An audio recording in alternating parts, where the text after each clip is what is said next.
Hello and welcome back, everyone. We are going to be watching Gamescom and also covering some of the Tinto Talks that we have missed over the past 2 weeks because we are in Sweden.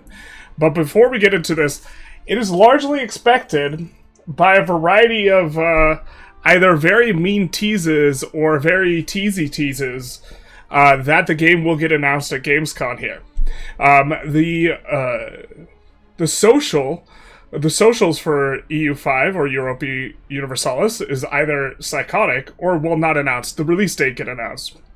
The socials are either being very teasy and tongue-in-cheek, or something big is happening at Gamescom, so we're going to be watching Gamescom when it comes out. This is on the forums. These guys aggregate this because they're feral, and you can... Jesus, there's 11 pages since, like, last week.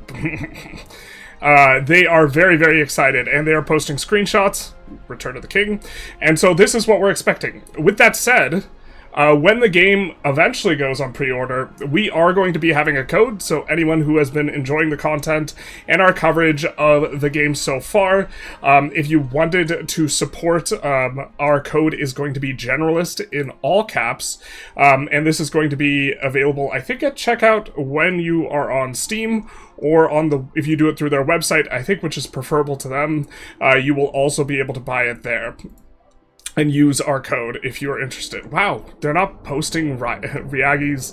There's like 3 screenshots of, you know, the socials for Europa Universalis being very teasy, and I was expecting we'd get these all right away, but alas, we have not gotten these all in order. But the idea is Gamescom is starting in 5 minutes, so we're gonna buckle up, we're gonna strap in, or on, whichever's preferable, and we will see if we are getting the thing. Are you Pirate Software's grand strategy double? Pirate Software? What? Oh, you're accusing someone else, not me, thank God. I was very insulted. But hello, everyone. We did our little intro. We talked about the things, and this is what... Can you imagine if it was all a troll? I think it's not going to be a troll, considering... that's not exactly... I know the community ambassadors and managers for EU5, and I don't think... I think it's very unlikely it's a troll. It's possible we don't get a release date, but we get some type of video tease or something like this. I think that would be like the worst case scenario. I never post in thread, but I do enjoy the madness. It is quite madness. We couldn't find all the screenshots. Is it because Generalist is a holiday? It's an extra holiday. All the capitalizations. But our code is a very generous code. We are going to be getting a pretty big percentage, so...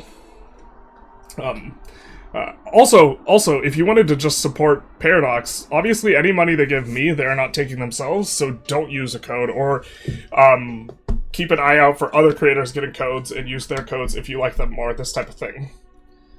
Announcing the first DLC? Yeah, that'd be funny. But we are 2 minutes and 30 seconds away. We hope that they don't play any copyrighted music on Gamescom, but it's really not that big a deal if we just demonetize this on the YouTube. But also, hello to all the Twitch people. How many have we got? How much Twitch representation do we have? Okay. Oh, Kurt, we have 3 viewers on Twitch.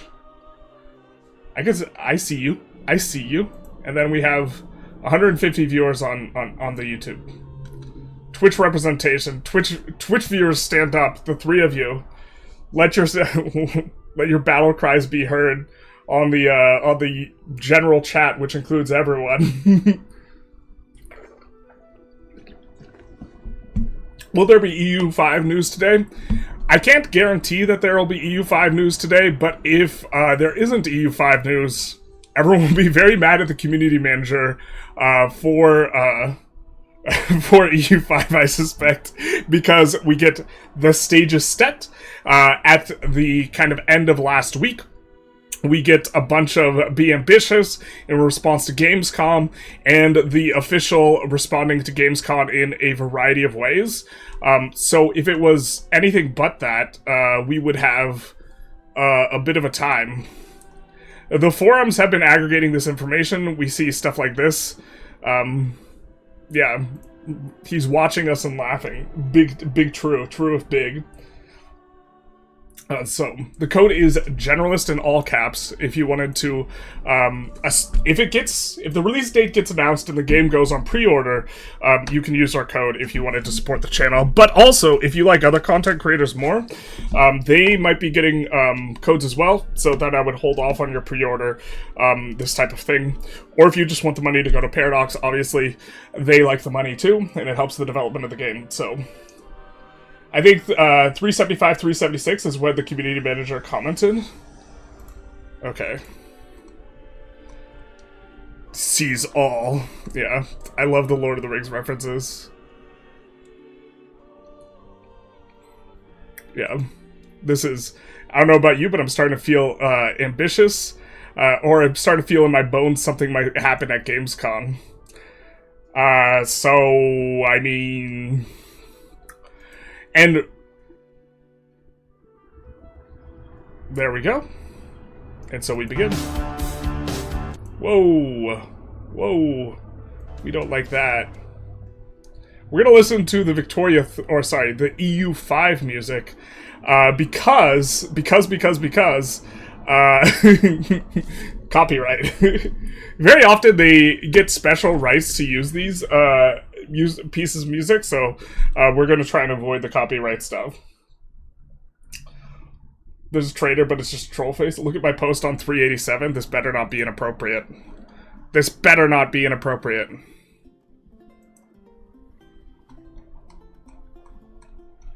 We're just going to scroll through this one, because why not?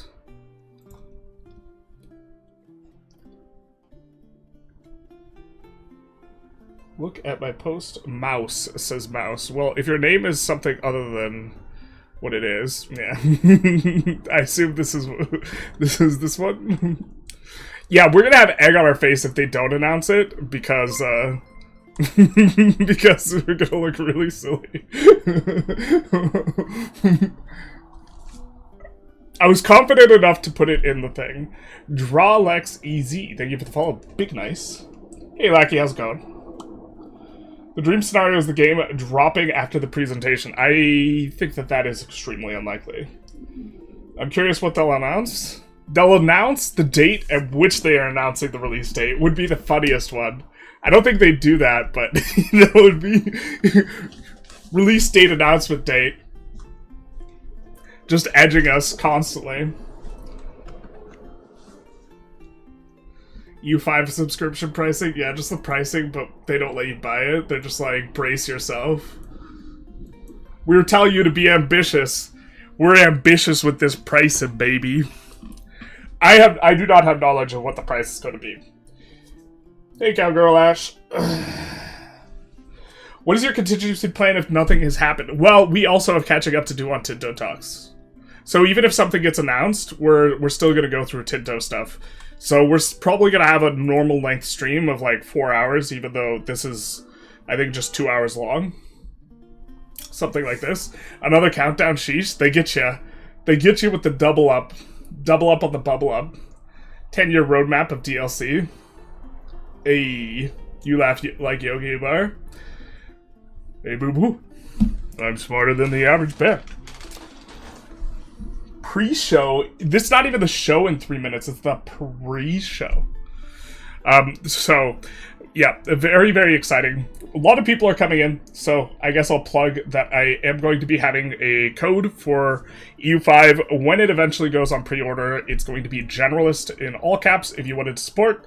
But also, if you like other content creators and this type of thing, and you just happen to be cruising through here, there's a good chance that other content creators are going to be getting codes as well.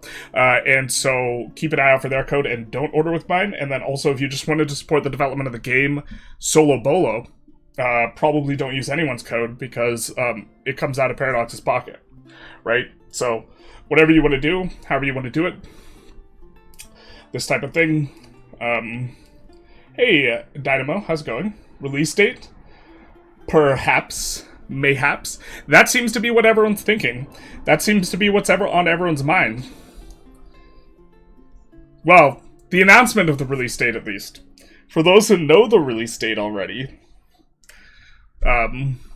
before the announcement of the release date. Weird types of vibes. It's UE5, basically. What did you study at college? You seem smart and respectable. Well, perhaps smart with the philosophy degree, but respectable, perhaps not. Do you know if you'll get a better cut on stream or directly through Paradox? I get 12% either way. So, also is buying direct from Paradox, do we get a Steam key? I think buying direct from Paradox is better for them. I don't know the details on how that works. I don't know the full details off the top of my head. I just know that I have a code. This type of thing. I think I'm going to learn more when pre-orders go live. 2025 or 2026? I can't answer that question, but we might get the answer in a few minutes here. Can you explain this code thing a little slower for non-native English speakers? Sure. When you check out your purchase of EU5 on Steam, or when you buy it directly through the Paradox Interactive website, you will be able to use a code. The checkout code does not make the game cheaper, but it does give a percentage of the proceeds to me instead of Paradox if you wanted to support the channel in that way. I will be getting 12% of any sale that is done with my code, so that is an enormous chunk. But also, there are going to be other creators, and if you like other people's videos more, I would not use my code and instead keep an eye out for them having a code. And also, obviously, since they pay me, if you wanted Paradox to get the full cut, don't use anyone's code. Hopefully that was enough. Oh hell yeah, brother. We got the pre-show. Hello and welcome to the Gamescom Opening Night Live 2025 pre-show. I'm Kyle Bossman. The main show, Opening Night Live. The one with Black Ops 7 and Resident Evil Requiem, hosted by Jeff Keighley. That's soon, but not yet. This is the waiting room. And the secret about the ONL pre-show is that it's good itself. We've got an absurd amount of trailers and reveals and premieres right here in the lead up. So let's not waste another microsecond. Here's a brand new game reveal. Yo, remember me? Your old pal Bubsy? From all those he is our pal. classic games you love. We're going to be seeing a lot of different games in here. What we can do, I guess we'll take a vote. Do we want to watch all the game reveals or cover EU5 Dev Diaries? Bubsy 4D. Now this I like. So, where are we going next? Don't mind if I do. We can't skip. They call me the Orange Blur. But this doesn't seem exactly the grand strategy vibe, right? I suppose we could just mute it and, You know I've only got one brain cell, right? And it's working overtime on this baby. Sorry, I didn't even know they were still around. But I think that that was sufficiently short. Ever played on my PlayStation 29 years ago was Bubsy. That was sufficiently short. If you told me back then that I don't know if we want to. I would be introducing I think we want to keep watching to the world. I'd say we could do anything. Like we could. Now let's keep this cover pre-show this stuff poppin'. thing. Here's another brand new game announcement. Yeah, these are only like 1 minute long, so I think what we'll do is. Wow, how has no one voted yet? That's insane.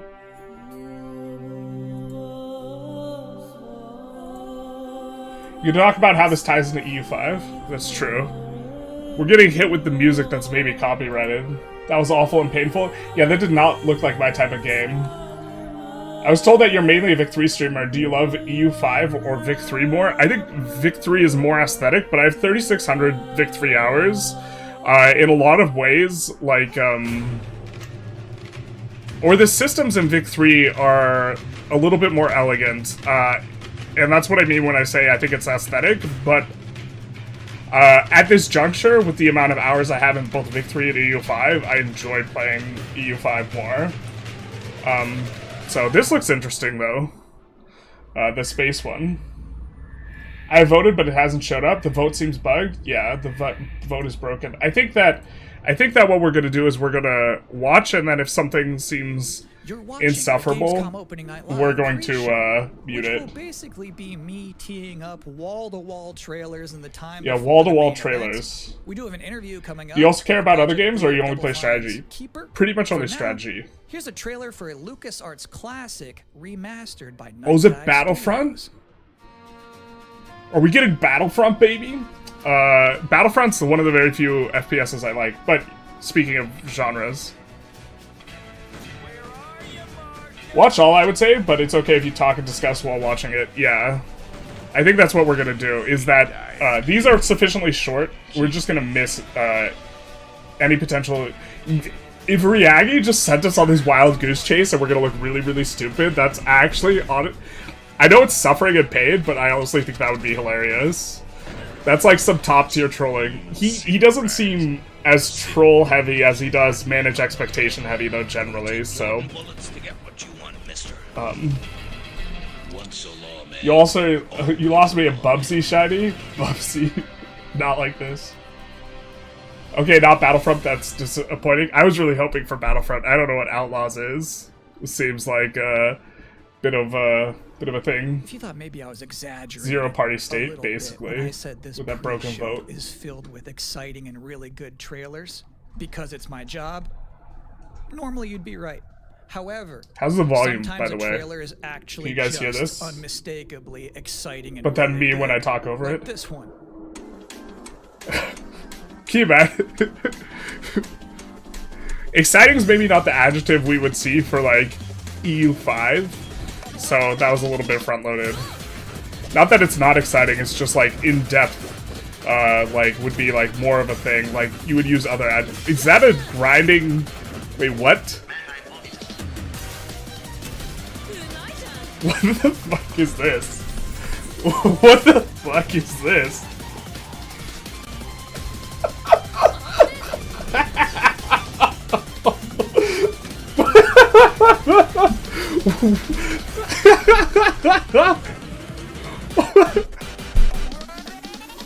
Brother. Could be a bit higher? Alright.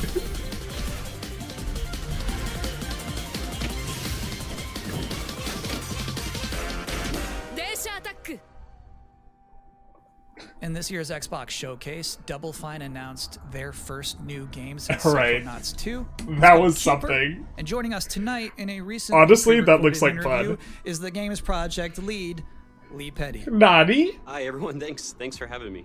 I'm so excited to have you here. So you showed a first look at gameplay of Keeper. Do you have any experience in languages such as Latin or Greek? The bird as well, right? This I know very, very small amounts of Latin. Conceptualized first as like play it, Generalist? Honestly, like, if they gave me a copy, I'd play it. I don't know if I'd spend $60 to try it. I always think about the total experience more than, say, mechanics. Volume's great, story. perfect. A lot of the game is about, this lighthouse waking up after eons of lying dormant. Oh, whoa. And learning to walk. And the bird is part of that, right? So the bird and the lighthouse are perfect companions because they're different. At the same time, the bird is wary of dark spaces, and there's a malevolent presence around the island that the lighthouse can keep at bay. So together, those two set out on this tale, and their abilities I bring up lighthouses every time we talk about externalities, the emotional heart economics. You have an extensive background as an art director, right? I think that's apparent when anybody just looks at Keeper. Catholic Latin priest confirmed. So I'm curious maybe about not. your inspirations. How many Twitch viewers we got now? Inspirations for Keeper, and one of the ones that really stuck we're out up to 33. was the Dark Crystal. I saw it as a kid, and it was really inspiring to me because it felt like such a different take on a fantasy world that I hadn't seen before. We were accidentally watching it was just the YouTube chat. I but also a apologize, bit Twitch tragic. viewers. It was scary at times, but also really playful and fun. Do the bird and the lighthouse have names? Yeah, well, at least the bird does, and we call the bird Twig internally because she has a beak that is made of driftwood. But for now, the lighthouse is simply... Can you elaborate on Lighthouse's externalities? Well, so lighthouses are a non-excludable good, meaning what lighthouses, what the value that provides is they prevent you from hitting the rocks by letting you know where the rocks are. Because they're always on, it's not something that you can prevent someone from accessing. And generally speaking, if you're making an industry for profit, you... Masculine. Oh yeah, brother. He-Man. But because you can't exclude, you can't charge people money for it, because they can just get it for free, so why would they pay? And so you can't really have for-profit lighthouses because they have positive externalities that are non-excludable in nature. So that's something a government should provide. Just by its nature, because every ship all gets benefit from the lighthouse regardless of whether or not they pay a toll. So because they can't exclude people, they can't properly extract the right amount of value. Or subsidized by the government or something like this. Masculine. Can you imagine if they teed up EU5 with Masculine? We're only about halfway through. It's a sufficiently chunked up show. And just to prove my point, here's a new trailer for Absolum. So, they didn't make He-Man the woke. Woke He-Man. If I had to think of a cartoon that would, like, not be wokeified, He-Man would be pretty high on the list. I don't really have a problem with strong female characters, though. Some people complain about women kicking ass in movies, and I think it's the most insipid thing ever, because they're like, oh, this isn't realistic, she can beat up a man. And it's like, okay, well, yeah, IRL, like, women can't really fight men all that well, but you know what's really unrealistic IRL? One man fighting 50, like, October 9th. and people have no problem about that. No one ever whinges about that from a realism perspective. And so, I think it's the silliest thing ever. I really can't recommend it. Here's a brand new look at Long Gone. Someone's mad because a 115-pound woman, like, takes on The Rock, and it's like, whoa. That dude's having a bad day. And it's like, The Rock beating up 20 guys is more unrealistic than a 115-pound woman beating up The Rock. What did they do? Weld these things on? I think a couple years ago, people got really mad because the new He-Man show was woke. Really? Interesting. But, like, it's not that it's unrealistic, it's that it's selective complaints about, like, or sorry, it's not that it's realistic, it's just that people selectively complain about realism. And it's like, it's so stupid. Yeah. Nah, that's just me, built different? Yeah, basically. That's the common, like, theme with, like, people whinging about, like, a lot of the stuff, the anti-woke stuff, is that, like, the lack of realism or, like, this type of thing, and then they don't care about whatever they say they care about, in other contexts. And it's the fact that it's not, like, this care is not universalized, which is, like, where it, like, looks bigoted, not necessarily the individual opinion. Because it's absolutely correct, that, a woman, in general, is gonna have a really rough time fighting a man, and that a trained man is just almost universally going to be able to beat up a trained woman. Sometimes, frankly, I'm impressed by the amount of nice worldwide reveals they book for this show. It's good that the trailers are short. Usually you think trailers tend to be way too long. I agree. This is, like, the pacing on this is actually awesome for, like, spectating.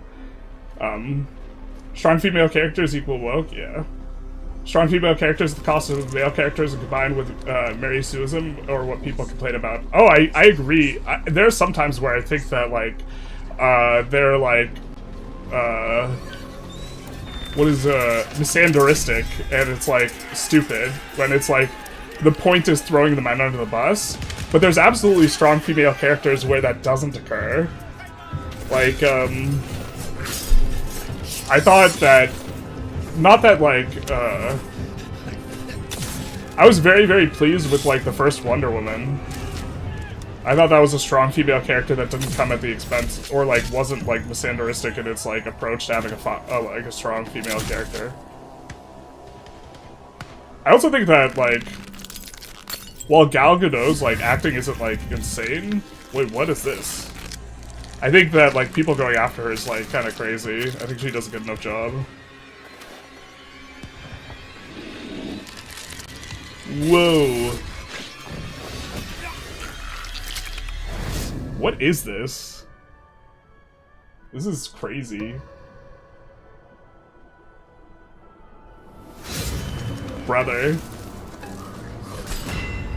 You missed everything about lighthouses? It's a non-excludable good, is the main idea. Government should provide it.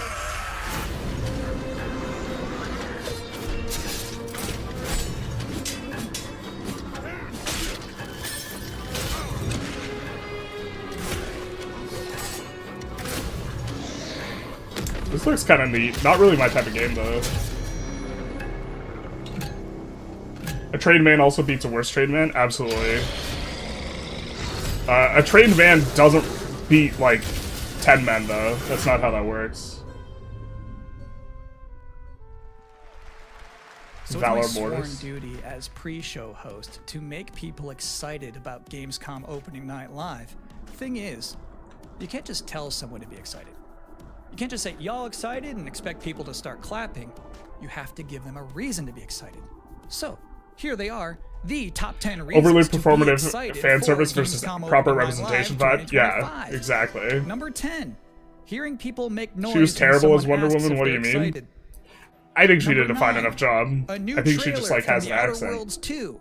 Number 8. Wonder Woman 2 was the awful. emotional It adventure was kind of of bad. seeing a new Yeah, game that's for why the first time and not knowing that's why I if it's specified free 1. to play or not until the end of the trailer. It's anyone's guess these days. Number People go 7, after her because she's Israeli Ninja more Gaiden so, 4 is more than her showing up. mediocre And acting, every which isn't all time that there's bad. an Azuna drop, I think it's someone in the audience also always goes, yeah! Number there's 6, also bros like the knowing critical there's no drinker Silk who's just gonna Song, rip on everything that a understanding woman there's no does. Silk Song, but still thinking, what if there's Silk Song? Like, I've seen some Number really 5, bad acting. Ghost Like, of Yote is in look, this? if they got someone off the Don't think he just street, had a some random person, they would do 19-minute so much gameplay worse. blowout. And You have to also, wonder what they've been saving I for think I Gamescom. could think of worse performances. Is that Wolf gonna do something crazy? I don't want to do Number that 4, exercise, though. Silent Hill F going full freak mode. Number 3, watching game designers. There are many develop Souls-like their games, public not necessarily speaking all that skills bad. in real time. Yeah, Number the Souls-like 2, games don't really do it for me. worldwide reveal of Call of Duty Black Ops 7. One guy Now, you might be beat saying, one large number if he's "Didn't we engaging have one a at a couple time. months ago?" Yeah. No. That was the teaser. I was a bouncer for... This is the worldwide reveal. And the number I was a one bouncer reason to be for excited a little about over a Gamescom year. Opening Night Live 2025. And Resident Evil I had a lot of experience Just fighting announced multiple this people, already or first, and then they us said, fighting "See you at multiple Gamescom." people. And fighting Well, any more look than at the time. 2 people is an It's absolute Gamescom. nightmare.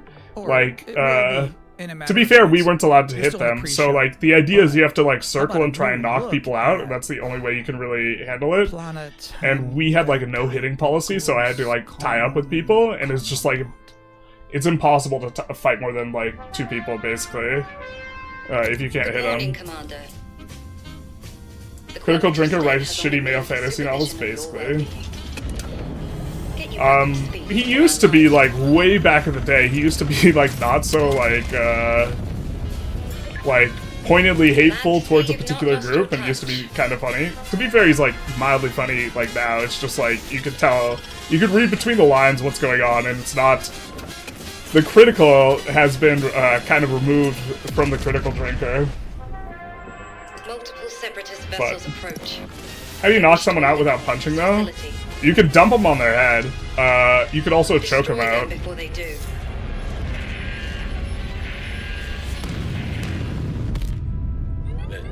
Generally speaking, though, when you're a bouncer, the fighting is like kind of weird because a lot of them times they don't have beef with you. So probably 80 to 90% of the fights I was in, Welcome again to the they Gamescom didn't really want to Opening hit Night Live me. Pre-show. If you're just joining us, there's still so plenty of time to enjoy some bonus it's a video lot of- game trailers before the big show begins. Here's a freaky one.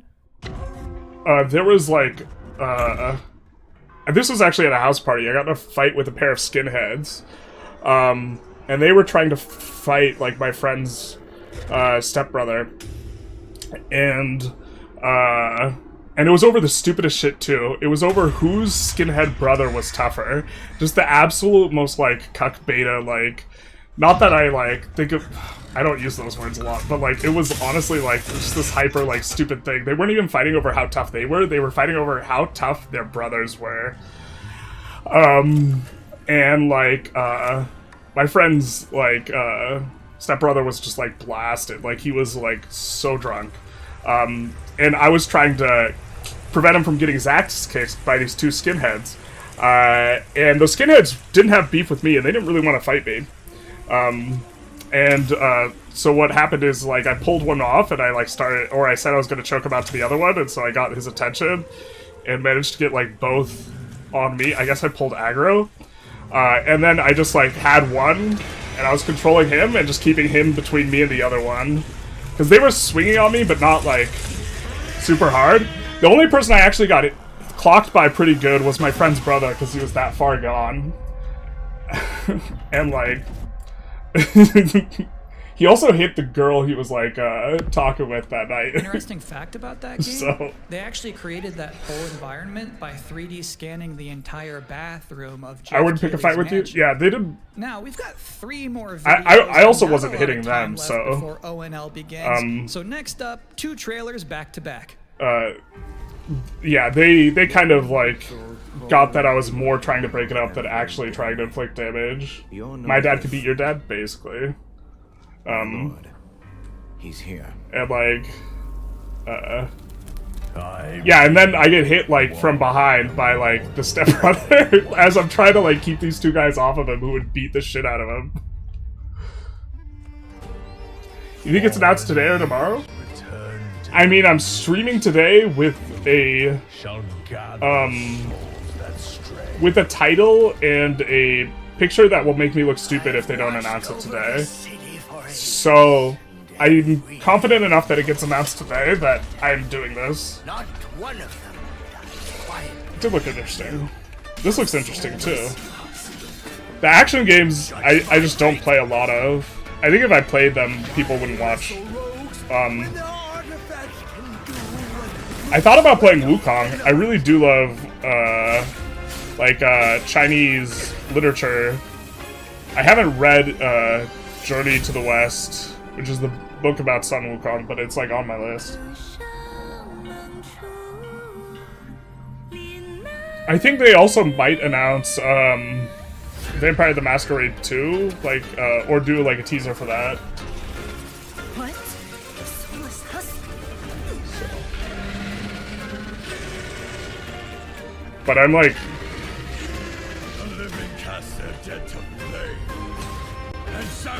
whatever the weeb equivalent of, like, Chinese is, because weeb is Japanese, I'm that.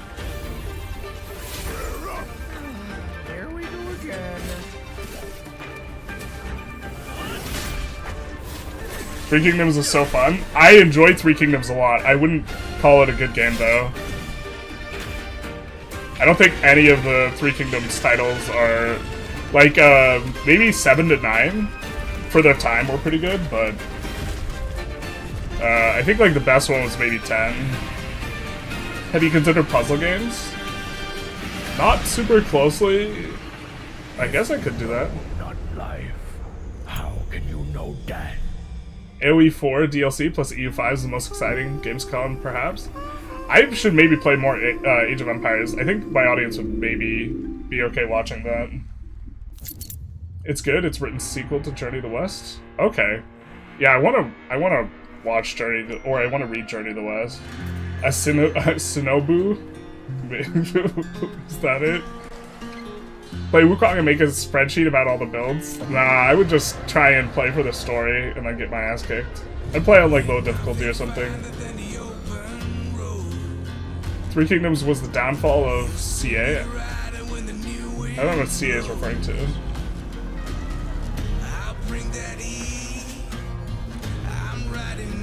Can't choose between China, South Korea, and Japan, so I'm like that for everything. No, I'm really, like, locked in on China, more so than the other ones. Car game? Looks like a trucker game.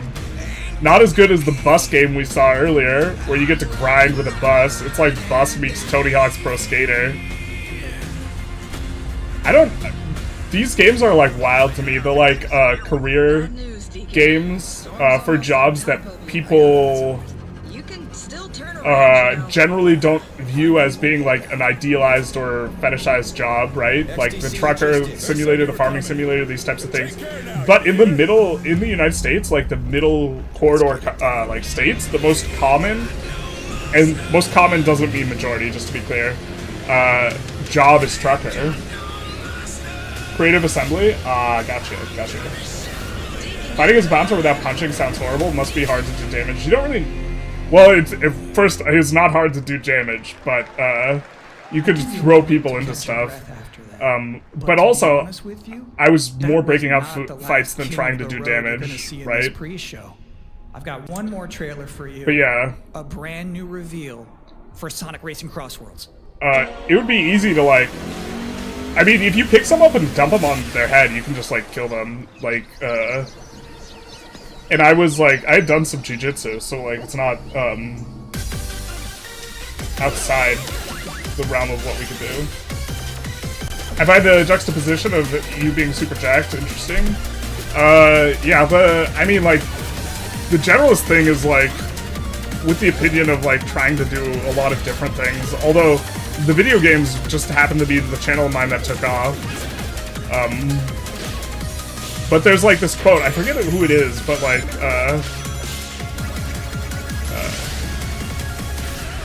yeah, let's find it. That kind of captures. I've thought about,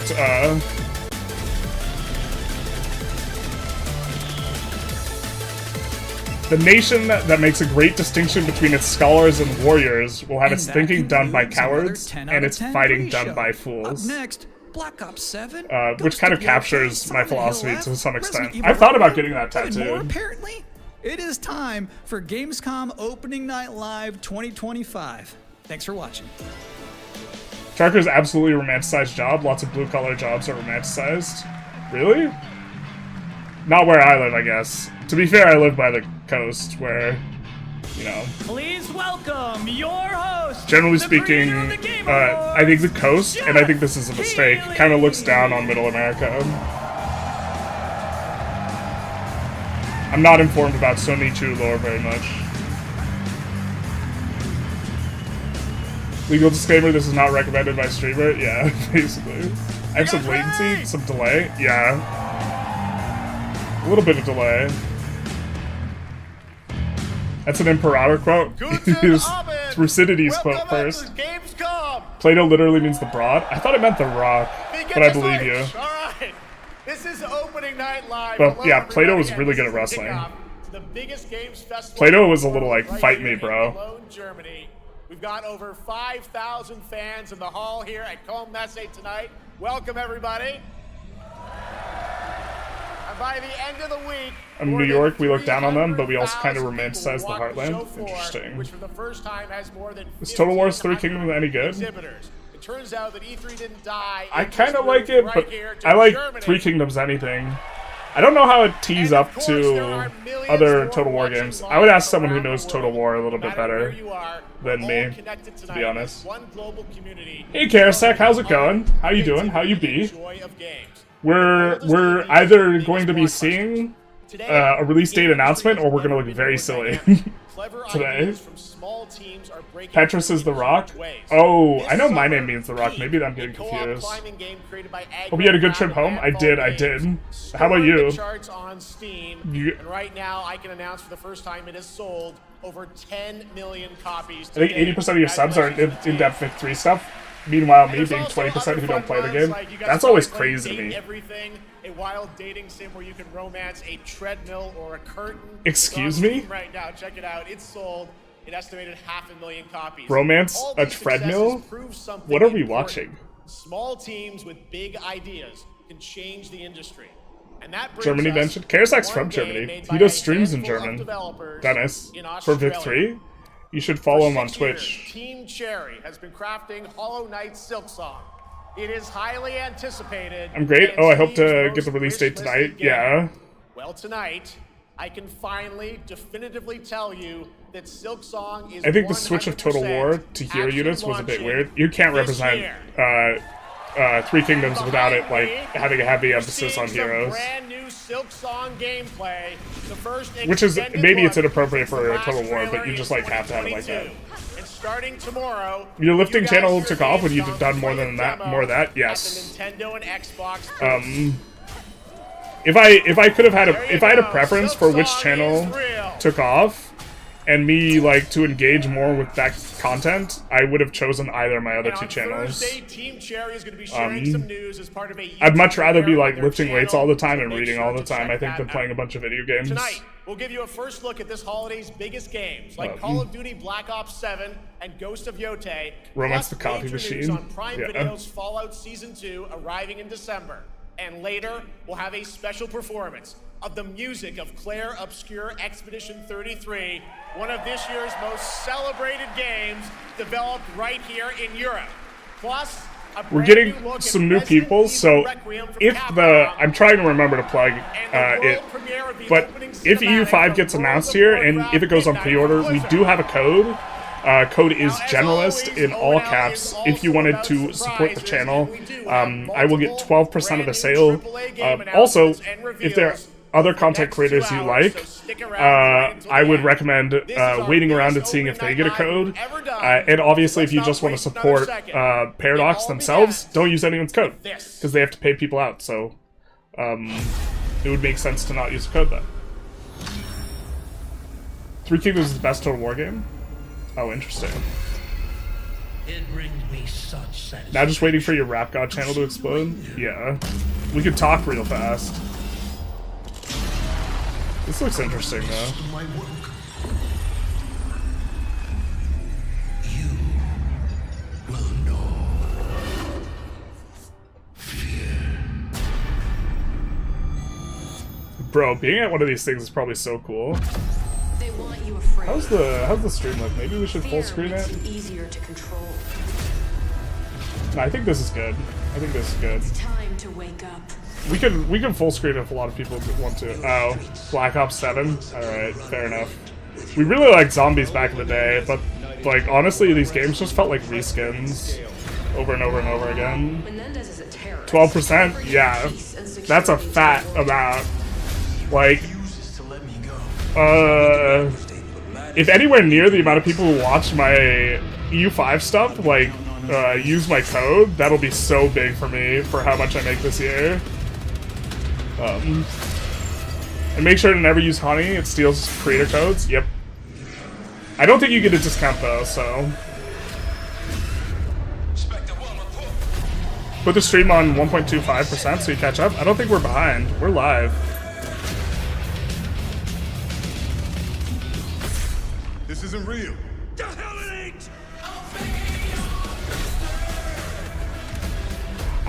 One first-person shooter I really liked was Shadowrun.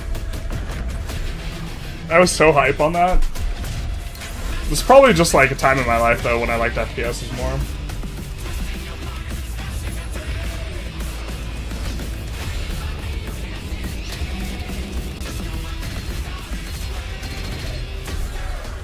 Wake me up when we get a map game? Kinda. I wish there was a schedule, but that's against the idea. Code is Generalist. Yep. So eager to leave, Daddy. Killing the man is a hell of a lot easier than killing the idea. But expect other people to get codes too, though. So if you have someone you really like in terms of Paradox games, I would just hold off. They still steal creator codes without saving any money? That's crazy. Shadowrun was what Halo 3 ultra competitive Sweatlords played. Shadowrun was so much fun because it was so tactical because you could warp through walls and like your loadout like dramatically changed like what your advantages were and this type of stuff. How about that? Zombies, of course, Dead Ops Arcade as well, and it looks like we also have an official date. Call of Duty Black Ops 7 releases on November. Wow, look at this. They're giving official dates. Please welcome Miles Leslie from Trailer, that was Call of Duty. Natalie Pohorsky from Raven to Opening Indeed. Night Live. Name's Jonas. I hear they want to make Battlefield an annual like release though, which just like when they were doing like tons of releases with Call of Duty. It just like honestly was like a reskin of the exact same thing over and over and over again. We talked about the 2 other channels and how you'd rather lift weights instead of playing games. To finally talk about this game. Yeah, I would. I'd rather lift weights and read books. All right, well, that trailer was obviously I prefer intense. purple grapes Black most of the Ops is time. back, If I'm feeling it's the frisky, world of green. Black Ops as always, and it looks like you're definitely pushing the envelope again. Absolutely, Jeff. You only follow the It's other been a bold, long road, and we're thrilled Bald Paradox to finally be creator. sharing what we've been building. He's British. Black Ops 7's got a bold vision of the future. We're diving into Every man can become a father, but it takes a special man like Generalist Gaming to become a out daddy. of Hell reach, yeah, brother. But it's twisted in only the ways Black Ops could. And, you know, you come to expect what you got there. It's a world of fear. The Lift weights and shadows play are games is gone. good. That's true. Nothing is what it seems. I should be a little bit better about lifting weights. It's hard to like oscillate and focus on multiple different things. How does this all fit I want to make Black a video Yeah, today. so I got pulling threads a from Black Ops 2 and piece Black of workout Ops 6. equipment. I want to do an Don't worry, opening don't get it video. twisted. This is a beast of its own. Black Ops 7. Why are people still We're buying these? stepping I don't into a know, world man. Spiraling from the return of Raul Menendez and the consequences of the past. The multiple reskins Well, is just like I'm curious who the protagonist what this is. You can feels tell us who's like. stepping into the light in this game. Yeah, David Mason returns, but he is not. Wait, are they giving out codes for EU5? Some content creators will be getting affiliate codes. I'm gonna have one. All caps Generalist. Will give me 12% of the sale. It won't give you a discount though, so you would do that if you wanted to support the channel. A global tech force that claims to be humanity's last line of defense against this mysterious threat. And their CEO, Emma Kagan, is a visionary leader with a clear mission, but how she chooses to confront this crisis is often at odds with David. There are always new 12-year-olds to buy the game. Yeah, honestly, buying the latest game What kind of future are we building? seems like way more of like a social thing when you're like young and in school, right? Like everyone's on the new game, so you have to get the new game. It's like a social pressure thing. So the story is about I would not be surprised if the memory, games that have the fast cycles sell better among younger audiences relative to older audiences, relative to sales for other and we've games. also got our central city of Avalon, which is Reminds me of the FIFA line. The FIFA line makes some sense though, because they redo all the teams, right, for that particular year. I wish there was a better Madden. Me too. Well, one thing we want to talk about is I want them to bring back gameplay. NFL head You're coach. doing a I co-op think 2010 was the campaign last for this one. I've been That's trying to right, get a copy of from the that. start, we wanted to make a bold Does the referral change. code work on Steam? It Black Ops should can be played when you solo use or it up at to 4 checkout. players. It's a shared experience, and every mission. You can go to the gym, work out 2 crafted hours for after you either work or read a book tone, and play games. I feel like gameplay, lifting weights is a hobby you could combine with other You're things. gonna be You running on the can, rooftops of but Japan, like exploring the Mediterranean when I work out for and 2.5 diving hours, deep it's so into hard for me to come home and like record a video. All I of feel it has been exhausted. crafted to really add clues to the story and offer their own gameplay focus. Wow, so wild story. Are we gonna break into the COD market? I am not. That's Black Ops 7 is all about innovation. From a content across the perspective, entire game. these And types of not games are just in uber gameplay, saturated, but and in I how have we tell nothing to stories, offer, how I we think. connect players, and how we build worlds. And this is just the beginning. Clap There's if you more to care. come at Call of Duty next, Yeah, I mean, including there's a multiplayer reason we're kind and of zombies. talking over this. But We're for now, we waiting hope you guys are for the excited to step potential into something new of and experience either something truly EU5 unforgettable. release date announcement Call of Duty Black or Ops 7, thanks so much. PDX And, Reagi now, really trolling us behind the really scenes hard. look from the rest of the Call of Duty development team. How much audience overlap is there between like COD and EU5? I think there's actually more than. Black Ops 7 brings an all-new way. I mean, to play I think the Call of there's Duty some, campaign. but like this time you're not going in alone. they do You it have for the option like this way year to different play reasons. solo, I play up FPSs to with my 4-player friends. Co-op start to finish. You can bring your friends. You can make some new ones, and there's a whole. Are you sure bunch about the of adventure referral code? after Usually the those only story. work on their own site. I'm not 100% Solo sure. players, we really This is make just my sure understanding of that this they can juncture. engage in the campaign the way they EU5 want to and waiting feel room, like they're basically. truly playing a Black Did Generalist Ops ever play story. Fortnite? I did not play Fortnite. I played some. I played like one of those battle royale games where you like you get chickened, you get turned into a chicken when you get down, and you have to run away as a little chicken. This type of thing. Pacing shifts between high-intensity combat, stealth-driven objectives, and You ever played a deeply solution when you could get anything to counter the psychological argument? Flexing sequences muscles, that challenge basically. your perception of reality.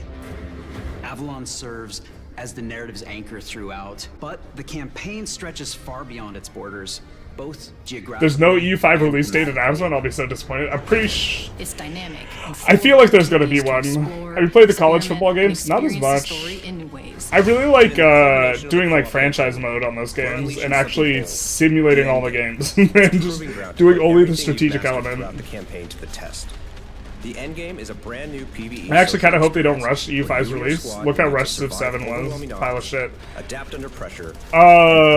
Honestly, what I've played on EU5 like already feels more polished than Civ 7, so Reaggy will be fired if this is trolled. People will get very upset if there's nothing. I mean, there's gonna be something. If there might not be a release date. Turn the map into their playground.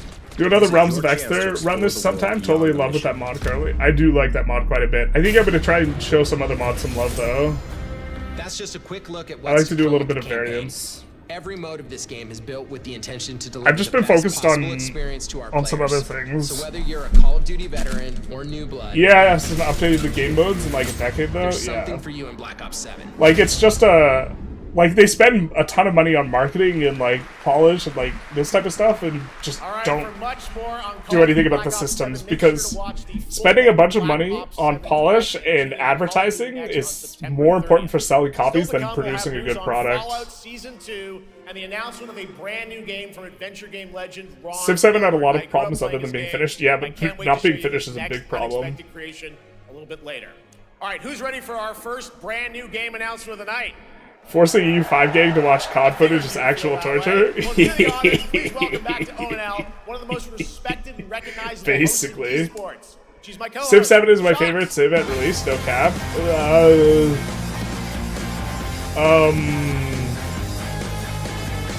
I mean, I had a lot of fun playing it, but like, I think it's like, Hi everyone. I don't know. It is so great to be back here at Gamescom and ONL. I just I had thought so she much fun just this did past year that I had to League. run it back. And let me just say, we have an unbelievable show for you tonight. I don't watch too many of Now, these without further things, ado, these types of It's things. time for our first new game announcement at ONL. Please enjoy. Graphics wise, it doesn't like that much different than. Alright, this isn't EU5. Gamescom is woke, female. Jesus. Coming darkness consumes all. How dare they? But you, lamp bearer. Jesus. Cat goes feral. Within you, something Oh, if this is a Lord of the Rings game, I'm so hype on. I don't think it is going to be though. powerful, hungry. So I ask you, will you harness this darkness within and deliver unto our soul? Bro, this looks hot. Retribution. What kind of sport did you do? I played football and then I did jiu-jitsu. This looks like EU5 to me. True. This actually looks pretty sweet. Not gonna lie, the edgelord in me likes the aesthetic. But should you fall, the world. But obviously this is just like entirely cinematic, right?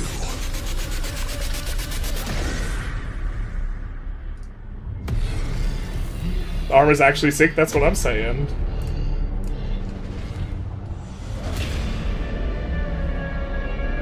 It's gonna be the second something. Lords of the Fallen 2. Wishlist. Yeah, this looks sick. Obviously it was entirely cinematic, so we didn't learn anything. All right, Lords of the Fallen 2 is official. And set in our 100 souls, years yeah. after the last game, as a fragile veil between the living and the dead begins. Such a shame my to near's tear. football. Oh, just to be clear, The sequel American gets football, bloodier, sorry. and more The brutal than ever, Europeans. with more aggressive combat and new boss I hate battles. people. Your first look at gameplay will arrive. I gave myself a All right, concussion. When I now was in for football, I something gave myself a completely concussion different. headbutting the shit This out of the next locker. game I think won I actually got Game of the stupider. Year at the Game Awards and comes from one of the most celebrated studios on the planet. Next year, it's making the leap to become a major anime. And tonight, Anime! we're breaking Guys, down pay attention. exclusive EU5 incoming. look. Oh, okay, never mind.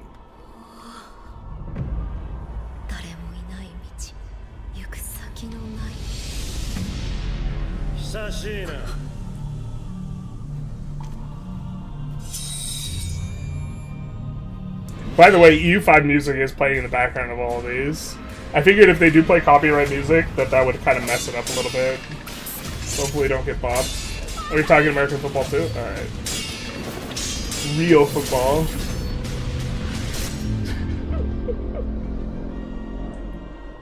Shadows die twice.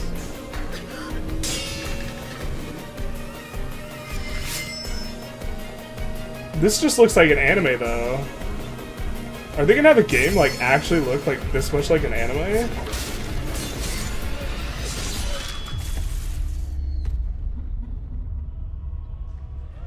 Okay, that was just an anime. Got it. I was like, bro, this doesn't look like a game. Alright, we're just getting started. Our next new game announcement stars a hero who needs no introduction, a true legend of justice and gadgets. Oh baby. Weep skins for your generals, pre-order EU5, you heard it here first. Yeah, we'll have to get Palea out for the EU5. You have both a flag and a portrait, right? That's 2 opportunities for I need to become more than a man. what is it? The life I need is. to become a symbol. What did you have in mind?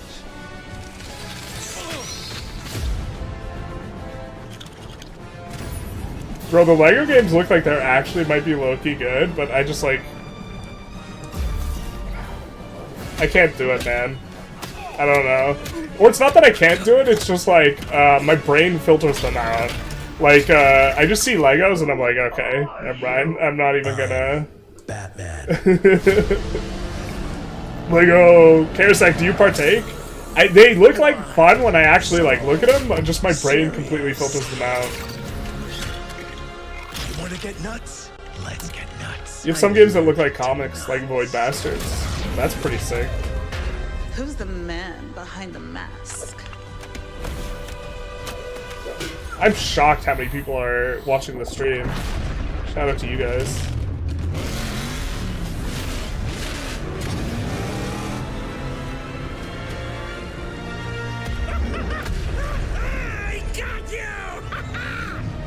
Oh my god, the penguin was so freaking sick. Like, the show was just like absolutely insane. Colin Farrell was like one of my favorite actors when I was a kid. And then he like didn't do anything, like, he did Alexander and then he didn't really do anything for a long time that like appealed to me. Oh, you think darkness is your ally? You merely adopted the dark. I was born in it, molded by... No, low-key, this kind of makes me want to play this game. When is the PDX panel? They don't have a schedule, otherwise we would have scheduled it. And these are sufficiently short that we don't want to like go and have a talk about a Tinto talk in the meantime. The Bat is back. Please welcome the head of LEGO Batman development team, Jonathan Smith. You're a big guy. It would be painful for you. I would honestly love to just like... Bane is one of the characters I would super love just like putting on a mask for and just like cosplaying and just doing everything in Bane's voice. You think this is your ally? We're born in the dark. Tonight, for the first time, to you all. As a philosophy student, one of the professors actually recommended if you're having a hard time paying attention while reading the thing in Bane's voice. And then like... Amazing. All right, well, there will be a demo on the show floor for everyone. Now, let's break down that trailer because we see so many fan favorite references, you know, to films and things like that. So what is the story? Let's find a Plato dialogue. This is the definitive, essential Batman story. We take you on Bruce Wayne's epic journey from origin to legend. You'll train with the League of Shadows. You'll fight crime on the streets of Gotham. And as the years go by, you'll establish your ultimate Euthyphro is surprised to meet Socrates near the King Archon's court. You think Plato is your ally? And games, all Generalist React streamer arc. We just we're here for one thing and one thing only. Then we'll take a vote. Banshees and Initiate. I watched that on the plane. That was really good. But there's like a 10-year period between Alexander and Banshees. Feels like you're really amping things up. Owen Wilson better than Colin Farrell. Not as an actor. Rich, deep combat system that's authentic to Batman's unique. I mean, I kind of like a lot of Owen Wilson's roles, though. You'll pull off powerful attacks, counters, and takedowns. You'll use cool gadgets. You have the correct build for Bane? Yeah. To stun enemies and or like, to reel them in. Yeah, I'm like a fat Tom Hardy. We've added difficulty Critique of Pure Reason by Bane. Yeah, exactly. Dark Knight mode for those who want an extra challenge. And you think Russia is your ally? I was born in buckets of ducats, molded by it, shaped by it. Here merely adopted the 5,000 ducats of debt. The problem is if you do it for too long, it starts getting goofy. Joker, Penguin, and many more, including in Bruges, that's on my to-watch list. That didn't appeal to me when it came out, but then I've seen YouTube clips of it, and it honestly looks like it goes hard. Colin Farrell's a great actor, I agree. He just Bruges was after Alexander, I believe. Yeah, just there was a gap of, but then he's insane in Penguin. Cruise around in your choice of Batmobile. This game has it all. The Athenians do not call this a prosecution, but an indictment, you Pro. What is that you say? Someone must have indicted you, for you are not going to tell me that you have indicted someone else. No, indeed. Someone else has indicted you? Quite so. Indeed, I find myself here in the audience. There we go. I find myself here in the audience. Thank you so much, Jeff. And some of the Besides Master Slave dialectic in Bane's voice, please. Maybe we could have a read-along stream. Honestly, that's something I would super enjoy doing. I just think I would get no audience. Just cosplay Bane and then read Plato in Bane's voice. As well as a bunch of other surprises. I know what you guys Bruges is a good film. It's on my to-watch list. I just don't watch a lot of game announcement. A long-awaited sequel that fans have been eager to see for nearly a decade. We have fought the enemies of humanity across 1,000 worlds. Okay. Just kidding. No respite, no remorse, no mercy. Okay. Shox is there? Yeah, I was shocked to see Shox as well. I thought she only did...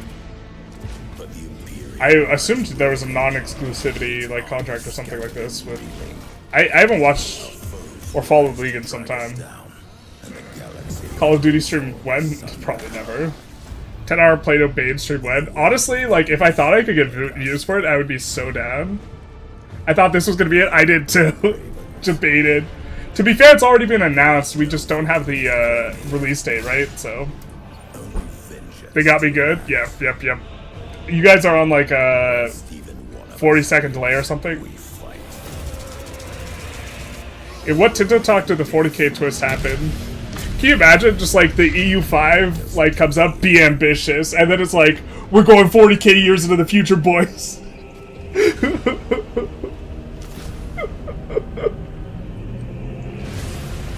This does look pretty sick, though.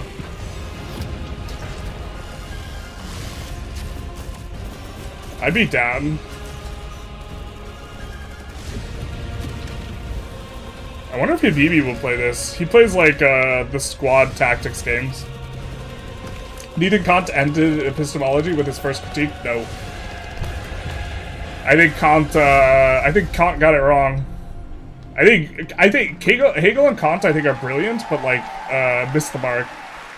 Because they come from an objectivist paradigm, which I think is just not true. Dawn of War 4 is hype, though. I'll probably play that with my friends. Which means I won't make content. I won't make content for anything I play with friends, though. You don't want to cross streams like that. If you... I don't know, like, I would never try and play, like, Victoria 3 with my friends. That would be just, like, probably awful for everyone. I can't even with this guy, basically. What is this? Chocobos?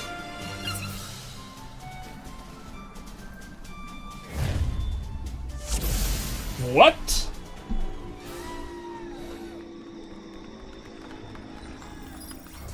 Alright.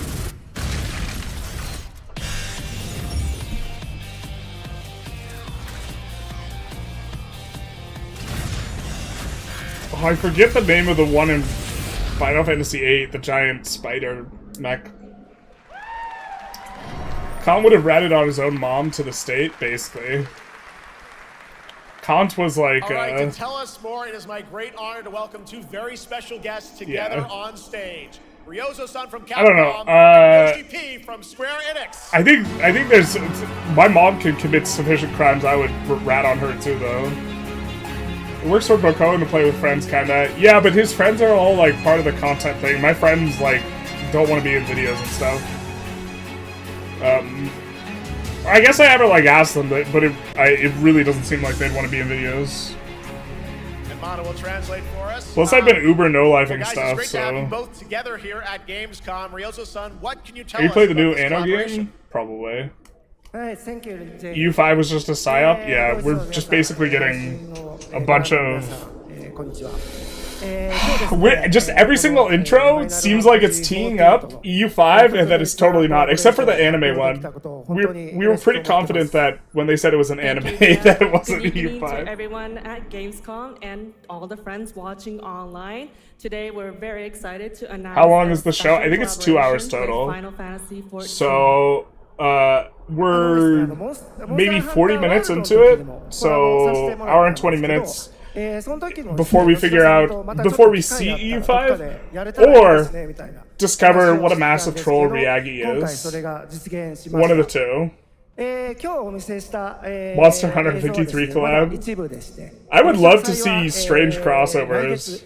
Actually, I say that, but then Magic the Gathering has some crossovers, and I have mixed feelings about that. I strongly suspect that EU5 might be the last announcement of the show. I don't know about that. I kind of doubt that. Because they're... I feel like a lot of these games are by companies with bigger market caps than After our Paradox. collaboration in Monster Hunter World, I remember talking to Yoshida-san and discussing how much we wanted to do it again. I did not expect you to have played and Final now we're very Fantasy thrilled to make it 13. happen. I haven't What we played showed you is just a little 13. glimpse of what's 12 to I come, think was the last one I Please played. look out for more information that's coming next month. Dream Daddy Dating But of Sim course, X Yoshida-san Europa and Universalis Square 5 Enix crossover. team I've have actually worked thought about just doing as hard dating with us sim on this like special content to be collaboration. ironic. So I like to not only thank him, like but doing it on turn April Fools over or to something him like this. to share some thoughts. And then like do voices for the characters and stuff like this. And then I just like, this is way too deep. This is like, no one's gonna like this. This is so troll. Stellaris 2 would be big. It would.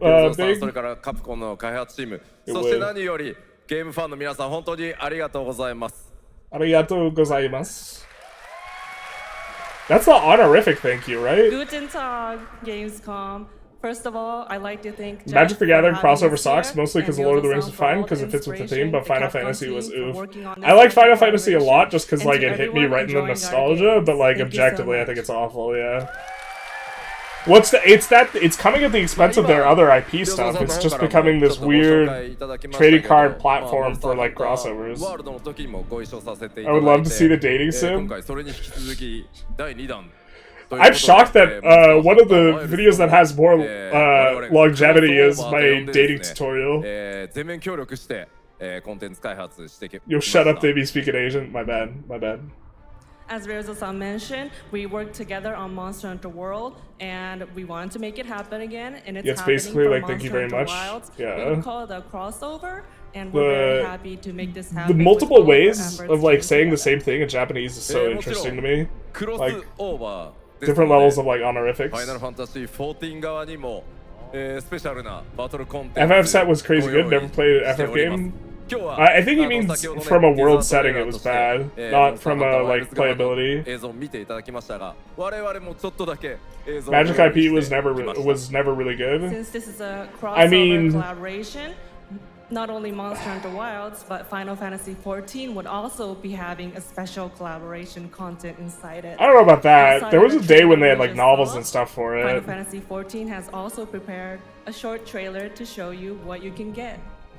Generalist. All right, well, thank you so had, much. Ryozo-san, had outful Yoshida-san, boyfriend. Had outful. Here's the trailer. Bonokin. What's this? Been teaching casual friend in-depth stuff victory. Godspeed. I thought about doing content like trying to teach one of my friends how to play it, but like I don't know. I don't want to do that to my friends. Telling me the dating video is still going? Yeah. It like it's like one of the videos that like underperformed on release, but then like it has more longevity. A lot of my content doesn't have much longevity, so. Are we expecting EU5 to be a couple hours away? We're expecting there to be another hour and 20 minutes as far as I know, so multiple hours seems unlikely. We're either going to be disappointed or we're going to hear about it soon. St. Peter, thank you for the follow, big nice.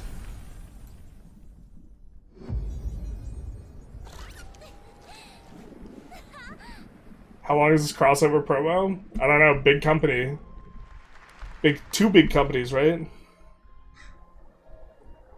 The novel sucked? I never said they were good, I just said that they were there. World-building flavor was on the cards, magnificent though. Yeah, I mean... Something that knows us. I won't say it's the strongest IP, like, ever, but, like, it's also its own thing. And, like... Look, I just don't like it when I have Gandalf across the table from Optimus Prime, you know what I mean? It's like, it just doesn't quite do it for me. The name's Jonas, thank you for the follow, big nice. This is real. This isn't a game. So, add John Paradox to Smash 6. Smash is... I like, Smash is a good environment for, like, crossovers, I think. Do you ever ask yourself? Do you have anything to say about what's been going on with Ukraine? I'm not super up to date with the news in the past couple weeks. And that would be, I think the pace at which we're seeing this type of stuff is like, and like what we're doing now is maybe not as conducive to having a long discussion on Ukraine, but just to be clear, I unambiguously support Ukraine. Yeah. Welcome to the world's biggest gaming playground. Game on. Pigeon dating sim? Oh hell yeah, brother. How does the EU5 handle employment? Peasants? Right here in Cologne. Is the RGO the only base level of employment in the location? RGOs employ laborers. As you build buildings or expand RGOs, you will get promotion potential, and the peasants just constantly promote up, but it's like very much a trickle, and promotions and qualifications matter. Go to Gamescom.global. Stream the highlights on Gamescom now. Vote in the Gamescom I'm so gonna get bopped by some Gamescom music somewhere. and YouTube. There's no way that we're here to play. all this music and all this stuff isn't gonna bop me in some spot. We might have to mute some sections of the VOD. We care. Ukraine doesn't exist, it's all fake news. Someone's lost their brain. Someone left their brain in the bathtub. The whole city joins in at the Gamescom City Festival. It doesn't stop there. The whole world comes together. Not only here in Cologne, but also at Gamescom Latin, Gamescom Asia, and beyond. Gamescom is actual incredibly cringe. Welcome to Cologne. I mean, we're expecting EU5 news here. This man hates Putin more than he likes Ukraine. That's true. That is true. I don't have like a long-standing love and appreciation of Ukraine and Ukrainian culture as much as I have a deep-seated hatred for Putin. Yeah. In the world and what it has in store for you. We're here to play, and the fun is just getting started. There's a non-zero chance I'll get EU5 for free. Very nice. I think it's gonna be good. It's gonna be a video game, I can tell you that much. Last year at the Game Awards, we had the honor of announcing the long-awaited return of one of Capcom's... Considering how many other people are streaming this, I'm sure you're fine. Yeah, the VOD just is likely to get demonetized, but that's fine.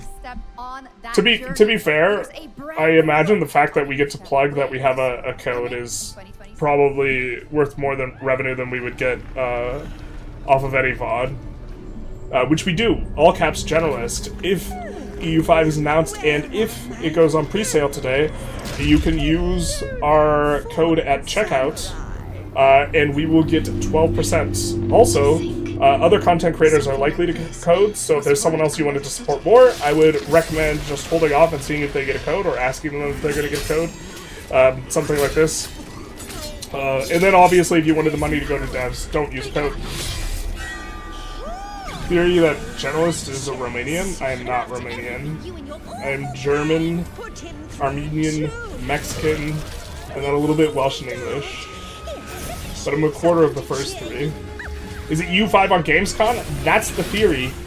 They do not have an official panel, but like people were... I'll just say that's the theory. We are watching it with, our thumbnail is EU5. So, whatever, I have reason to watch this with, I'm not going to talk exactly about specifics. I thought you were American? American is not a nationality. I am from the United States, though.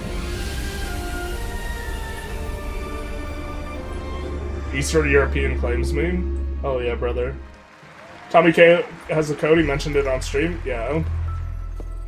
There we go. Automated industry complex. You can fit 63 hamsters in a briefcase? I believe you. Every fragment of this shattered world.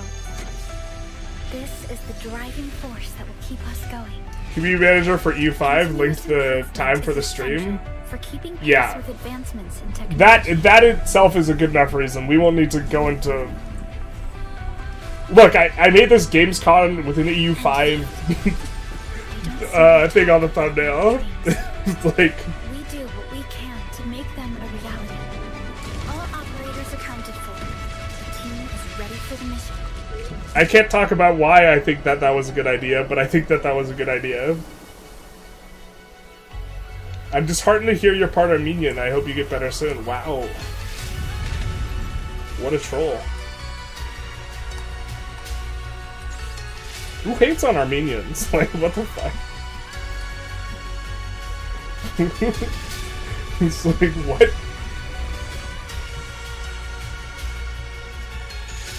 Thank you so much, Trash Waifu. Think we're gonna be tired of the Soulboard games, if that's all they make? Maybe, but like, I feel like you're speaking to... You're in like a everyone in the grand strategy game, like, social sphere is probably gonna share that opinion.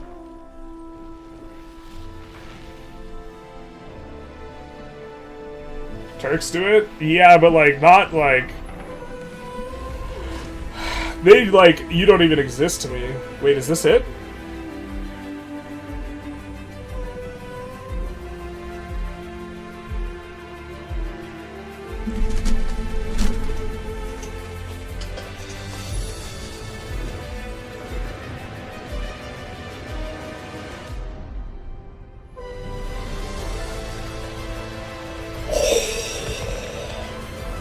Let's go!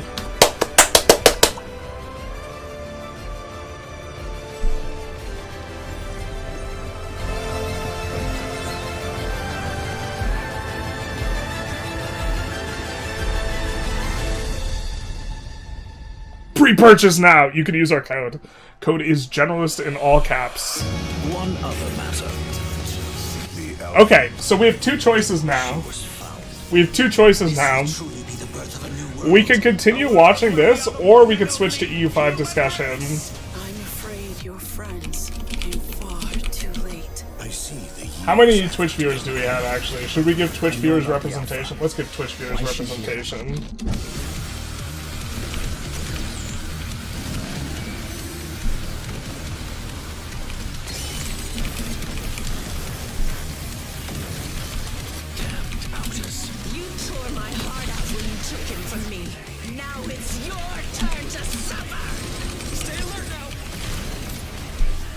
over the Alpha and let us end this war.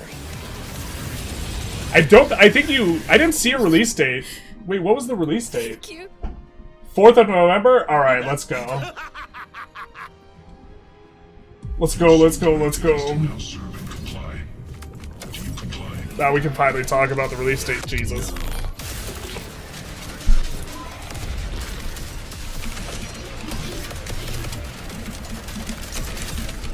Alright, just making a straw poll.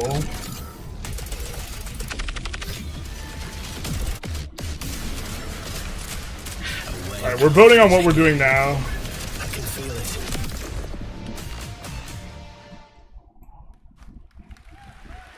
You guys having fun so far? We got a lot of shows still coming your way. Alright, I'm sure chat exploded, so obviously I can't respond to wasteland. everything. Yeah, We're chat just talking about exploded. the TGA award-winning Fallout series based on We Bethesda's are going to be legendary having RPG franchise. a code, though, that Season you can 1 use at earned checkout. universal The code praise is for its Generalist in tone, all caps if you want to storytelling, support the original channel. characters, not to mention how faithfully it brought Bethesda's You knew about the game release date to all life. along, didn't you? Later this year, returns to Prime I Video knew for Season 2.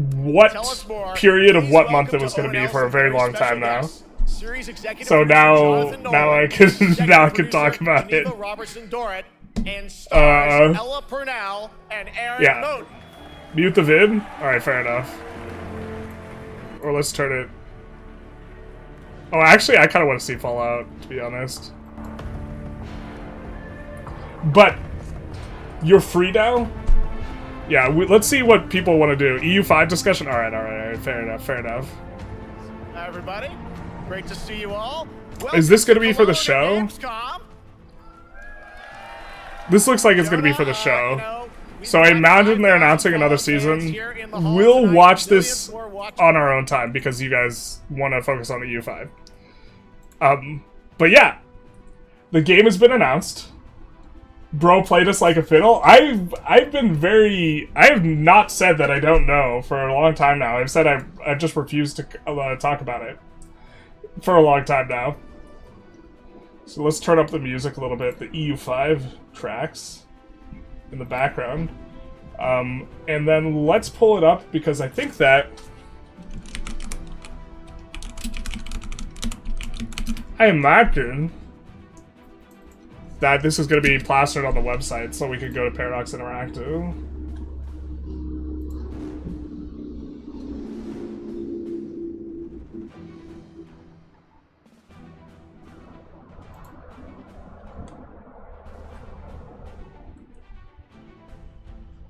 Oh, it's not on sale on the website yet.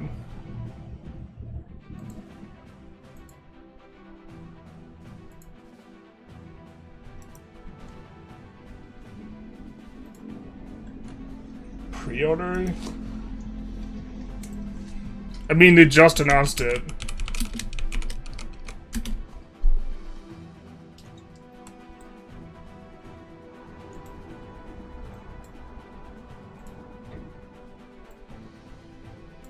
Alright, it is on pre-order. We will get, if you use on checkout our code, we will get 12%. It is Generalist in all caps. I can't see how to use a referral code. Let's maybe take a look.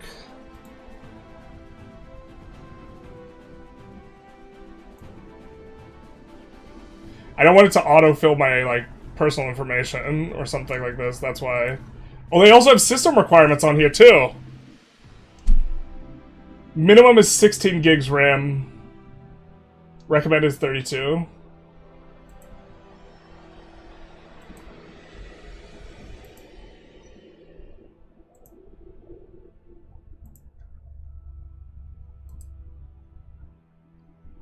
So, here, you will have a promo code that you can put in here. And you can, here. I really don't want it to, like, autofill. Type in promo code, add promo code. It should be in there.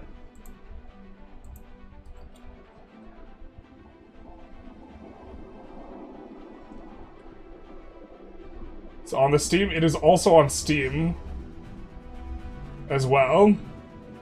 Of course, you guys might want to wait, but yeah, you add it to cart, you go to your cart, and then you use the code.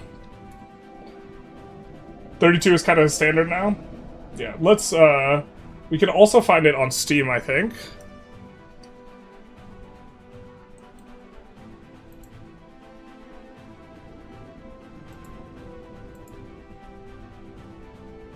Oh, the Steam link just sends to this.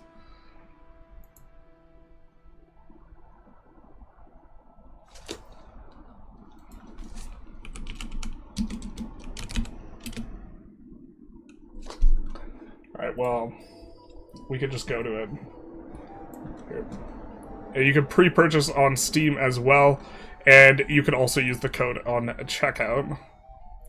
November 4th is going to be the release date. So this means we can finally schedule all of our stuff. I'm sorry if I'm missing some of the chat. There's a lot of people talking about how do you put the code on Steam?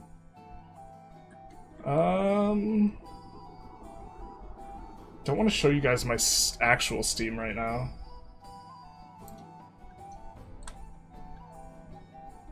Let's see.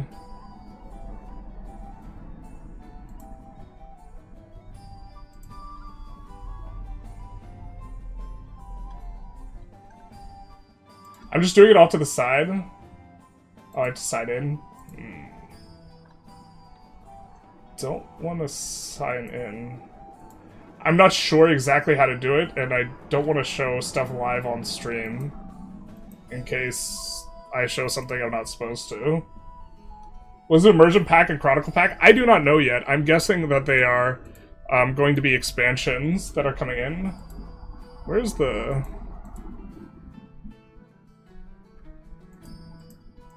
Wait, where's our thing?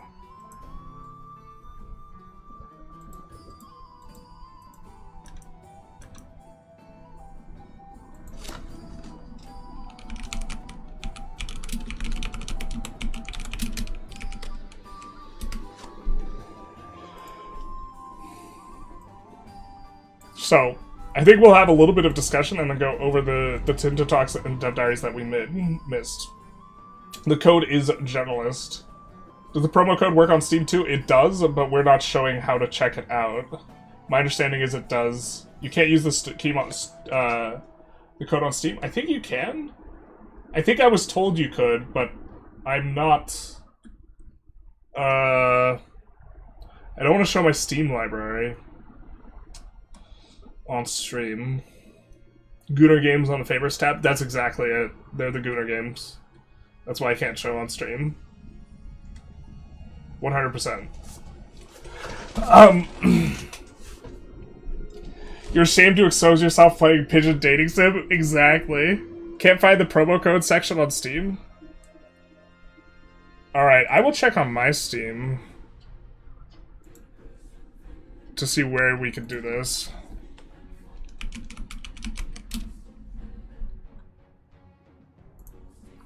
Okay.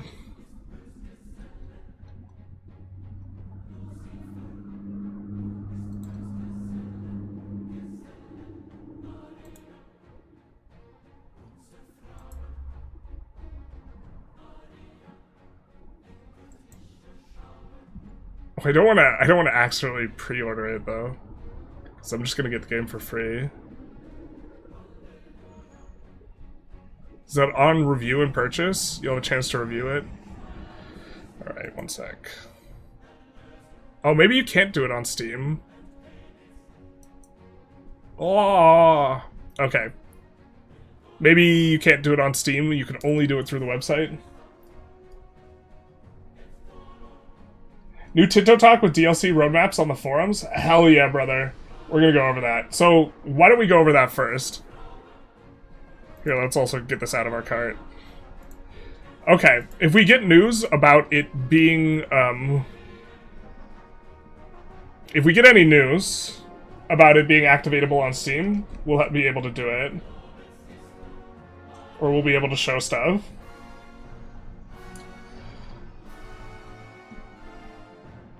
No separate account for streaming, Mr. Professional Streamer? Nope. I do a lot of the stuff not so good, huh? I'm not gonna lie.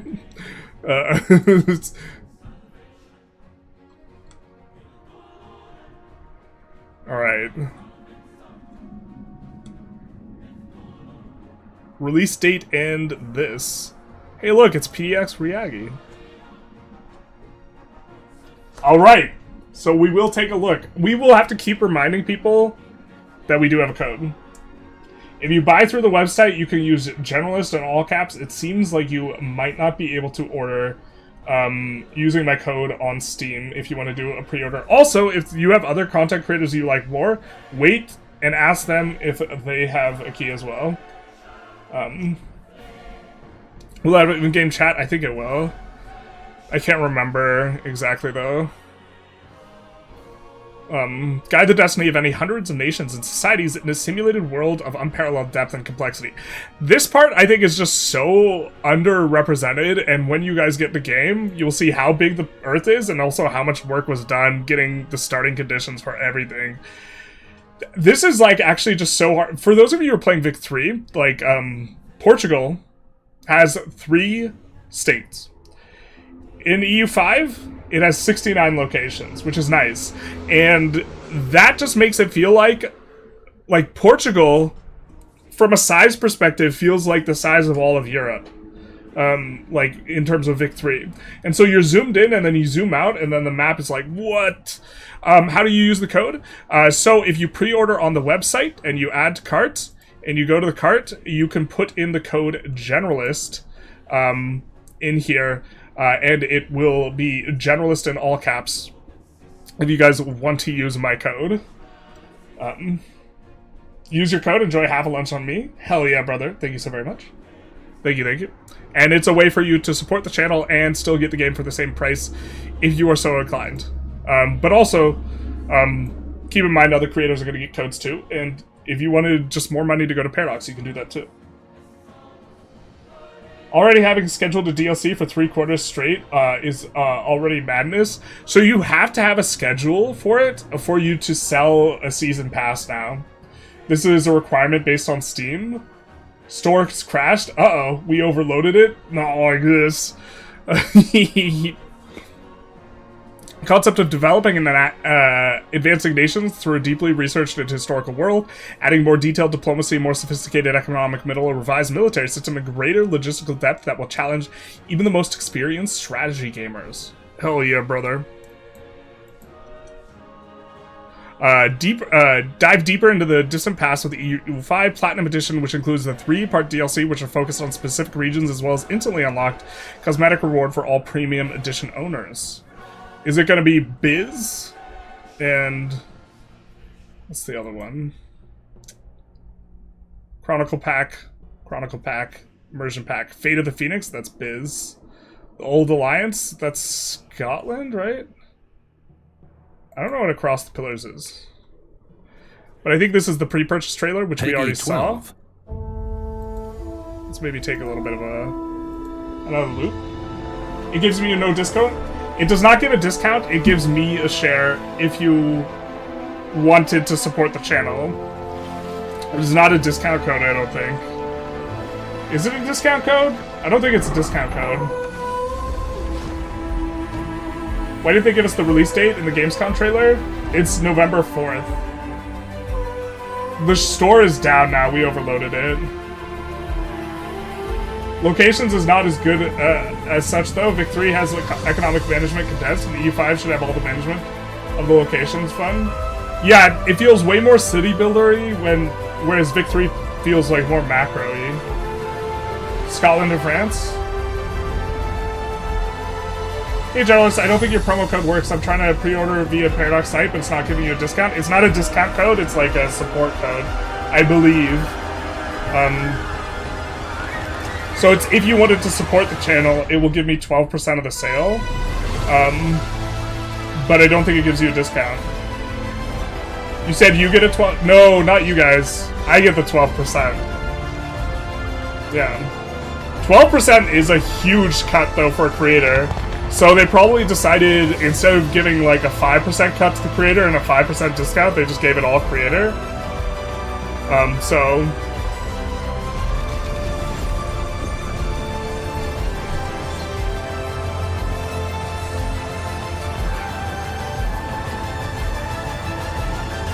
Isn't this the Wheel of Time music? It's certainly similar. Gotta sneeze right now.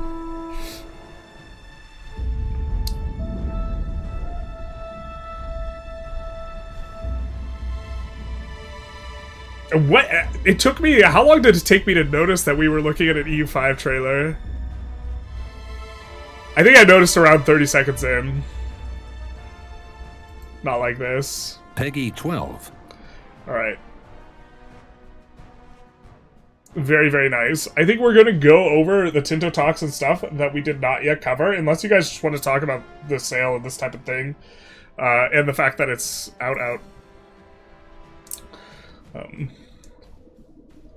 I don't think that this is one of the autocomplete things, but...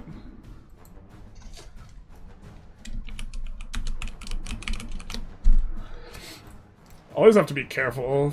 Like, it's like auto-completing your address, and you're like, please no.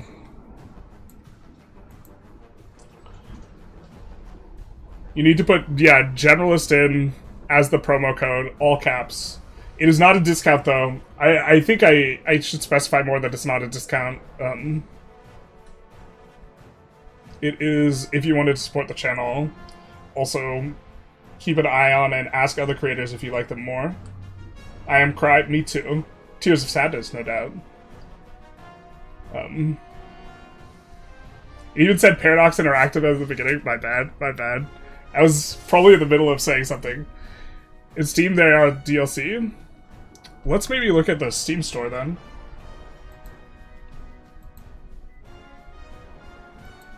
You have to click add promo code, exactly. Project Caesar.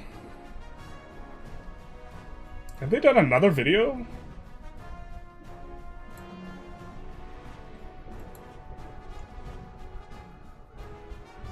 Is this the Lathe video?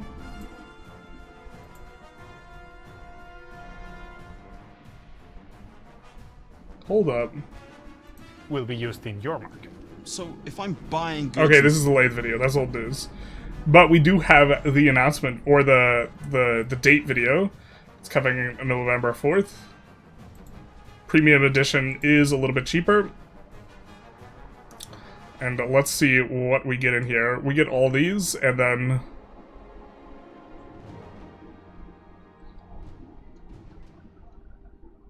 Alright. Sacred sites. 8 on-map depictions of holy sites from around the world. I do not know these by name, but it does look worldly. The Byzantine Empire will be getting some content for it. The Strait of Gibraltar with new options for Castile and Morocco. And then France and Scotland stand united against English aggression if they can manage to unite themselves.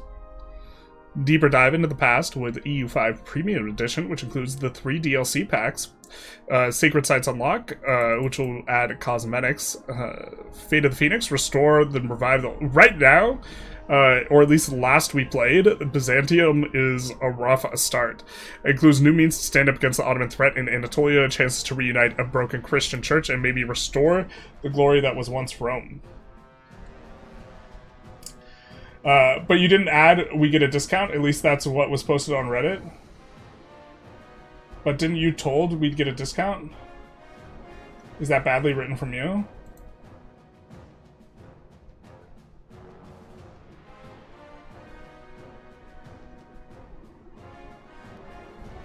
No, that says I will get 12% of all sales.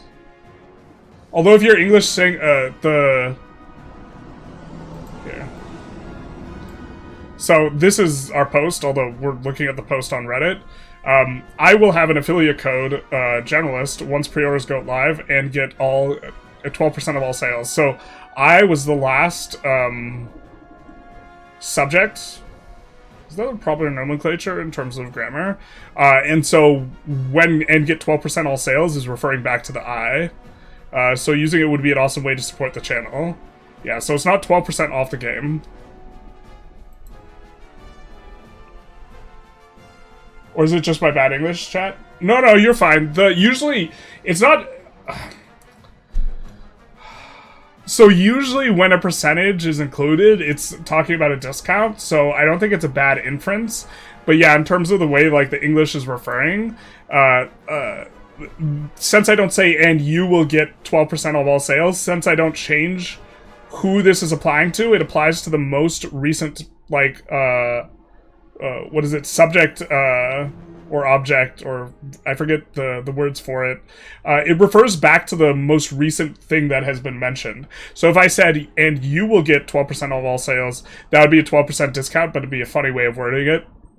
But since there's no you in between here and I, then this 12% is applying back to me in terms of like the grammar.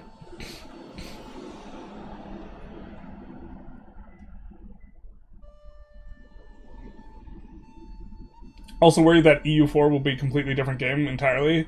It definitely seems a lot different than EU4, but like also just like it seems like a Europa Universalis.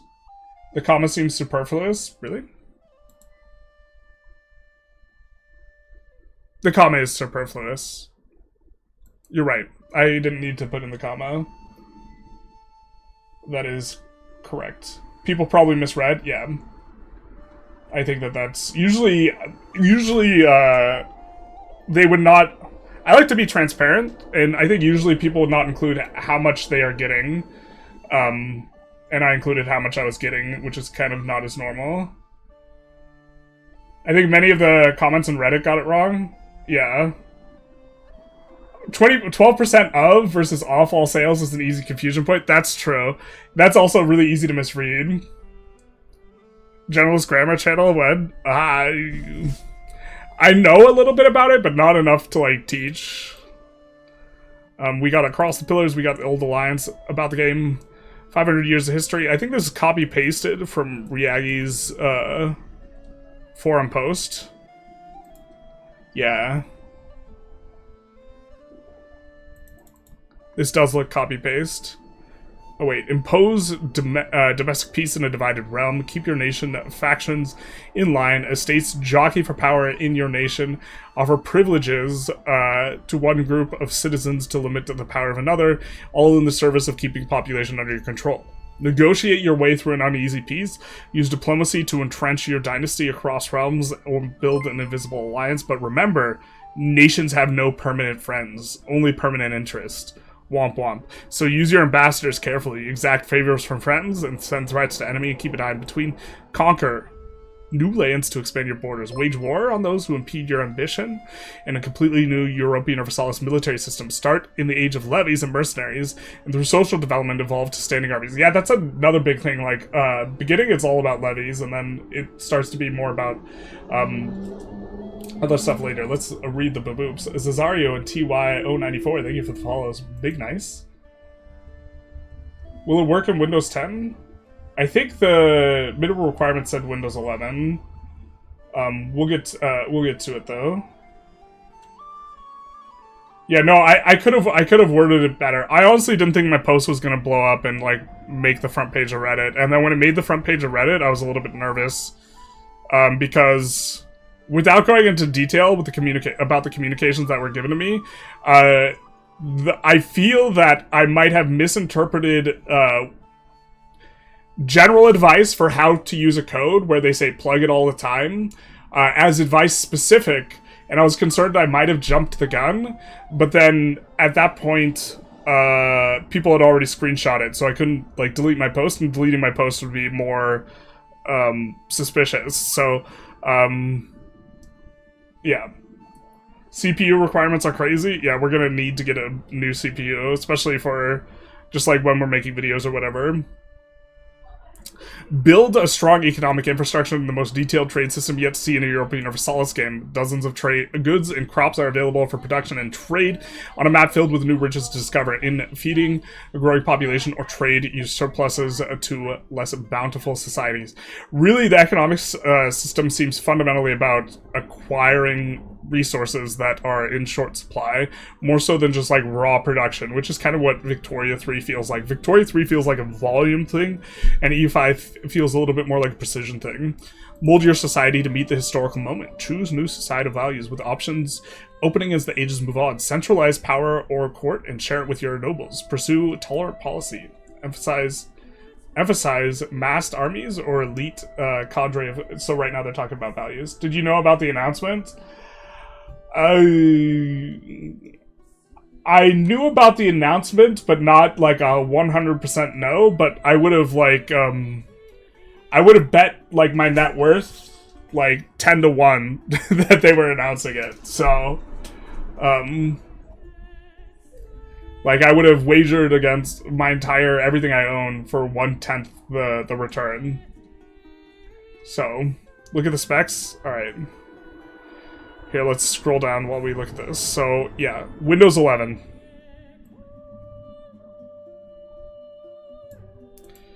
And then Ryzen or i7 14700, which I think is better than what we have. Oh, this is recommended. Yeah, I think that for other people the game is working a little bit better. But again, the release date is November 4th, and just a reminder, because we're plugging it a lot, if you buy off their website and you use the code Generalist and you click add promo code, this will give us a cut of the money, 12%, which is an enormous cut for a code. If people...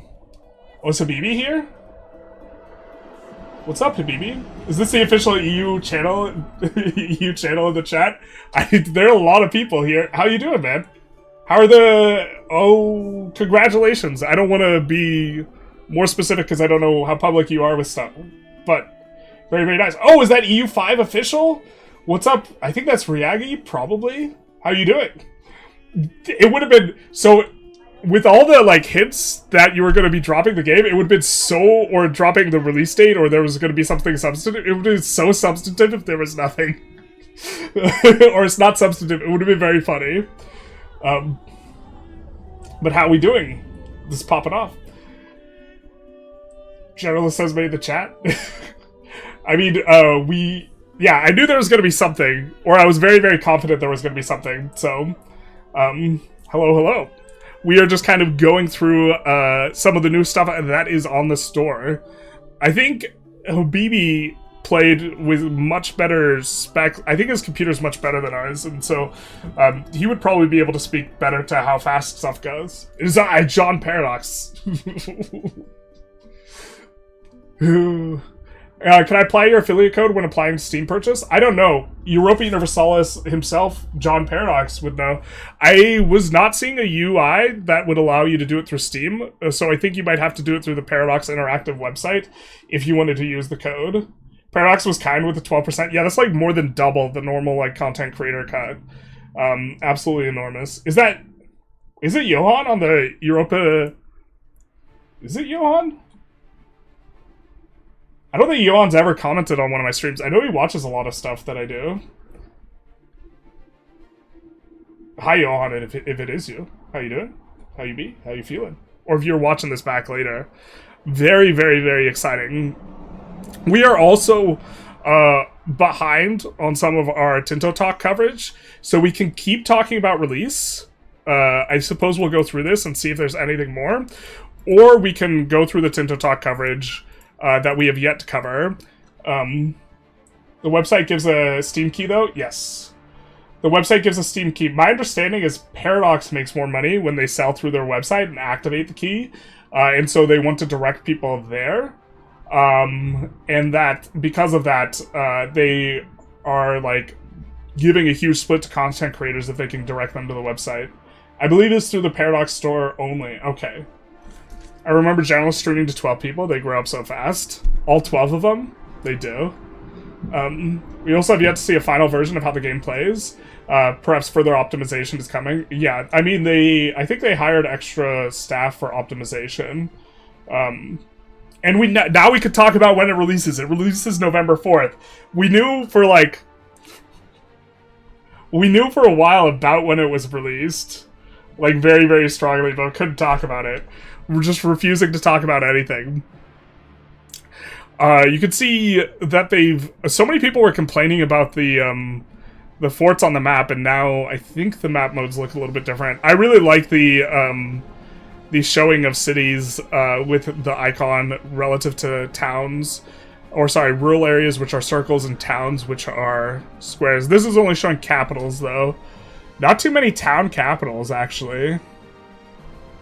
The squares are towns, and these are all diamonds and circles for the most part.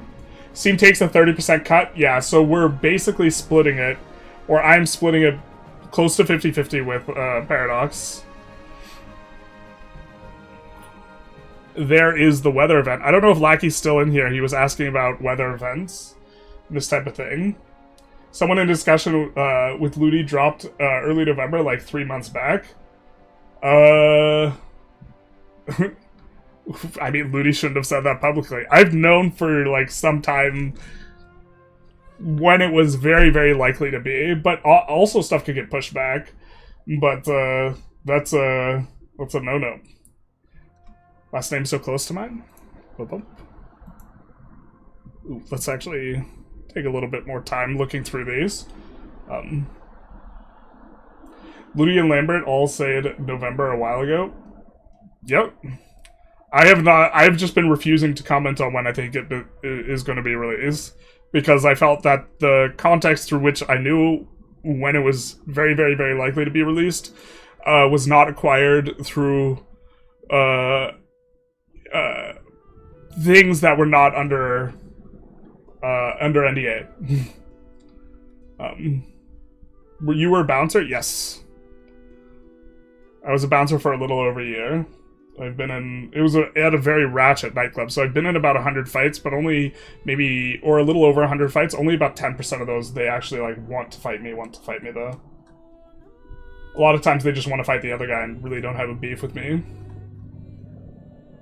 This year in pre-winter, we're kind of the best guests. Yeah, and also October, they're releasing Vampire the Masquerade. And in December, they're releasing that huge CK thing, so yeah. Based on the recommended specs, you're cooked. I'm kind of cooked with what I need. I need a new computer for this. Speaking of, if you go to the official website and buy through the official website and use my promo code, you will not get a discount, but you will be giving both I and Paradox Interactive a bigger share of the money, because Steam will not be getting or taking their 30% cut on this. Instead, 18% of that will be going to Paradox and 12% of that will be going to me, if you wanted to support the channel. I would not want to fight me. You know what you learn bouncing is that, in general, you just don't want to fight. Fighting is just silly, because fights are just really unpredictable, especially if you don't know how many people are in the other person's group. Just getting randomly ear-holed from the side by someone with a bottle is, like, definitely something that can happen. And, like, you might not want to keep beating on someone after they're just on the floor and limp, but they might want to do that to you. And if they want to do that to you and you get in that position, there's nothing you can do. The upper ceiling on how bad fights can be for you as an individual is really, really high. The Vampire game is releasing. I missed that. I think it's October. I think they already have a date for it. So it fits in nicely there. Also, for reasons I won't discuss, or I think I probably shouldn't mention, we also knew, like, it wasn't going to be earlier, and, like, it had to be pushed back a certain amount, and, like, all of this just, like, makes a lot of sense in terms of where it's at. So, Football Manager will drop. Womp womp. We do see a little bit of a colonial event here. On Korea, while they're having a civil war. Yikes. That's not ideal. We get the map mode for... Oh, poor Bruges here. The Bruges market is so small. But there's Cologne, there's Paris. These colors look a little different than what I remember. The color's based on who owns the market, though, so I guess that's been changed a little bit. Bordeaux, for example, if it's owned by the British subject, it'll be more of a red color, this type of thing. They're releasing vampires this year? Yes. Please let you have some social time? No. Why not 11th of November? I don't know. But it's going to be the 4th. They're releasing it a week earlier. Do you want it to be a week later? Start a petition. These pictures are from the game announcement in May? No, they're not. Are these later ones? Maybe the later ones are. This is not from the game announcement. They did not use these unified icons on the screenshots. I agree that they're old. Maybe these ones, these back ones are. No, these are updated. This is with the new UI. Did they announce Imperator Rome 2 yet? Yes. November 4th, Playa. That's incorrect. According to Paradox, back when they live stream finance stuff, there's no difference for Steam Cut when buying through their website or Steam because it still uses Steam keys. Alright, well then, if you buy through the website, they're just very generous to the creators who... I guess there's not an opportunity to use a code when you're checking out through Steam, so... You will get my promo code, May Your Ducats Flow. Thank you so very much. Thank you, thank you, thank you. My understanding is they don't have to give a cut, have to get cut Steam keys. They could just sell. They can't sell it for cheaper. Not gonna lie, Matthias, probably gonna trust Connor on this one. Also, the way that they set it up, yeah, not being able to sell it cheaper makes sense. They're from May 8th. These icons were not 100% not. This was not the way the build looked in May. I played over 200 hours on that build. You did not have these icons on the map like this. Actually, I'm pretty sure you didn't. Is that incorrect?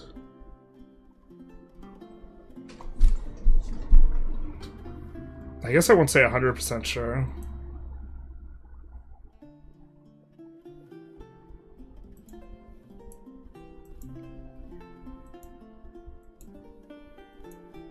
I don't want to comment too much on timelines, though.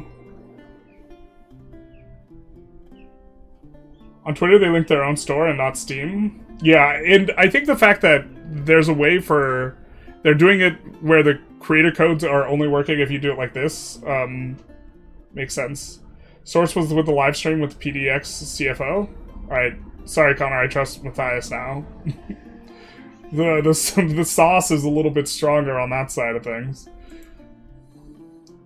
Vivid123, thank you for the follow, big days. So, I think we've discussed a lot about like the release stuff. We're gonna keep having the chat and the discussion on this type of thing. But I think we're gonna go over the Tinto Talks, unless you guys just really are not feeling that.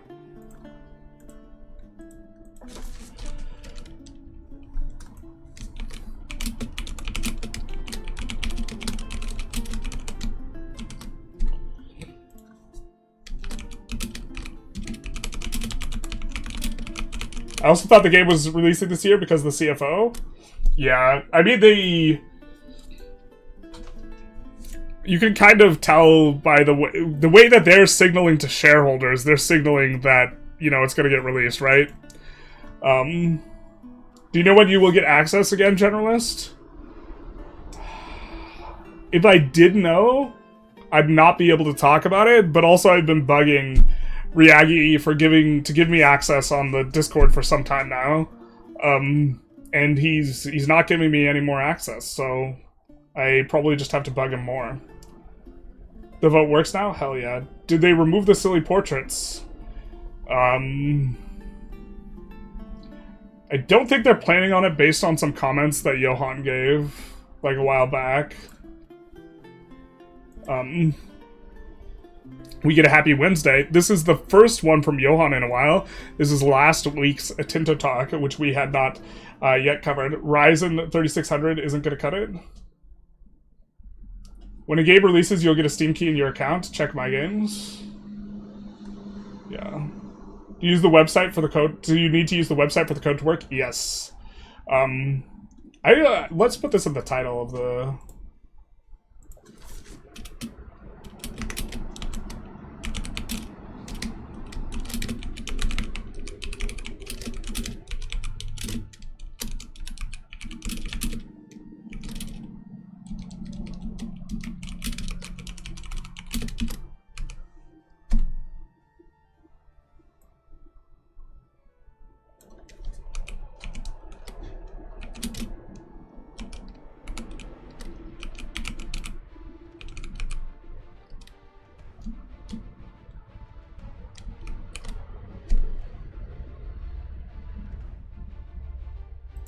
We'll put that there's no discount in the pinned comment or something like this. We'll have to make more videos.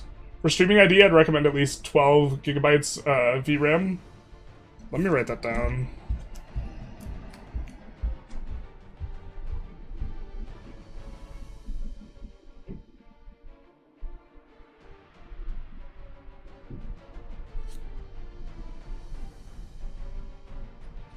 Thank you, BB.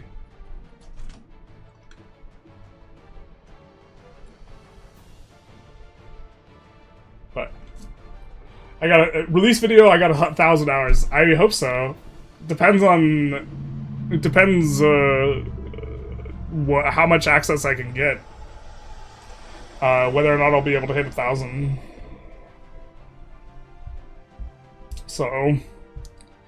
Today is the 13th of August, the most holy of days in Paradox lore, as we celebrate both the 12th birthday of EU5, or sorry, EU4, and the 15th birthday of Victoria 2. So how do we celebrate this year? We can talk about some fun changes that have happened in EU5 since we last let our influencers play before the announcement. I could talk more about how performance has been better or how we improved the AI, but that's something a video will show much better, so let's talk about some of the changes that can be shown in the Tinto Talk. And no, we'll not go into details about balancing changes, as that would be too long even for a Paradox patch note. Yeah, there were some even balancing changes between our first and second round of access, even though, yeah. Game not ready. Heartbreaking, honestly. Womp womp. Someone's a doubter. I almost said hater, but it's really more of a doubtful thing, though. You think Paradox should take at least 4 to 6 more months to fully polish the game?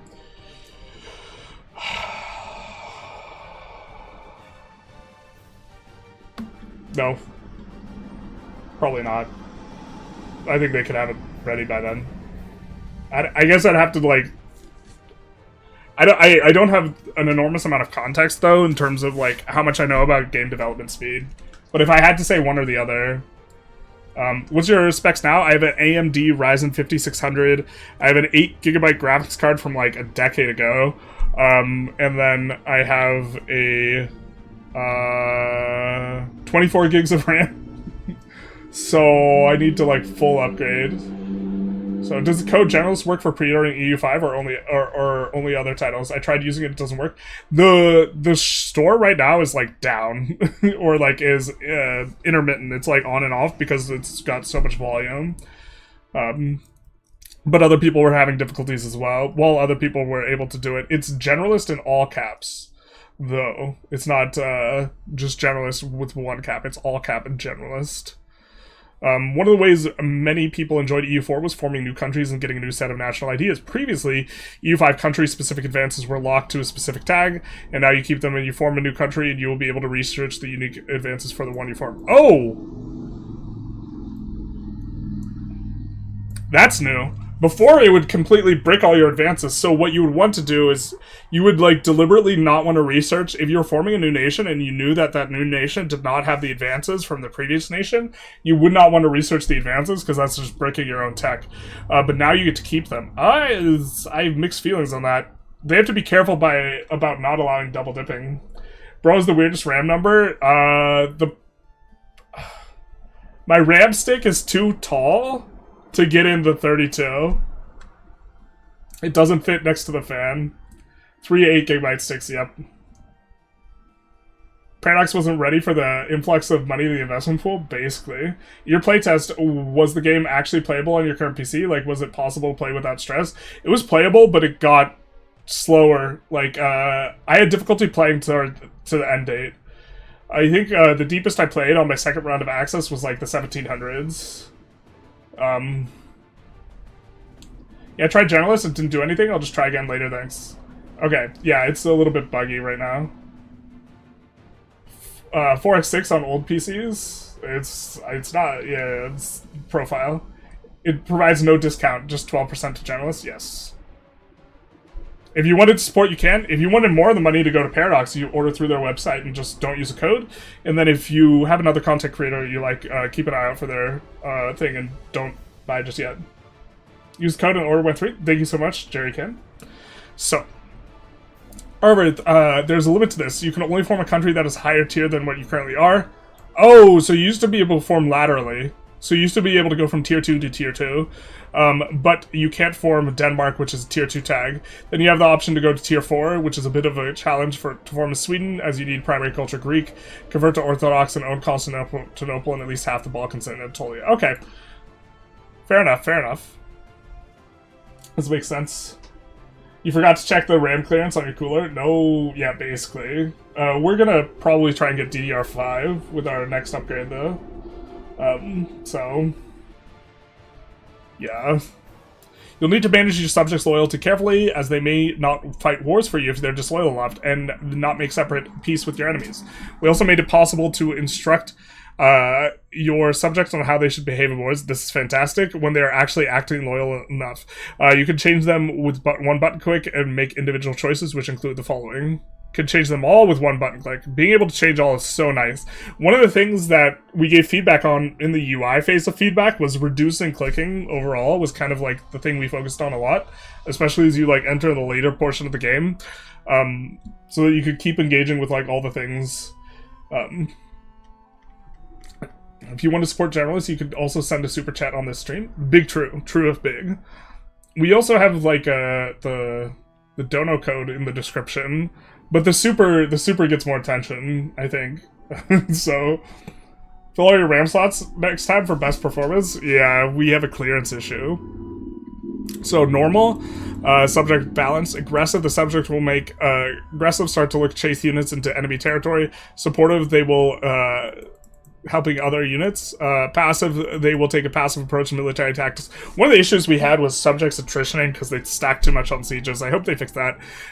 But it seems like you should be able to fix it yourself if you do this type of thing. Defensive, the subject will take a defense approach, looking to only stop enemies from doing anything in allied lands only. So nice that you can kind of mix and match these here. France does have a lot of subjects. Speaking of subjects, we added a new feature at EU4, where you can start wars using one of your subject CBs. We also added in this feature. Very nice.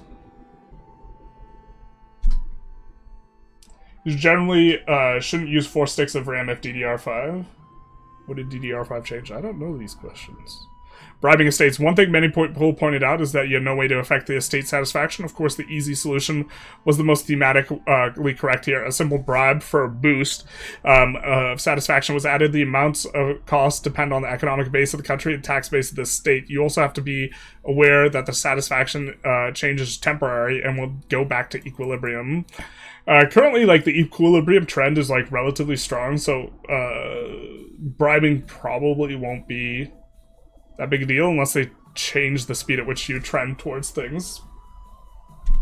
Reduced clicking is big. Currently I have tendonitis because of the office job. Yeah, also I think we're more focused on the economics in general.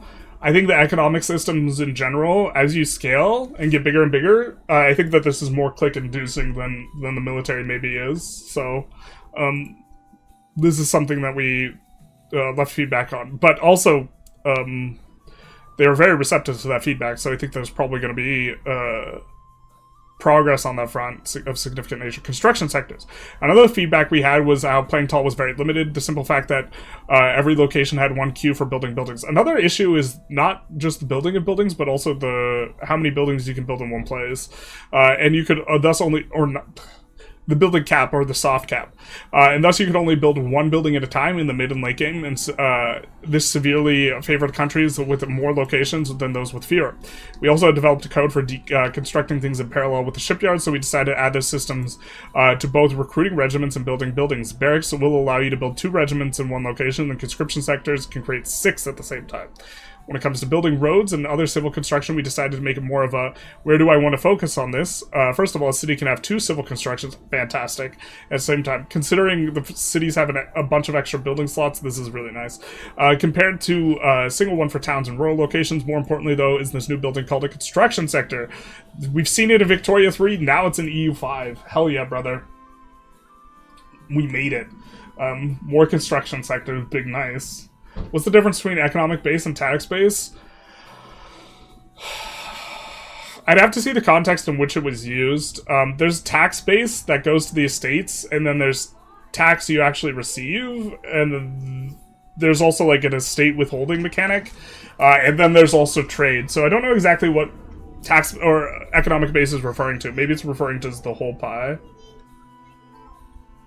AKA making Venice playable, basically. Actually, a lot of Venice is just building in other people's locations, I think.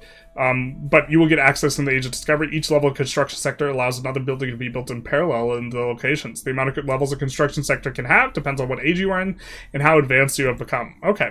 Construction capacity +1. Do construction sectors help with the normalizing construction good demand?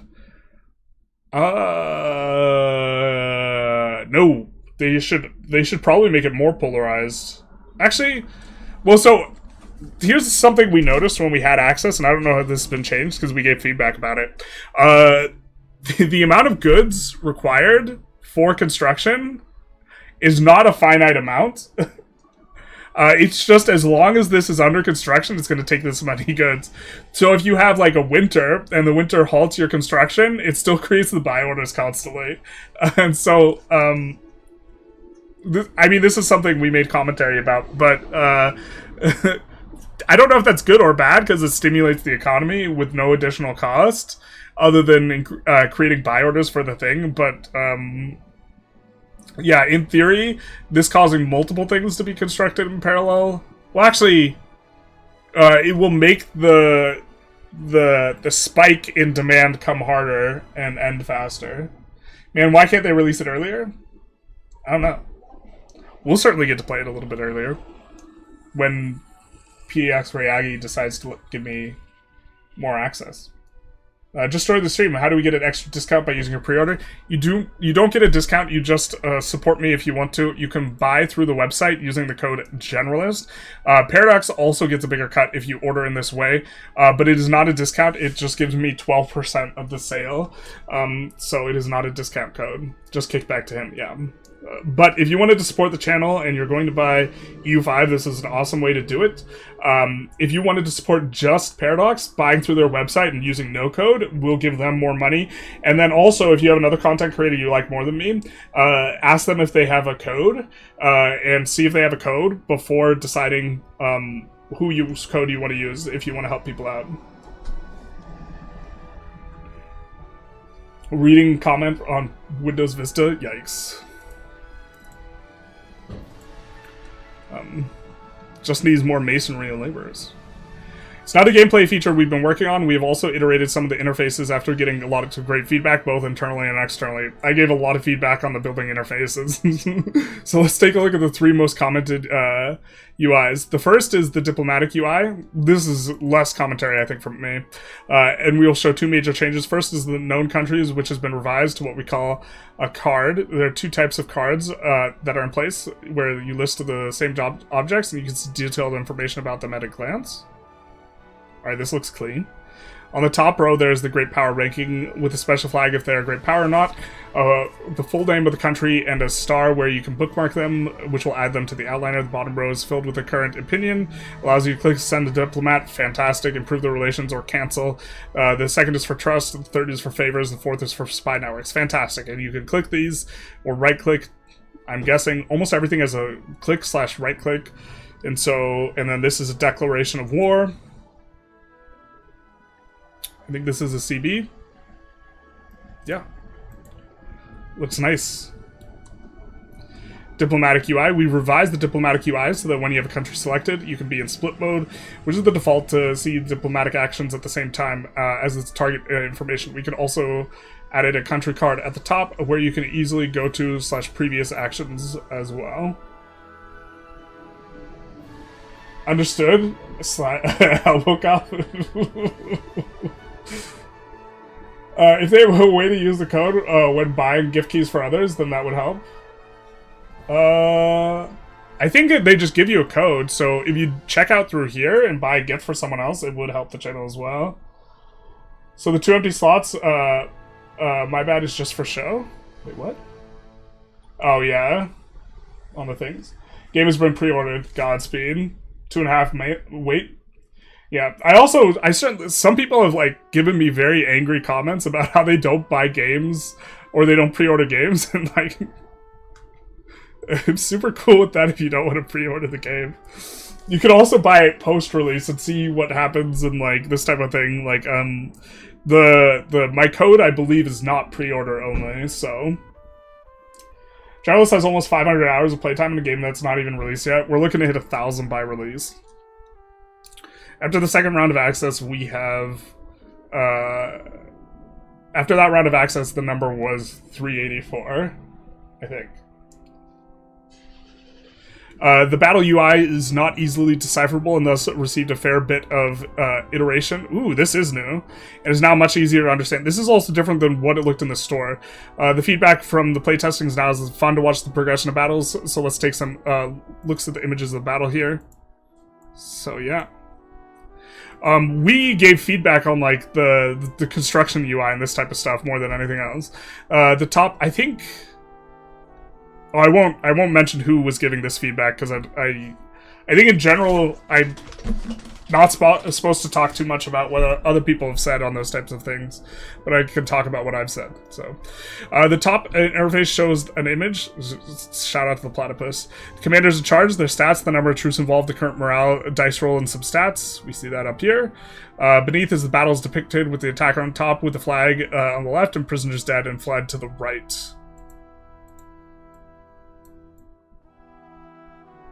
Okay. Kurt. In the middle of the battlefield, you see wide boxes representing reserves that are empty in the center and the flanks facing each other. These sections contain units not engaged, gray number telling you how much men are there.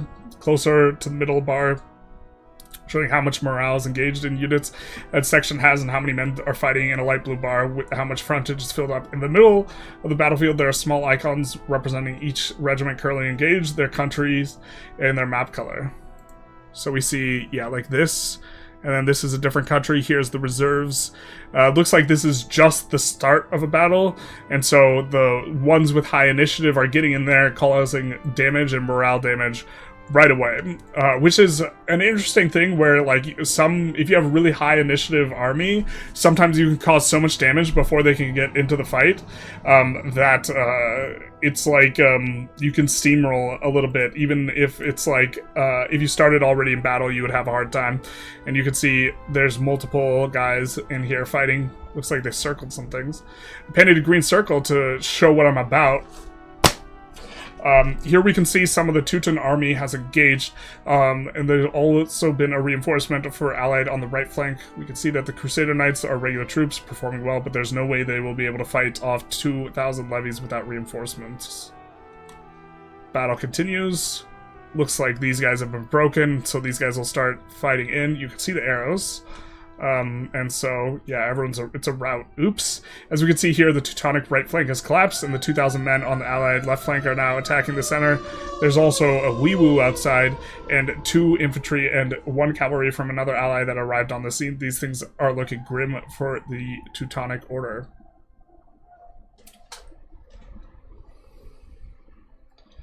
I mean, November is so close to the holidays, so there's a chance I could save money on Steam when it comes out from sales. Save money on Steam. Yeah, that's true. Will you finish the tutorial before release? That would be crazy. 37 hours before release would be insane. I think in theory it'd be possible if I had access like all the way up to release, but that's a lot of hours to get and a lot of hours to play. I don't know if I think I'd burn out if I were to play 1,000 hours between now and release. Maybe that's not even possible. You can, if you 100% no live, you can do like 110 hours a week. Yeah, I don't know. A release stream that would be 1,000 hours played would go kind of hard, though. Do you think there will be a discount for Christmas? No, probably not. Too close to release. The final UI we will talk about is the war overview. This screen is one that received the typical complaints, as it was rather cramped in a small side window. It had 2 big portraits taking up a large portion of the screen. Yeah, instead, we reworked it into a full screen, and you could have a detailed view of all the participants and ability to sort them. Yeah, this looks much nicer. And many more tweaks we've been working on the past few months, but that's all for now. Friday we'll have a bank holiday in Spain. Man, they have a lot of bank holidays. You'll have, next week, we'll have 3 posts. Monday, Tinto Map with Central America.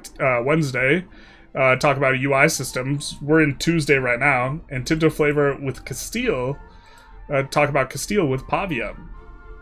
Double up on the Pavia. Oop. What do we even do? We accidentally opened something. Where did what did we open? The most you can hope for a 10% discount. Yeah. You could get a lot of hours a week by just leaving the game open. A lot of people have the game open for no reason. Yeah, but I was particular about actually specifically closing the game when I'm not playing it, because I wanted those hours to be real hours. I have a sneaking suspicion that there will be some people claiming an amount of hours that they don't have on release. What's the difference between standard and premium edition? Premium edition, yeah.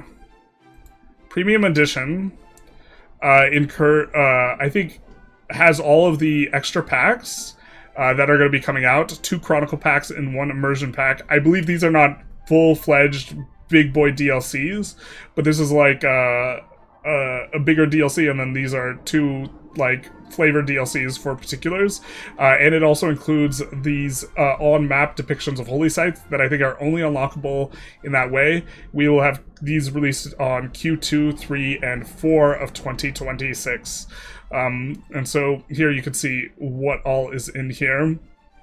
But I don't think these look like really mechanics packs. These look like country-specific packs that you'll be getting with the big boy version, but I think you also get a discount on it. So if you buy all these things separately, it'll end up costing you more. I have 5 hours of gameplay in EU5, but he left the game open for 300. Not like this. I really just like left the game open and just thought about the game for 300 hours without actually playing it. This is the way. But yeah, that's the difference between these two. Let's exit out of this. So, we have the North America feedback. We have a bunch of locations added. Very excited to take a look at the resources. We haven't taken a look at this yet. The resources in North America just absolutely turbo blow before here, before this time period. So, yeah, it'll be nice to say. Ludi claims 200 hours. Do you think that's true? I'm not trying to start beef, but I think both Ludi and Redhawk claimed 200, and I think both are kind of unlikely. It's theoretically possible, but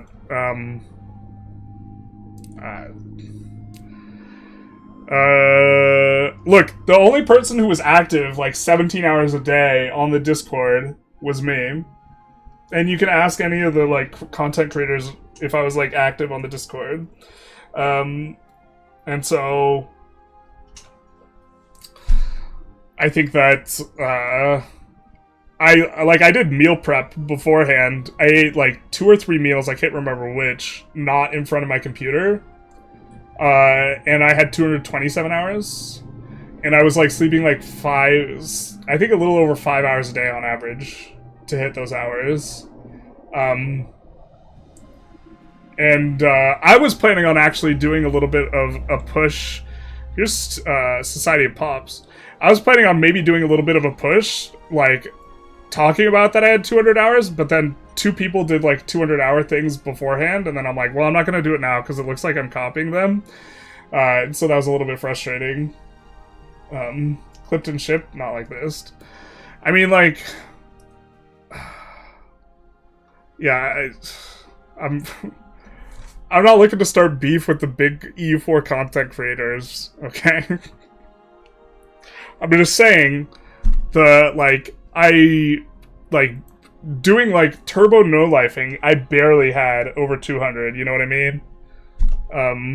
It's possible if you leave the game up. Yeah, if they left the game up, maybe they had over 200, but they left the game open more. I, like, wasn't leaving the game open, but I, like, and maybe they slept under like 6 hours a day too, and like ate every meal in front of their computer as well. We made changes to Society of Pops based on your feedback and check a list of changes. We received a ton of feedback, prioritized the changes to what we think is relevant. As usual, we stored all the meaningful feedbacks. We mean in the future, when we have more time to rework, we might be able to do that. Yeah, they just make tickets for stuff, and then they have them. Locations. I know someone was upset about the locations. Or not the locations. They were upset about the areas. But all this kind of looks fine to me. Was it Lambert, I think, was upset about these looking like normal states. Sure, people are just rounding their hours up to 200. I think it's closer to 150 and 180. I 100% believe some people had like 150 plus. It's just like the extra like 50 is like you're starting to like have an encroaching. Like someone was like telling me I was also we had slightly over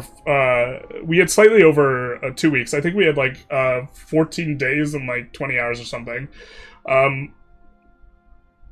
So we had a little bit more over 2 weeks.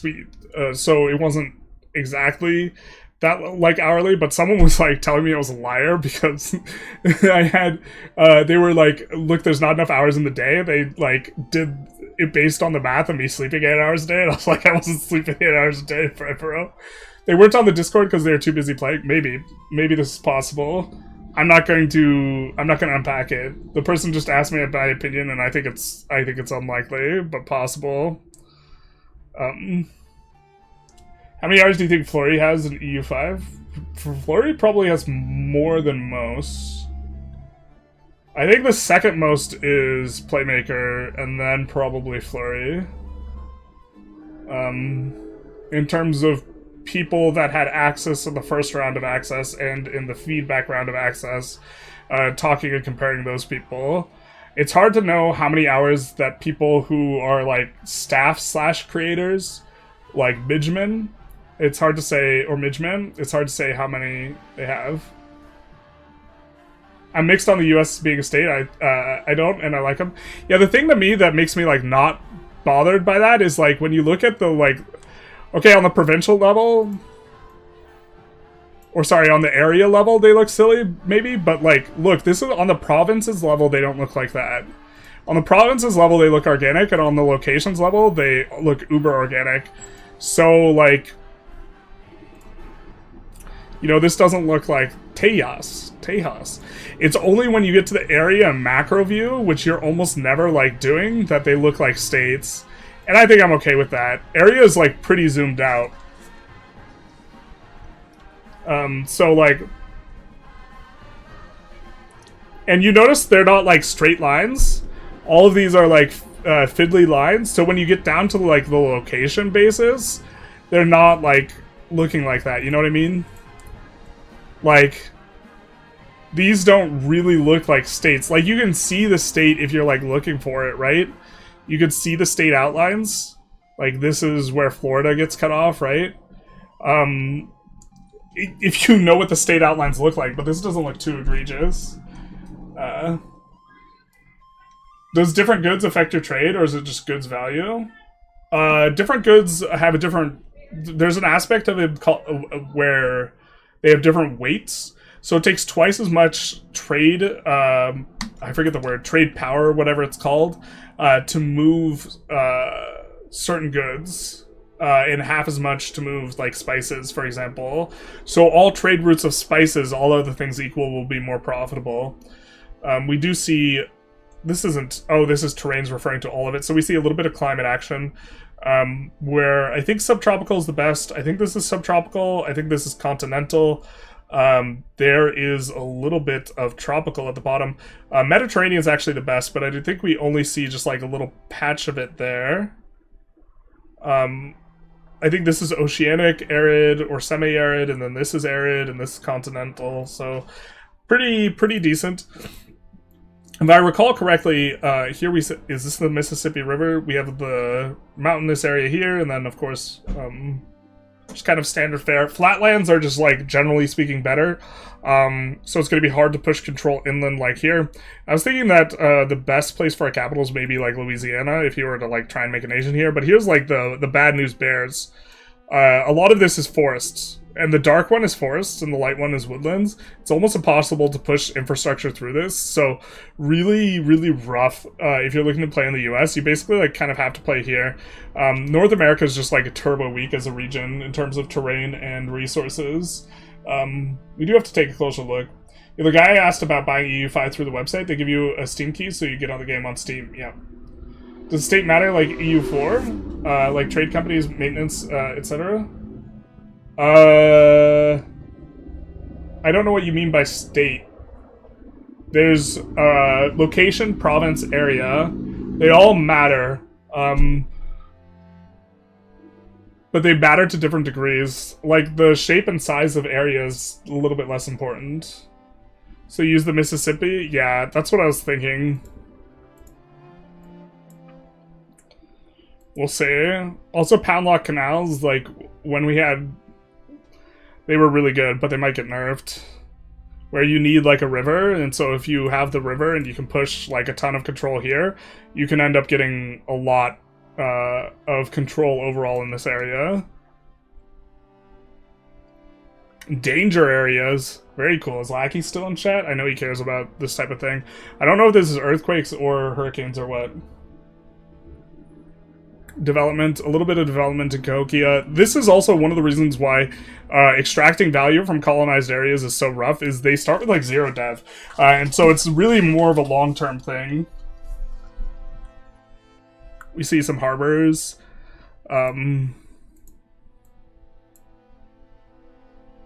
Yeah, kind of the classic. Also, navigable Great Lakes. A little bit cool. I don't think it's going to be good to build boats there, but you'll be able to push control. And I probably become super good with coal and steel, reduce forestation. Yeah, so I'm currently, they've made it clear that they're not going to have forestation or vegetation changes on release, but that this is something that they want at some point. So the US will get much better once you can change the vegetation, I think. Trade is all about money, right? I mean, you cannot use a certain kind of goods to form your realm. For example, importing some kind of rare spices affect your realm life. Trade's not all about money. You can also, like, import... If you have pops that demand sturdy grains, the base price of sturdy grain is 1, so even if it's turbo expensive, it's not going to be very profitable to import, but you can import it to make your pops more satisfied. You can also import input goods. Alright, here's the thing we care about, is the resource map mode. Let's see more detailed ones. So currently, as it stands, it was all like fur, lumber, and wild game, and we're kind of seeing a similar thing. In Alaska, there is some gold and coal, quite a bit of gold, so I think this is going to be one of the more rich regions. You're probably going to want to ship slaves up here, because it's probably also Arctic, which is really bad for pop growth, just so you can work the stuff. We also see a little bit of gold down here. We see lots of furs. Furs are kind of good, but the thing is they tend to be polarized. They're really good in areas that don't have access to them, or very many of them, because the price gets really high. But then when you have a glut of them, the price gets collapsed. You can trade them, and so this is what you'll probably do for them, but the base price on them isn't insane. This looks pretty bad still. I think there's some more resources. Like, I don't think there's this much coal and iron. But it looks like a lot of just grain. So clay is not very good. Legumes is not very good. Maize is not very good. Lumber is okay, but you don't want a ton of it. Like, the real strong things are the fiber crops and the cotton. And tobacco. I know there's tobacco in some spots. There's some tobacco. But really, really not a whole lot going on here. Down here it's really good, the gems and the gold and this type of stuff, but it's really only like Texas kind of, or down here as you approach the Central America. Central America has insane resources. You're gonna need to make some markets when you arrive. So yeah, do we have any news on the resources? Tons of changes, they say. Yeah, I mean, it looks better, but it still looks terrible. I think North America has the worst resources of any continent other than Antarctica, which I don't think is even a thing. So, let's move on to the next one. Release date's the day after your birthday. I'm going to buy it with your code. Thank you so very much. Yeah, for the people who are coming in, I do have a code. The code doesn't make the game any cheaper for you, but it does. I will get a cut of the sales if you wanted to buy through the Paradox website. I believe they also don't have to pay as much of a service fee to Steam if you buy through their website, so it helps them out. They will email you a code, and you just enter in Generalist in all caps and click add promo code when checking out, or after clicking on your cart if you wanted to use that, which would help out the channel if you've been enjoying the EU5 content as we've been going through it. I kind of wish they kept the way that resources work when colonizing EU4. What way is that? I mean, EU4 production of resources is completely different, right? Hello, welcome one more Friday to Tinto Flavor, the happy days where we are going to be looking at the flavor content of EU5. We'll be looking at the Mamluks, Pavia with his good old copy-paste. We joke about him welcoming the Friday and happying the Wednesday, but the real reason is he just copies and pastes the same intro. It's like literally the exact same, but we joke about it. We do have a description. By 1337, the Mamluk Sultanate of Egypt is the preeminent Muslim power, and I think the Mamluks are going to be one of the strongest starts in the game. Ruling Egypt and Levant with a splendid capital of Al-Qara, which is Cairo. It picks a random good midway through colonization. Oh. Interesting. I think I really liked Random New World, but it's so not a vibe with what they're trying to do, pinning down everything perfectly. So, forged in the fires of revolution and sustained by the swords of warrior slaves, traded from the Caucasus, Mamluks rose from the collapse of the Ayyubids and the infamous leaders such as Abai Barz al-Jashangir. They halted the Mongol and advanced near Nanbulus in the Battle of Ayin Jalut and conquered the last Crusader strongholds of the Kingdom of Jerusalem. Apologies for all the pronunciations. Legitimized by these scores, the shadow of the Caliph installed Is this just sound similar phonetically to Cairo? Kahira? Their position of the holy site of Mecca and Medina, enriched by change in the reign of Sultan Muhammad Bahriya, has brought rare stability. However, the survival of the Sultanate depends on the loyalty of its fractionist military estate, and the long succession crisis regularly threatens to unmake a strong state. If I recall correctly, these guys have an insane bonus. But I remember skimming through this and not seeing the bonus. It was something to, like, trade efficiency and tax efficiency.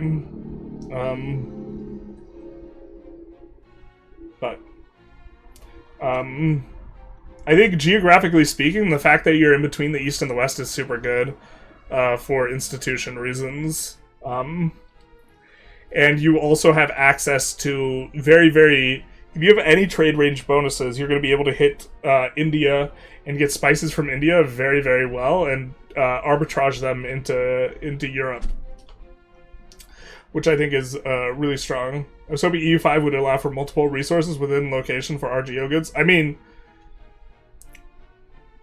okay, Portugal in Victoria 3 has 3 states. In what is it?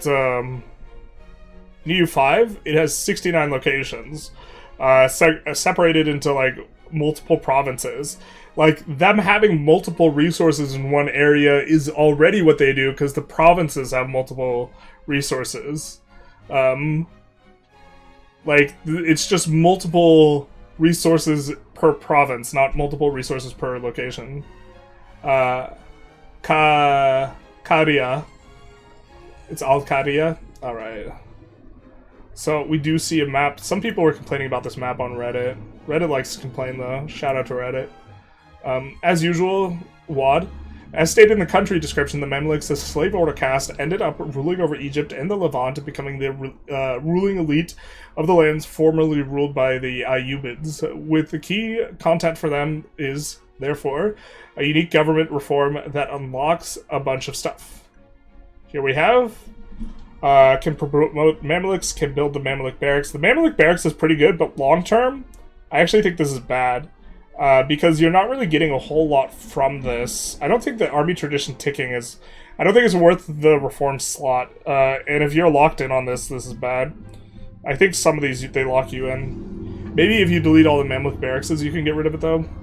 Allows you to promote Mamluk in Parliament. Allows you to build the Mamluk barracks. The Mamluk barracks, it is quite expensive, 200 gold. But I believe the normal rate is 50 gold for 5 manpower, and this is a little bit more than that. It does take slaves as an input, though. And I think that this is one of the important things, is slaves is so overwhelmingly powerful that this is going to make the Christian religions generally suffer, because I think they are not allowed to take slaves. Maybe other countries can take slaves as well, but the Mamluks can take slaves, and boy oh boy, is that good. Because you can... It's the only way you can shuffle around pops. And you can take slaves and then eventually accept them, and so you can get non-slave pops, but, like, there's no intermarket pop movement other than colonialization and buying and selling slaves. So, yeah.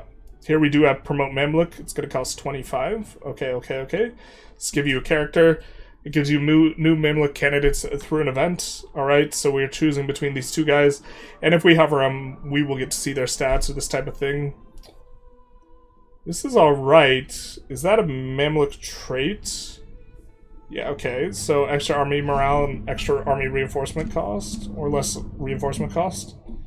That seems pretty good, especially if you can get 2 military traits. I don't know if that's possible. I don't think it is. But...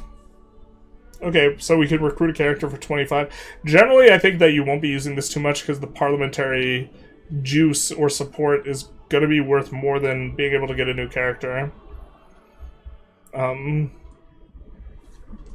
Here we have the Mamluk Army Law, so unique law category for Egypt. 2.5% discipline, very nice, and this is kind of just free.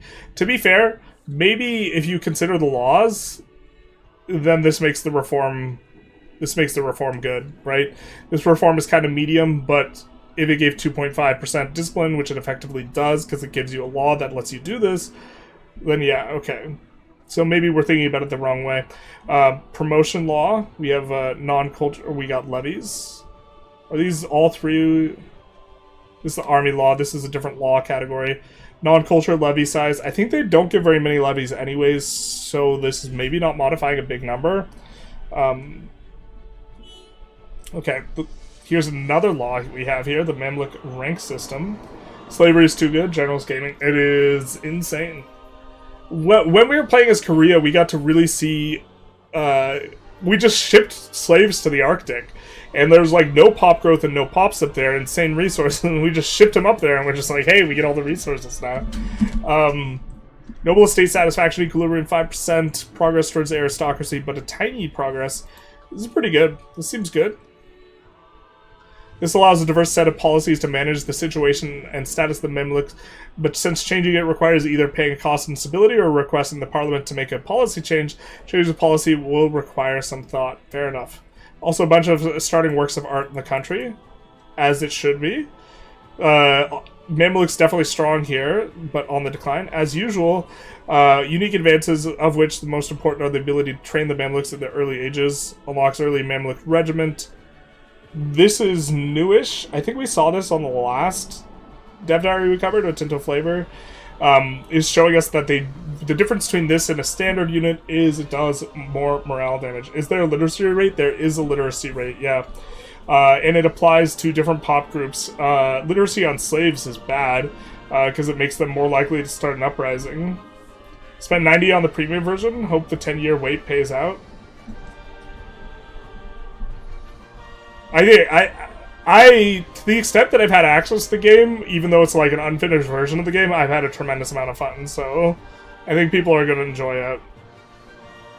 I'm also, just like, full disclosure, I'm generally super bullish on games when I haven't gotten to play them very much, just because, like, the novelty factor is, like, plays really highly for me. I really enjoy figuring a game out, and then once it's figured out, it loses a lot of, the act of figuring a game out to me is something that is really enjoyable. Trade maintenance minus 10%, that's insane. Available in Asia Traditions. or maybe not insane, but it allows you to run... A lot of trade maintenance will allow you to arbitrage really well. Because trade maintenance, there's additional costs to running trade routes. If your margins get too small, then they can't cover the cost, right? So then you can't do the trade. The fact that you have lower trade maintenance means you can do a lot of these small ball trades quite a bit better. Apparently, Paradox is giving YouTubers EU5 again? When? Who said this? Did you ever reach Industrial Revolution in your playtesting? I did not. Just saw Lemon Cake got access. Interesting. Is Lemon streaming? Anyways, let's continue. We have the Halka auxiliaries, which have a little bit better food consumption and movement speed. Or is this higher food consumption, so worse? But if you... I think that's actually an insane amount of movement speed. Let's see what the... So the Mamluks have 2.5, so you could actually cruise around with cavalry with this. Probably, and be able to zip around the map a little bit better. On Lemon's Discord.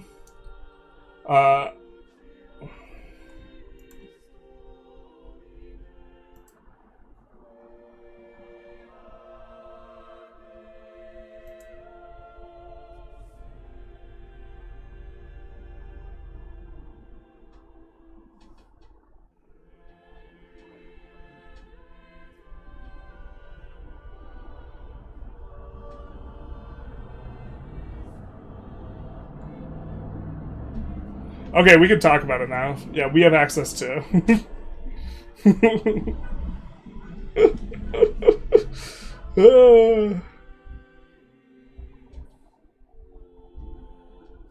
But yeah, we can show the game later, but not like soon later. At some point, we will get the ability to show more.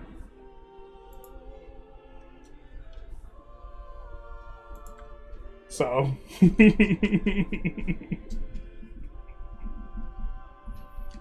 Does this imply we can No, we can't talk about everything. But yeah. Got access to the game right now. I've been thoroughly enjoying doing a little bit of well, I'll talk more about other stuff later. Stream ends in 5 minutes. No, I'm not gonna get in trouble. I guess I could screenshot... Well, I don't want to screenshot the communication that I'm receiving, because I just generally don't want to take screenshots of the Discord because of NDA. Like, I'm not supposed to talk about the communications other than to the degree which they let me know, but yeah. I didn't know if Lemon spilled the beans ahead of time. He wasn't... So I don't want to be like, oh yeah, I've had access too. I cannot show the game right now. I wish I could. We also have monthly prosperity, 10%. So now we can talk about what's in the game, and we don't have to keep, like, canals have been nerfed. So, like, the importance of the Mississippi is way less important. Bro's been playing this whole time. Yeah, monthly prosperity is a really nice modifier to have, because getting the prosperity up is really, really nice to be able to do. It's kind of a weird modifier, though, because, like, boy oh boy is it really good to have some of it, but after a certain point it, like, starts getting less useful. Taken down? So we won't be seeing you for another 2 weeks? I mean, how much stuff have I been... Paradox got him? Wait, what? Are we not live?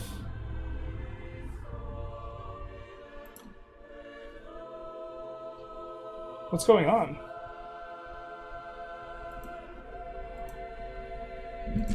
Are we not live?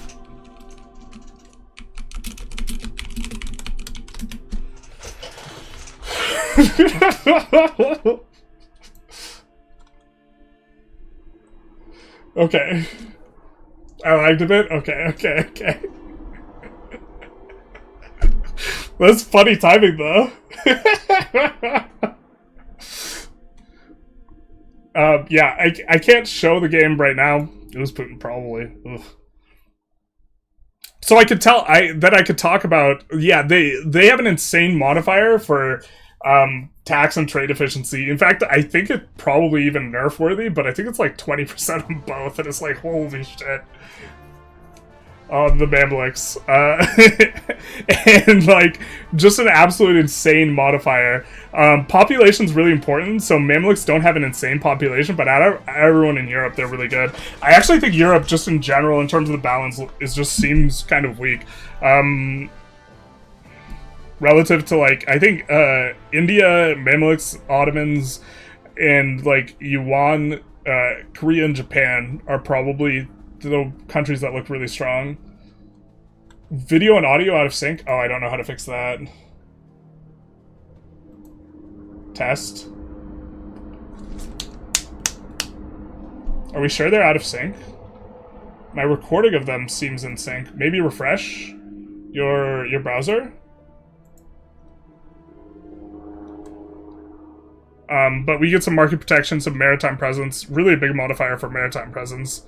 Repercussions of Mansa Musa. So also...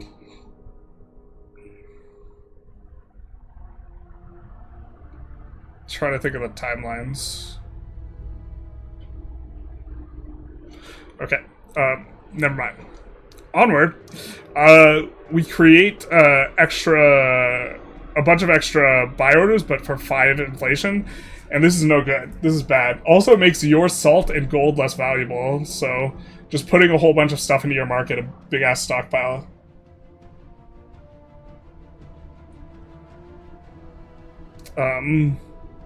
We get alliance from Georgia. And we see some events that we have in here. The Citadel of Al-Kira. This is actually an insanely strong building. Are they going to show the modifiers? Yeah, so we get effects of our country, 2.5% silk output, and 5% cloth output on the location. But just 2.5% silk output, really nice on a building that we have here. Refining the Furiosia. We get a little bit of a change on an estate privilege. This estate privilege isn't in... Well, actually, this is a... I actually really like this estate privilege. I was about to say it's not insane. It's not insane, but 5% satisfaction and a little quality progress. It's like... but it's like kind of a free-ish one. It's kind of a little bit of a layup. Maybe pulling back on Noble's power a little bit is kind of nice. I'm probably a little bit too aggressive about giving out privileges. So sad they didn't remake the UI. Still pre-ordered though. Honestly, like after a while, like you kind of... The UI, I'm not like... I like Victoria 3's UI more, for example. Victoria 3 on release UI, that's a different story. That UI was terrible. But after you play the game for some amount of time, you stop seeing the UI and you just look through the UI. And for you guys, like, having not played, what you see is, like, the UI. And then, like, after a while, you just, like, see the deeper thing behind the UI. You know what I mean? Like, as you get better at it. Someone said the biggest change was UI, and not gonna lie, I don't see it. That's because it's, like, it's way less of a headache to navigate a lot of things. And way less clicks. And that just doesn't get represented in anything that's being pushed your way.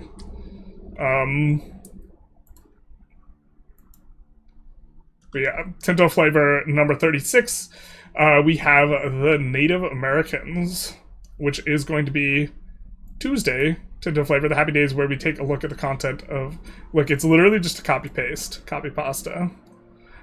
But getting into the content here.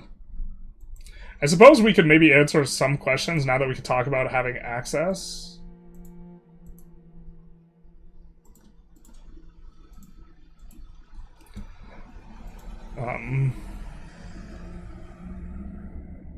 Man, the way that was worded, we also get to do more stuff with videos too.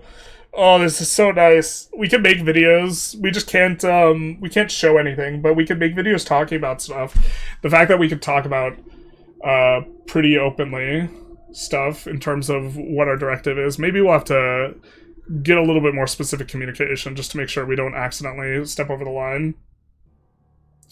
Also, I should just be plugging, if you want to pre-order the game and you do it through their website and you use code Generalist in all caps, you do not get a discount, but this is a good way to support the channel because I will get 12% of the sale if you want to do that. And Paradox, they don't have to pay the fee that goes to Steam, so Paradox will get more money too, as far as I know. I'm not 100% sure on that. There was actually an argument on that. I forgot which way it kind of got settled earlier. I should figure that out. I'm just mad how EU4 had different windows when you click on countries, provinces, HRE. And EU5 tries to put everything on that left window, you know what I mean? That's a design philosophy change across all of Paradox. Like, that's a real top-down thing. They want you to show the map at all times, unless you can't avoid it. Have you played Native Americans? I haven't played Native Americans. I've played a lot of different countries. I haven't played any Native Americans. For tribal, you might have content such as advanced unlock tribal laws with few policies inside. Beside that, you might have other such content as extra privileges for the tribesman estate, which is relevant in this type of countries, etc. So we have different things here. Different laws. Tribal modernization. Okay. For being in North America, you have a bunch of different advances to the old world in the first 200 years of gameplay. Oh, something that's super cool is you can bring RGOs from the new world to the old world and vice versa, and you can plant them in certain areas depending on the climate, which actually makes, I think, tropical areas of the old world really good.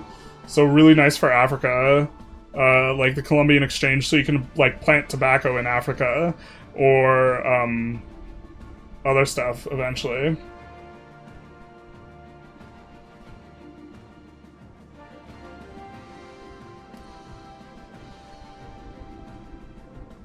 You played Byzantium? Is it easier or harder than Biz? EU4 Biz. I don't know how hard EU4 Biz is. I did play it though. CFO said there's no difference. Thanks, Matthias. You were the one having the discussion earlier. Thank you for clarifying. Dude, that's awesome. Potatoes? Yeah. Potatoes, I think, are on the list. I think so. I can't remember.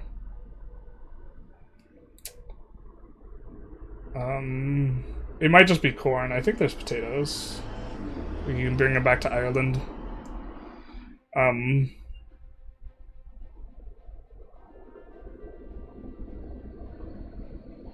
We have a Council of Elders, 2.5% satisfaction equilibrium, pretty strong. We got fur output, food production. Agenda impact is actually quite nice. Because you really want to push through these things. I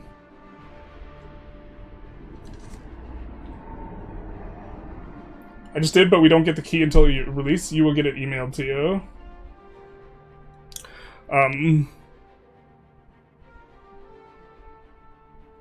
But yeah. Alright. And then we have the Haudenosaunee Confederation. Which is going to be... Yeah, you can plant potatoes in the old world. The fact that you can rework and work out the bad RGOs is, like, kind of interesting, too. Because it really changes, like, the value of stuff in the super long term. It's really, like, late in the game when you get access to that, though. Do not share our view of the world. We must convince the world of our way of life. Some of the best games I played have had horrible UI. Dwarf Fortress has, like, the worst UI of any game ever. But yeah. Well, Dwarf Fortress is ugly. I don't know if the UI is necessarily bad. Like, having to do a lot of extra clicking is a different form of UI that's not related to the aesthetic, and that's one of the things that's been massively improved. EU4 Biz is so gimmicky reliant for the Ottomans. Yeah, don't you just trap them on an island? An experience of restarting until you get the perfect setup, yeah. You, like, are supposed to trap their army on an island. Characteristic of the Haudenosaunee is their federation, as such a special type of IO. Very cool. Tribal confederation. Created for all tribes, but this one have it at start. 5 members. Allowing them to consolidate their federation. Okay. So you form together with a bunch of these guys. Once they're united, you can form a new common identity. It's a formable country, tier 3, so I guess you're not going to be forming too much after that. We have tribal matriarchal. Interesting. They have unique government reform. This is kind of okay. Estate satisfaction is really nice modifier. It's kind of okay. Will you be able to talk about the later eras? I think I can, but I'm not sure if I want to do it too much because I don't know if Paradox is going to be wanting to be the ones who show that information first. I don't really want to step on their toes, and also there's another reason why I might not be able to talk about stuff that I'm going to have to check with people on. What do you recommend, premium or standard edition? This probably relates more to you than other people. I would say if you often buy premium editions, you should buy this premium edition because it's overall a discount. And depending on your cash flow situation, if you rarely buy the premium editions, and you were concerned that you might not like the game, I would just buy the regular edition. But I personally, if I were buying the game, which I don't need to because I will get it for free and I have it right now, I would buy the premium edition. And I'm pretty confident it's going to be solid on release and that people won't be regretting paying for the extra DLC. However, it is going to be, or actually, I'm walking here, I would say that check out. These are mainly flavor oriented, and so if you have no interest in playing these countries, don't get the premium edition. Unless you just can't live without the holy sites on the map, which I think there's going to be no other way to acquire these other than the premium edition. But there's going to be a Byzantine flavor pack, there's going to be a Straits of Gibraltar, Castile, and Morocco, and there's going to be a France and Scotland flavor pack thing. I don't think any of these are mechanic DLCs that are just like enormous in terms of adding new stuff. So if you feel that those won't really add for you too much, then I would pass on them, this type of thing. In theory, I get 12% of sales if you're using my code, so I get more money. But like, I would say like if the flavor there doesn't appeal to you, then you can maybe like live without it. You know what I mean? How to get it for free? Make over 1,000 hours worth of videos on YouTube for their games, and they'll give it to you for free. Go back in time and cover all the Tinto Talks would be actually the most straightforward. Coffin Maker, thank you for the follow, big nice.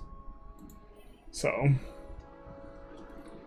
I'm putting off buying until a week to see how it looks. Yeah, so a lot of people are like this as well, which is why I was saying it, like it has more to do with how you feel comfortable like buying games and this type of thing. I think my code will still be usable after release, so if you were concerned that you would not be able to use the code and you wanted to support me, then this I think you'll still be able to. This is insanely good.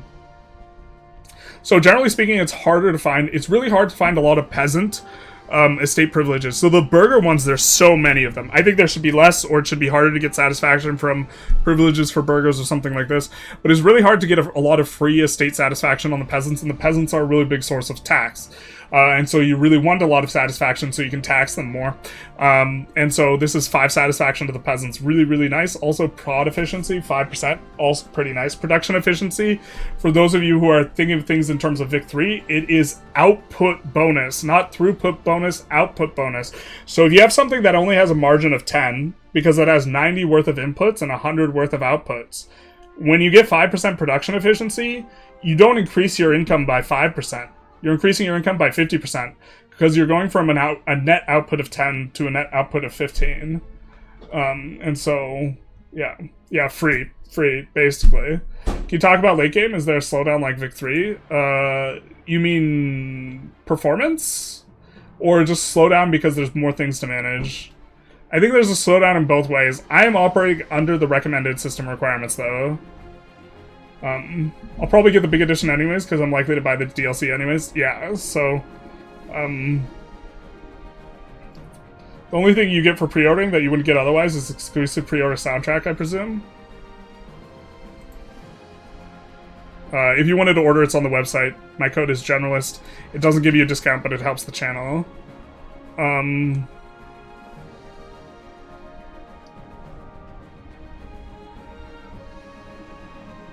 I think pre-purchase bonus, the soundtrack. Okay. The soundtrack's on Spotify, though. I mean, in theory, I'm supposed to probably shill it as hard as possible, but, Pelias, if you can live without the soundtrack or the sacred sites, waiting a week is probably good. To see how things go. The only thing you get for pre-ordering, and the buildings on the thing. There hasn't been a Paradox game that doesn't slow down late game. Yeah. I mean, the reason I haven't played towards the end date has a lot to do with the game slowing down a little bit. Is there power creep? Yeah, I think the economics is a little bit too snowbally. But I think that's... I'm giving feedback on that. Generalist morals are too good. I mean... I'd rather people make the best decision that they can based on what's important to them than, like, get, like, $5 or something and have someone, like, regret their decision. Army reinforcement cost, monthly war exhaustion, improved relations. None of these are insane. Legacy of the Great Peacemaker. We do get a unique event in here about coexisting. The Tale of Jingon Asasi.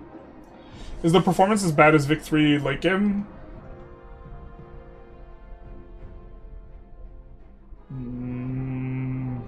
Probably. Once you get really late. But not as bad as Vic 3 late game before they got the performance under control. Vic 3 late game performance used to be really insane. Love how active you've been on subreddit. Thank you. Using your code and looking forward to much more of your coverage. I appreciate it. I'm probably going to try and make... I'm going to try and do at least 21 videos the week of release and stream 12 hours at least some of those days. Basically, actually, if I just keep getting views, I'll probably try and do the whole week, but... Doesn't EU4 actually go faster because less tags? Yeah, currently, like, one thing that really is a little bit rough is, once everyone has armies, playing in or around the HRE can be a little bit rough unless you're trying to consolidate really hard, because there's so many armies, it, like, lags a bit. That's the thing that really comes to mind for me, like, performance-wise. If you work to eliminate all the one-location miners, though, it's, like, less of a factor. But I expect performance to be better by release as well, just in general. Hey, Ivala, how's it going? How many hours in Europa Universalis games do you have? I have, like, 1,500 hours in EU4. I don't want to discuss how many hours I have in EU5 specifically right now.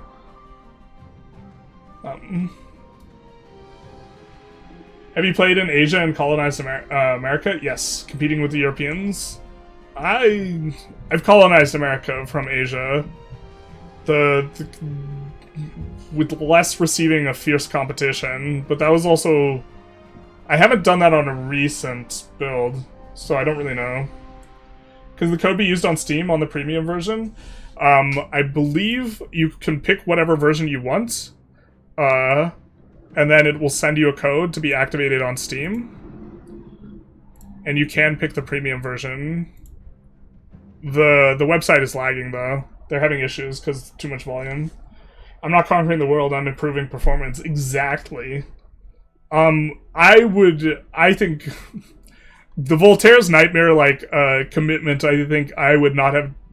I would prefer if they didn't do it, but where they want to have, like, 200 or 300 countries in the middle of the HRE. I mean, it's interesting when you're playing it, but,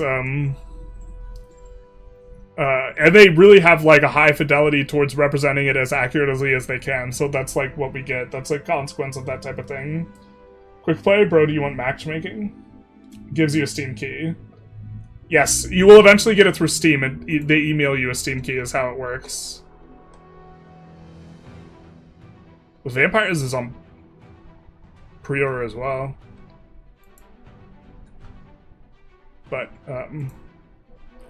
yeah, you can add it to cart and then use the code. Or it looks like on both you get the soundtrack for pre-ordering. Will you play now? I will play when I'm done with the stream. Which is maybe not the play now version you wanted. Being treasure flutes to the new world. I didn't play as China and get it to the new world. China is interesting to play. It's a bit rough. It seems like you can't avoid the Red Turban Rebellion at all. And so it seems like you either want to really just consolidate where you know you're going to retain control of territory, and it's really like rough to deal with, or probably what's better is to just bankrupt yourself building in one of the countries you know you'll release and just playing as them. I5 is crying at the specs. Yeah, you're gonna need to do something else. They announced DLC. It's kind of like flavor packy DLC more than anything else. But yeah, let's quickly look at the store. It is an immersion pack for Byzantium, and then Morocco and Castile, and then France and Scotland.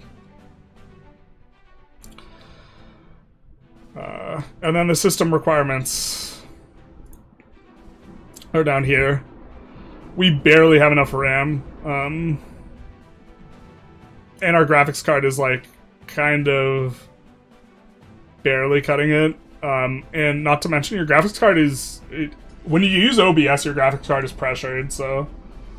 what are you going to try first with your early access? I'd love to hear your plans. I've played basically every major nation at this point.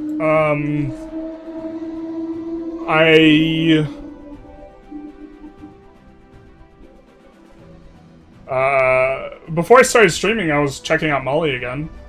I really enjoy Mali. I'm probably going to just do a whole bunch of polls of what people want to see and just do that, and look to have 7 to 14 starting steps videos and 7 to 14 tutorials the first week of release, and top 10 lists. I'm probably going to do a lot of top 10 lists because those are easy to put out quickly. I'm not allowed to work on videos yet.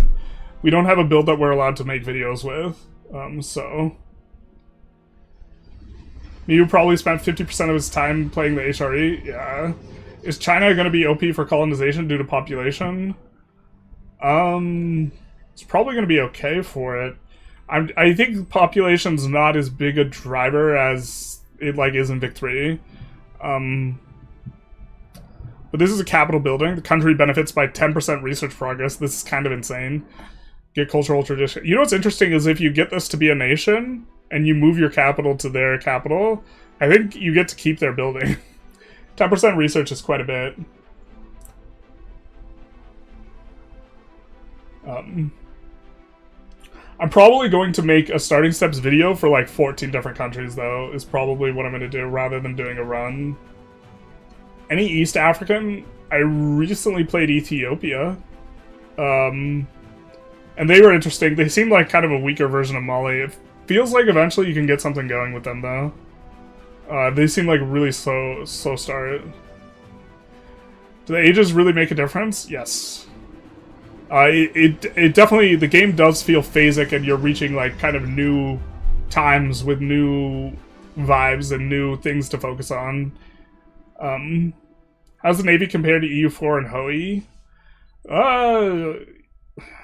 It kind of feels a little like EU4 in terms of like you get the boats and you do the things. The boats are good at different stuff, and it really matters a lot there. You still just want to have a really big fat doom stack, and just, like having a lot more boats than the other person really makes a big difference. What's your stance on the current build? Is the AI very bad? No, the AI is a lot better. The AI is not as good on like long-term strategic thinking, which is something AI is just always going to be bad on in games. The AI is maybe not very good at economy. I think they built too many forts.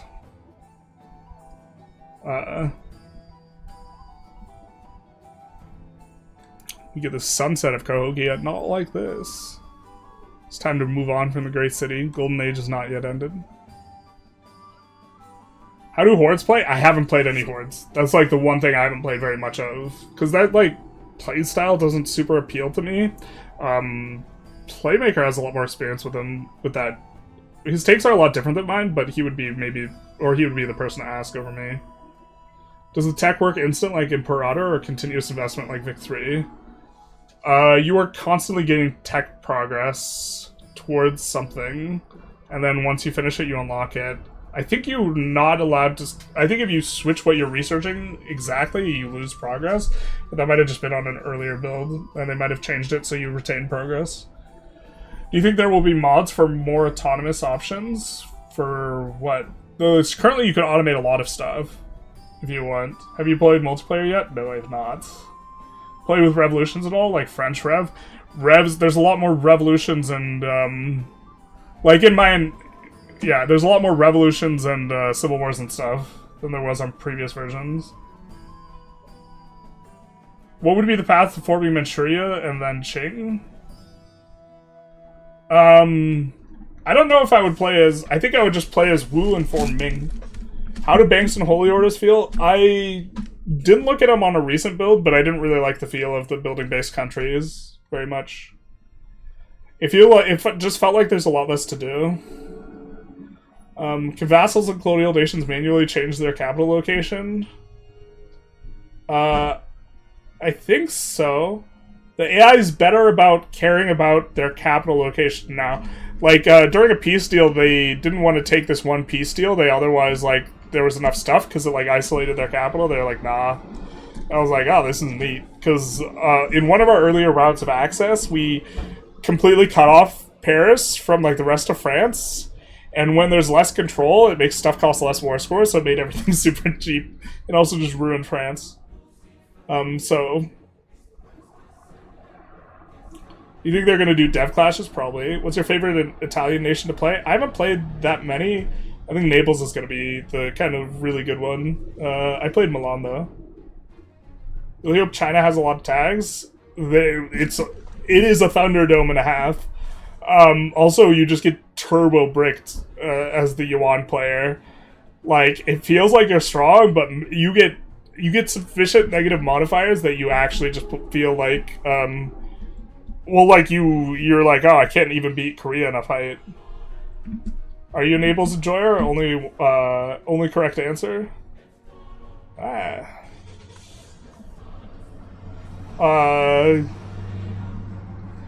It also depends on who has the best bonuses, actually. I'd have to take a look. I was referring more to Endgame. The Revolution always felt like it should have been more... I didn't get to Age of Revolutions, so I can't comment on that.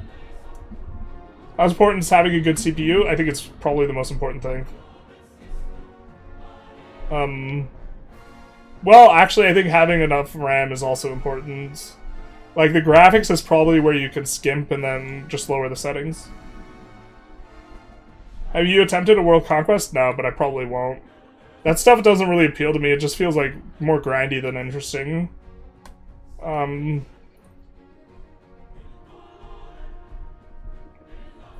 It seems like it's probably feasible, but I don't really know. It's sounding like you play larger countries or one of the big dogs in that area. Yes, because that's what has the most content, and I'm trying to formulate an opinion on a lot of this stuff. So playing someone teeny tiny doesn't do as much. What's the smallest, some of the smaller countries? I mean, we started out as Holland and formed Netherlands.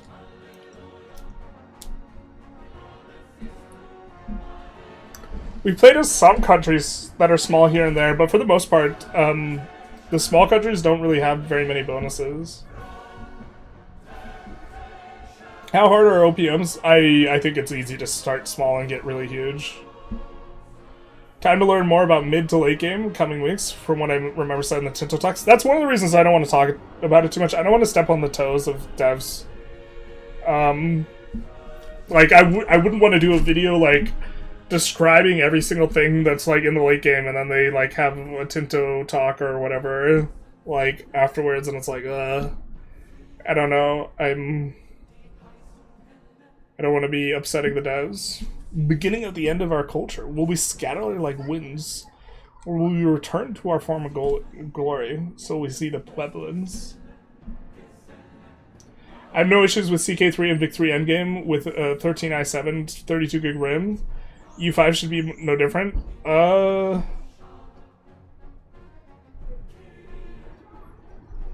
performance level seems honestly kind of similar to VIC3. Just overall. You smoke? No. Wait, what? Why did you think I smoked? I occasionally have cigars when I'm drinking, but like, I drink, I think the past decade I've averaged, well maybe not decade, the past 5 years I've maybe averaged under 5 times drinking a year, so I don't really drink a lot. I think I've had maybe 8 cigars in the past 5 years or something like this. Are you playing on the same old build that you had from the videos? I have a newer version of the game. How much has changed from the build of your Korea video? A lot. A lot has changed. A lot's changed in terms of the UI. A lot of stuff that I was touting as really good has been nerfed.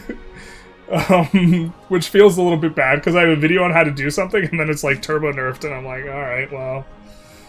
Like, Dev Province is nerfed a lot. He's addicted to EU5 now? Yeah. You have no video? That sounded like a lighter? Oh. I didn't light a cigarette. I'm not, like, uber opposed to, like, well, I don't know. It would... Occasionally I smoke a cigar. The thing is if you get turbo, like if you're drinking a lot and you smoke a cigar, you're gonna have a super bad time if you're not used to smoking, if you're not really used to smoking cigars. So that's a really good way to get super, super nauseous. I think we'll try and mainly engage with chat because a lot of you guys are chatting, but also kind of scroll through these. And maybe read a little of chat's a little slow. Do countries feel really different, or do they feel all the same? They feel really different. But like, I mean, there's like underlying themes of what's good that's like consistent from time to time. It doesn't feel like you're playing a different game, I guess. Did they fix building costs being fixed? No, you still lock in the price. I just, I don't mind it as much as I did when I made the Korea video as the thing. I'm like kind of more okay with it. There's some weirdness that I think is not necessarily good from a simulation perspective, but it's just kind of like small in terms of importance. Taco Bell or Del Taco? I live in Southern California, brother. Like, neither. I guess, like, look, if I really want to slum it, I'll go to Taco Bell. But Del Taco's better. You know what I'm saying? Like, I feel like going to Del Taco less than I like than going to Taco Bell, but if you force me to eat, like, 3 meals a week at one of those and just one of those, I would choose Del Taco. But if I like really want to turbo slum it, I'll go to Taco Bell. Taco Bell is this weird thing where very often Taco Bell will be hyper appealing, right? You'll be like, man, that looks so good. And then you eat it and you're like, man, now I remember why I never get Taco Bell. But there's like a lot of really good Mexican like around where I live, so like that's probably why I don't like either one very much. Does your discount code not work on Premium Edition? It should work on both. You just put in the code, Generalist in all caps. It's not a discount code though. It is a code if you want to support the channel. I get 12% of the sale. It's not a discount code. It's just a support the creator code if you are interested in doing that. Are the canals still as good in the Korea video? No. That's one of the things that got turbo nerfed. The canals, instead of having max level of 5, it's a max level of 1. So, they're still good, you just can't build as many of them. It's harder to stack minus 100% distance cost capital or proximity reduction. And so, because it's harder to stack it, like it's not as, it's less valuable until you have the last bits of it. Like, proximity cost reduction is more valuable the more of it you have, because it's harder to get to minus 95%, which is like the critical number. All of it is effectively like less valuable. I'm from SoCal too. I go to one of these just for cravings. It's not real Mexican at all. Yeah. You know exactly what I'm saying then. I would honestly, if I was going for fast food like Mexican, I would also just go to Chipotle. Because Chipotle is just a little bit more expensive and it's like way better. Same with all the fast food I've eaten. Yeah, you're like, man, that looks good, and then you have it, and you're like, why did I do this to myself? Order the premium edition with your code, went through fine, even though the email hasn't come yet. Okay. It should work. You should, if the code's not going to work, when you click add promo code, it should just do something else. Do great works feel impactful at all? The art feels relatively low impact, because it's mainly giving you defense, and you as the player aren't generally as threatened by the AI. It's giving you more cultural defense, and the amount of like offense and how it boosts up your influence a bit. I'm not paying close enough attention to really know how effective it is. I think the art in general feels underwhelming, but that might just be because the degree to which it's communicated to me as the player is relatively low, and it's operating more in the background. So either it's not very strong or it's just under-communicated, and I haven't tried to nail down how impactful it is in a very close way. T-Bell is a fast food place where you get a lot of food for a fair price, similar to Jack in the Box. I feel like fast food places just aren't like a lot of food for a fair price anymore. Together you can form Pueblo, and much more. That's all for today. Okay, I think we've done all the catch up in terms of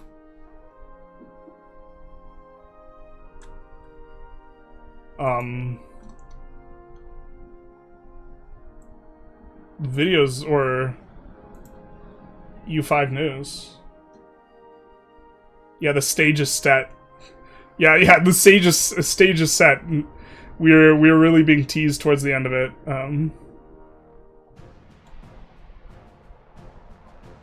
But yeah, you do get the soundtrack as a bonus.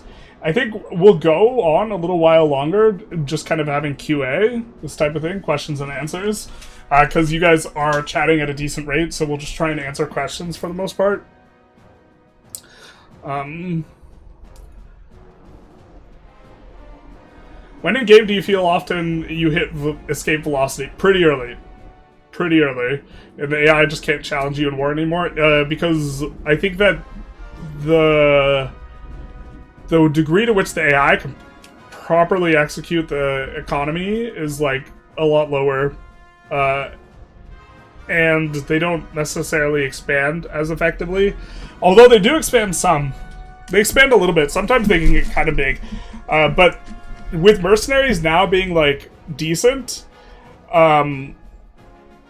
you really kind of, you just turbo blast the economy and then you just like, you're off pretty early. Maybe depends on what you're playing as. I guess like escape velocity is way slower as Brandenburg than it is at like Austria or something like this. But like one of the things is I think that there's too much power level on really good resources, especially in the early game. And so anyone who starts with like gold or silver, it's like very straightforward to kind of hit that level. Any chance if you found out if trade route profit is generated out of thin air? It's based on the differential between the two markets. It could be fun to try and hit. There is some that's generated out of thin air because of how prices are calculated. They have a heavier weight towards the local price, which effectively is creating value out of nothing. Compared to others, T-Bell is pretty good. Their combo boxes are usually a surprising amount of food for $10 to $12. Yeah, but like I could get a Chipotle burrito for $10 to $12. You know what I mean?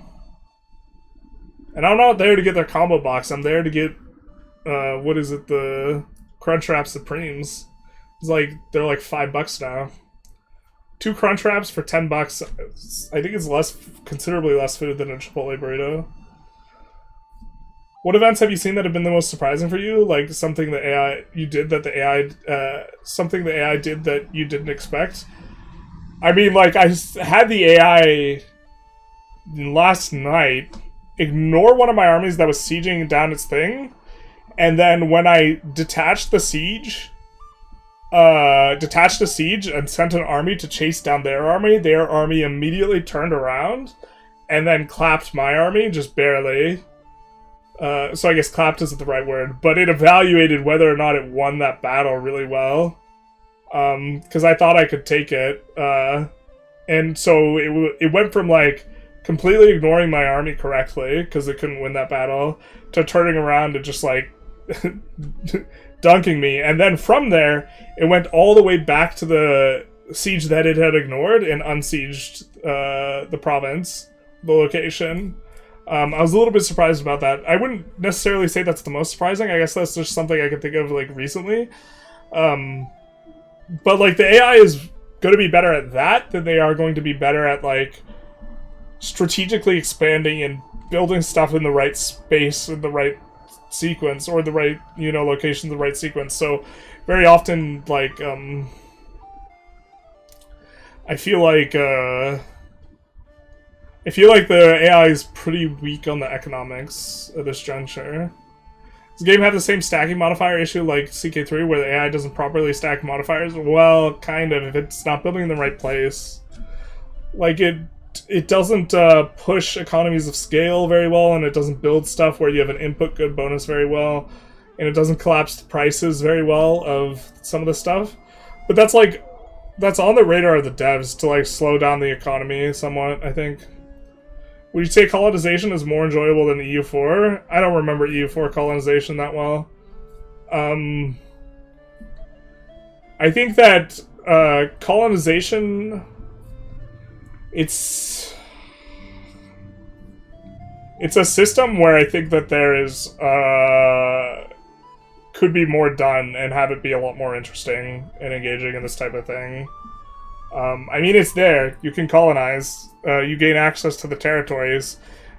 There's not, like, a super deep mechanic about, like, the management of colonies or something like this, so you could probably do more. But, like, you colonize the New World, you send out explorers, the explorers do the exploring thing, and then you do the colonization thing. Can you now build structures like mission stations and trading posts in foreign countries? Yes. Or is it still almost impossible to get the building materials because the trade influence is too low? It's much easier now to build over there. Also, now, colonies can create their own markets. And so when you create your own market, or when you form a colony, it creates a market. And so this makes a lot of the stuff that, like, felt really bad, it's no longer there, so that's nice. I think it's still a lot about, the resources and just getting slaves there and then bringing the resources back. T-Bell, I can eat the amount I want for cheap. I am over 300 pounds, my guy. Push me more towards food when I can get a cheap contract without over-ordering. Yeah, Wombat, I'm just a different size. You know what I mean, my man? You remember I said something about 2 crunch wraps. Like, that's closer to my serving size, closer to my speed. How much time would it take you to reach the end of the game without pausing? I haven't reached the end of the game and it starts to slow down, so I'm not sure exactly. I could say that runs overall feel like they take a really long time, I guess. And I couldn't say without pausing, but, like, the first 100 years is a lot quicker than the second. But overall, runs feel like they're gonna be at least, like, 5 times as long as a Victoria run. Which makes sense because it's 5 times as many years. How often do you see AI form nations like Italy, etc.? I have not seen the AI form too many nations. Do you think we'll get a random New World option at some point? No. Johan seems like he just hates that idea. Have you experimented with vassals? Spamming lots of ones is keeping them loyal hard? I've experimented a lot with vassals. I think it's the optimal way to expand. I think that it's probably too easy to have a lot of them. Because part of how much Diplo capacity cost they have is scaled by your economy. And it's really easy to just blow up really huge on the economy front. So even if the scaling is not as big as the scaling for military, you could just like have an enormous economy and have like vassals that overall are stronger than you. And if you improve relations with all of them, keeping them loyal is relatively easy. And if you kind of manage how quickly you're annexing them and this type of thing, I think loyalty is not the biggest issue. You have some tools for increasing loyalty. You can change government reforms to increase loyalty. You can use a Diplo interaction to increase loyalty. So you can expend more resources to handle the loyalty to make sure you can annex them. And so I do think it's like a manageable system. Do you play any Merchant Republics? Not for very long.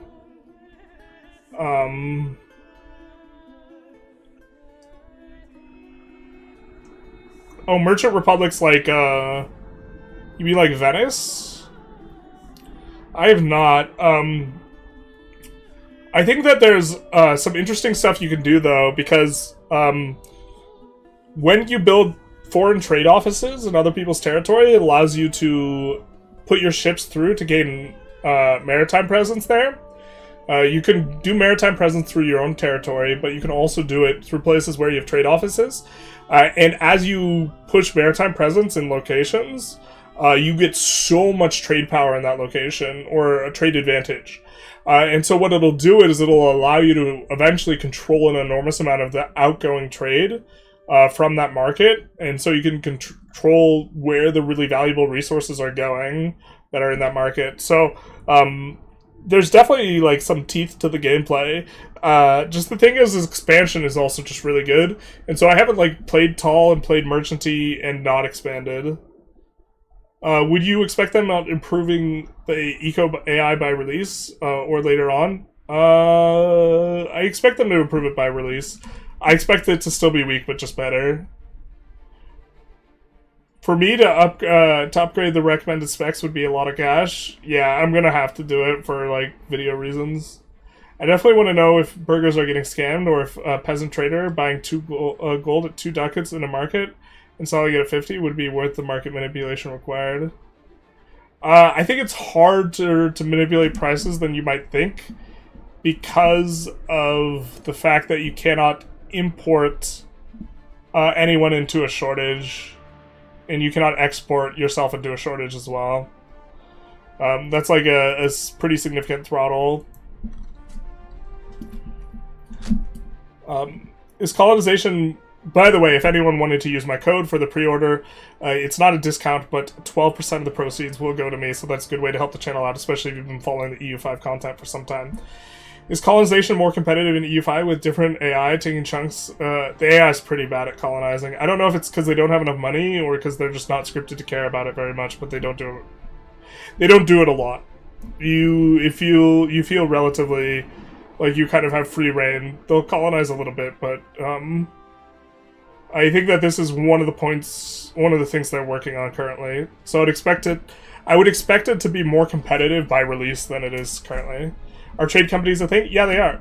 We haven't gotten to play around with them too much, but it's a special subject type that lets you build there, and you could do a lot of stuff to like turbo increase control and like have that subject to be really powerful. I think it's going to actually be really strong. I just haven't experimented with it very much. And I think it maybe even be the preferred form of colonization. I don't know exactly. Would you rather have gold and jewelry in one big market, or would you rather have 2 small hyper-specialized markets and generate trade value between? I think you're looking at it the wrong way. You're looking at it a resource basis rather than a building type basis. Buildings use RGOs to make finished goods or higher tier goods. RGOs are the raw resources. RGOs can operate pretty well without market access. Buildings, you need market access. So you need to be close to the market center if you're going to have stuff like producing jewelry. The less RGO focused you are, the more important the market access is, and so having multiple smaller markets get better. But also, as you get better and better roads, you get better market access. If you're really RGO based, turbo big market is not as painful as it is if you are more building oriented. So it's more about whether you have a more rural economy or an urban economy, I would say, rather than like the gold versus jewelry. But that said, you would rather have it in one market because you get a bonus on the province where the gold is being produced. You get a production bonus. So where you want your jewelry is actually being produced in whatever province has the gold. You get a really big bonus. So you would want to have it not just in the same market, but in the same province. I found it difficult to get in EU4. I'm hoping EU5 will be easier. They, I think, have done an absolutely spectacular job to convey the information to player. I think there's a ton of stuff going on, so I wouldn't say it's easy, but I think that to the extent that it is difficult, they've done a fantastic job streamlining stuff. Does it start to slow down after 200 years? The performance? Yes. Are there a few big vassals better than multiple small vassals? Initially, I thought this because of how the relations penalty you get for incorporating. You get a 50 relations hit on all your other subjects. Arthur Fisher, thank you for the follow. Big nice. It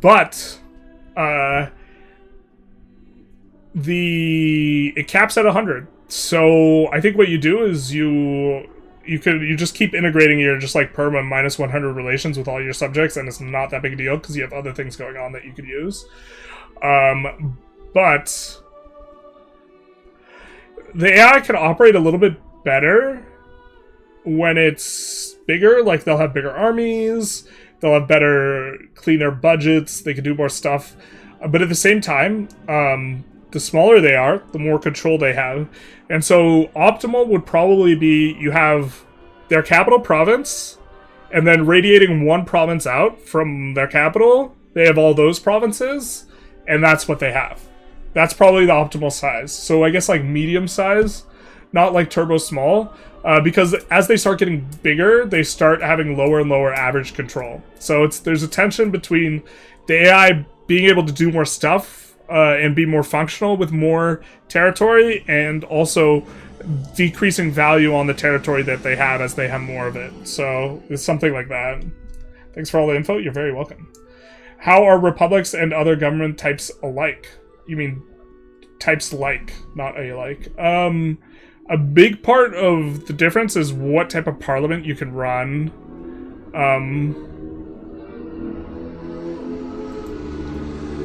So let's go back to Johan's thing and we can talk about parliament. Or his recent but very often the republics, well, first of all, the way you choose your ruler is different, and it's not monarchical, and you lose access to like royal marriages and this type of thing. But also a big one that I think makes a bigger difference for most of what you're doing, but I guess is not as defining a characteristic. Oh, did we not have parliaments in here?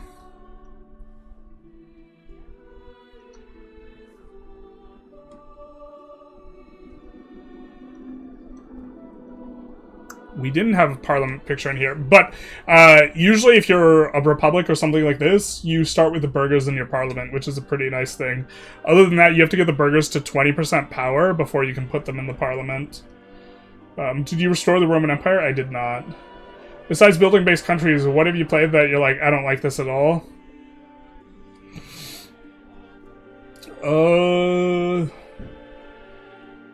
Well, to be fair, I think that the system was not fully operational playing as Japan as a daimyo, and I think that there were incomplete mechanics, and that's one of the reasons I didn't like it. But, what is like, I don't like this at all? You know, it's really rough. Playing on Arabia, because there's no wood there, and you you need wood. Playing in Russia, really rough, because their resources suck. Their resources are really turbo bad. And RGO quality and population are two really, really important things, I think, relative to EU4, or relative to maybe what one might expect. And Russia has very few pops, and they have very bad RGOs. So Russia is probably weaker relative to what they should be, because of how the game is balanced. Some of that stuff might get pulled back. I mean, I've suggested somewhat recently decreasing the base price of RGOs somewhat. Or moving the value of all RGOs 20% closer to 1. And so the more expensive RGOs get nerfed more, and the cheaper ones get nerfed less. Currently, like if you have gold and silver, like you're just turbo strong. And so like in Europe, which I don't think Europe is really the strongest region, but in Europe, the strongest country is probably Bohemia or Hungary, and it's mostly by virtue of them just having a ton of gold and silver. And so yeah.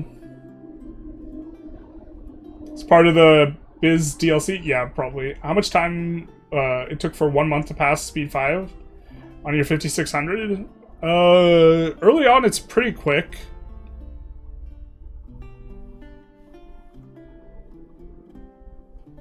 Maybe 5 to 10 seconds? But as I understand from other creators, they are going way faster on better builds. Something like that. Is there flavor? There's flavor for Biz even without the DLC. Colonization is way too fast in EU4. Yeah, it's not as... I don't know if the AI just doesn't have enough money and isn't doing it because they don't have enough money, or you as the player can't like turbo colonize everything by 1600, even if you're turbo rich. Colonization is somewhat fast on really low pop areas, but it really takes a long time to get like good value out of it, because when you colonize a thing, it starts out with 0 dev, and like or I think now it starts out with like 5 or something, but like you're really not getting a lot of benefit in an immediate sort of way. Alright, can you have growth when playing tall until the end of the game, like Victory? Absolutely. And it be satisfying? Yeah. Eventually you get throttled kind of by building cap when you're building tall, and by pops. These are the two things you can get throttled as. I think if you want to play tall, the country to play is like the Mamluks. Which...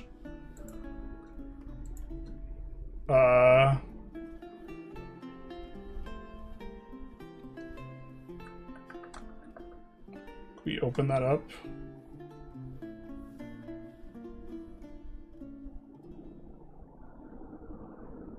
Where's the mega thread? The Mamluks have an enormous amount of population. And they have it all on this river delta. And so it's really easy to just turn everything there into a city. And then the expansion isn't really that good, so you're almost forced into playing tall. And I think that, like, this is going to be the turbo tall play. Now, to be fair, you have 5 or 6 million, maybe you don't consider this tall, but, like, this is your core stuff you have going on, and you can just play through this the entire game, because there's there's millions of pops here, and everything's nice and tight and compacted. You have a massive trade and tax efficiency bonus. And so I think Mamluks are going to be one of the strongest starts in the game, but like even if you don't expand at all, you can play just like through the Mamluks here. Can you say what you recommend for a newer player, standard or premium? I would say that I have covered it already, but people are coming and going, so I would say that a little bit of lag there. You take a look at the countries that are going to be featured. These are mainly flavor packs that you're going to be receiving here. We also do have a code. If you buy through their website and use our code, you don't get a discount, but it does send a chunk of money our way if you're interested. But one of the packs is for Byzantium, which some people like to call the Eastern Roman Empire, but they're wrong. And then another one is for Castile and Morocco, and another one is for France and Scotland. I don't think these are going to have full, like, fleshed mechanics that you won't get access to otherwise. So I would say if none of this appeals to you, I would buy standard. And if you think over half of this appeals to you, maybe we get the premium, depending on like cash flow types of perspectives. But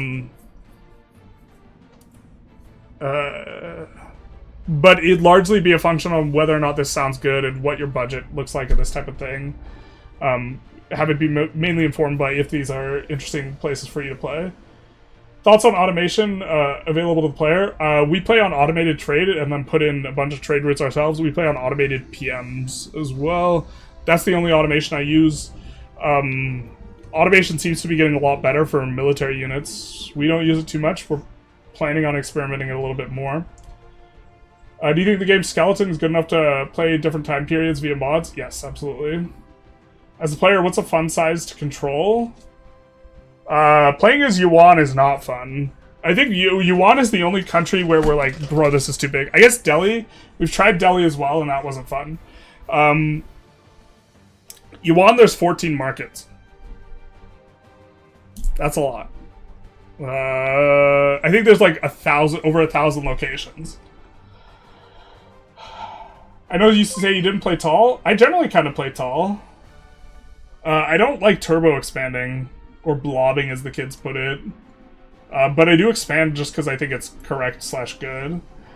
Fujudel, thank you for the follow, Big Nice. Is there a way of distinguishing labor rent in kind, and money rent? There aren't wages in this game. There aren't wages. So no. Did you play as Kumai? I did play as Kumai in Southeast Asia. The Eastern of the Romans. Do you get any benefits from pre-order the game? Yes. You get the music pack from pre-ordering. And I don't know if you can get these only on pre-order, or if you get these... I think you only get these on pre-order, so also the visual stuff on the maps, but it is audio and visual stuff on maps, so I don't know if that's appealing to you or what have you. The music, the soundtrack's also available on Spotify, so can you expect the base gameplay loop for EU5 for only a Vic3 player? No, it's like, there's too much. Well, we try and get the prices of the buildings cheap, and buildings and RGOs cheap. You expand buildings and RGOs to get money, and then you use that money to then push for expanding buildings and RGOs for other purposes, like civilian infrastructure, or for being able to afford a military, I guess, is like kind of the thing. And so you get power in the way of civilian infrastructure, like libraries, which give you more literacy, which allows you to get more tech and this type of thing. And so it like scaffolds out from being able to build an economy, being able to do other stuff with money. For the gold jewelry market example I gave, I suppose it was attempt at price manipulation to make a good trade deal, though I imagine foreign trade routes would make this strategy less fun. Like, arbitrage is possible. When we were playing as the Mamluks... That's not it. We do have code Generalist. When we were playing the Mamluks, Generalist all kept, we were arbitraging, buying pepper from India, where it was very, very cheap because there's a ton of pepper in the southern tip of India, and we were selling it to, like, the Ottomans. I got the idea when I saw Vic3's goods transfer makes a nation buy low-price goods from foreign market and sell it for higher price within their own market. That's kind of how all trade works, but you're throttled by distance. The farther you trade something, the more expensive it is. Goods transfer in Vic3 doesn't care about distance at all. Who would you say is the most turbo-loaded with resources to kickstart your turbo economy? Unambiguously Korea. Unambiguously Korea. Like, Korea? Let's see if we can find the Tinto map for Korea. Korea's insane. Korea is often the #1 economic power when the AI is using it. So, Korea's insane. Which I get, like, I didn't realize this at the time, that they were just, like, turbo overloaded. But I guess it was, like, fortunate that I did my video on Korea, because it made me look like a better player.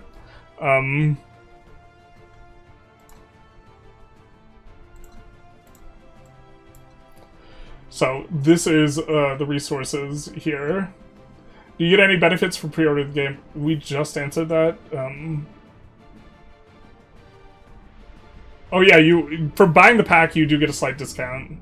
Is Colonization worth the investment? I don't even know if it's worth the investment. It takes so long to pay off, but it's mainly that you have, like, money to burn. Is kind of... Yeah, I like Colonization. I don't know if it's worth... Mamluks have a few million just by the river on the top of the flatland. Yeah. For me, Tall is not expanded. You could absolutely play Mamluks and not take any territory and grow really strong. How fast can you conquer Mexico and the Inca of Spain? They have their own unique CB and expansion style, so I can't really comment on this without having played it. Another Paradox game where Egypt is the ideal tall start. Well, like, the thing is it, like, it forces you down into a small space. In the Naples review gameplay, Mamluks had double attack space, well above all the strongest Europeans. Yeah, I think there's a chance that, like, Boho is better than Mamluks, but Mamluks are really good. But taking a look, gold and silver are unambiguously the best resources. Turbo good, we have gold, gold, gold, gold, gold. And then silver, base price 10 on gold. Silver, base price 8. Silver, silver, silver, silver, silver. Now, beyond that, silk and tea are both good. You see silk, silk, silk, tea, all this. As is cotton and wool. Cotton and wool. And then, of the food sources, rice is the best one. You see rice, and you see some legumes. And then mineral resources are generally good. We have copper, copper, iron, iron, coal, coal, coal, stone, iron. Basically, the only thing that's bad on this map, and then lumber is good to have. The only thing that's bad on this map is fish, legumes, and medicaments. And in terms of resource density, Korea is just absolutely absurd. They have more valuable... Oh, sorry. Spices are also just insane. They're turbo insane. We have 2 spices here. I know it looks like 1, but there's 2. And then we have... I thought there was a... Yeah, there's the spice over there. And then... I think there's another spice up here somewhere.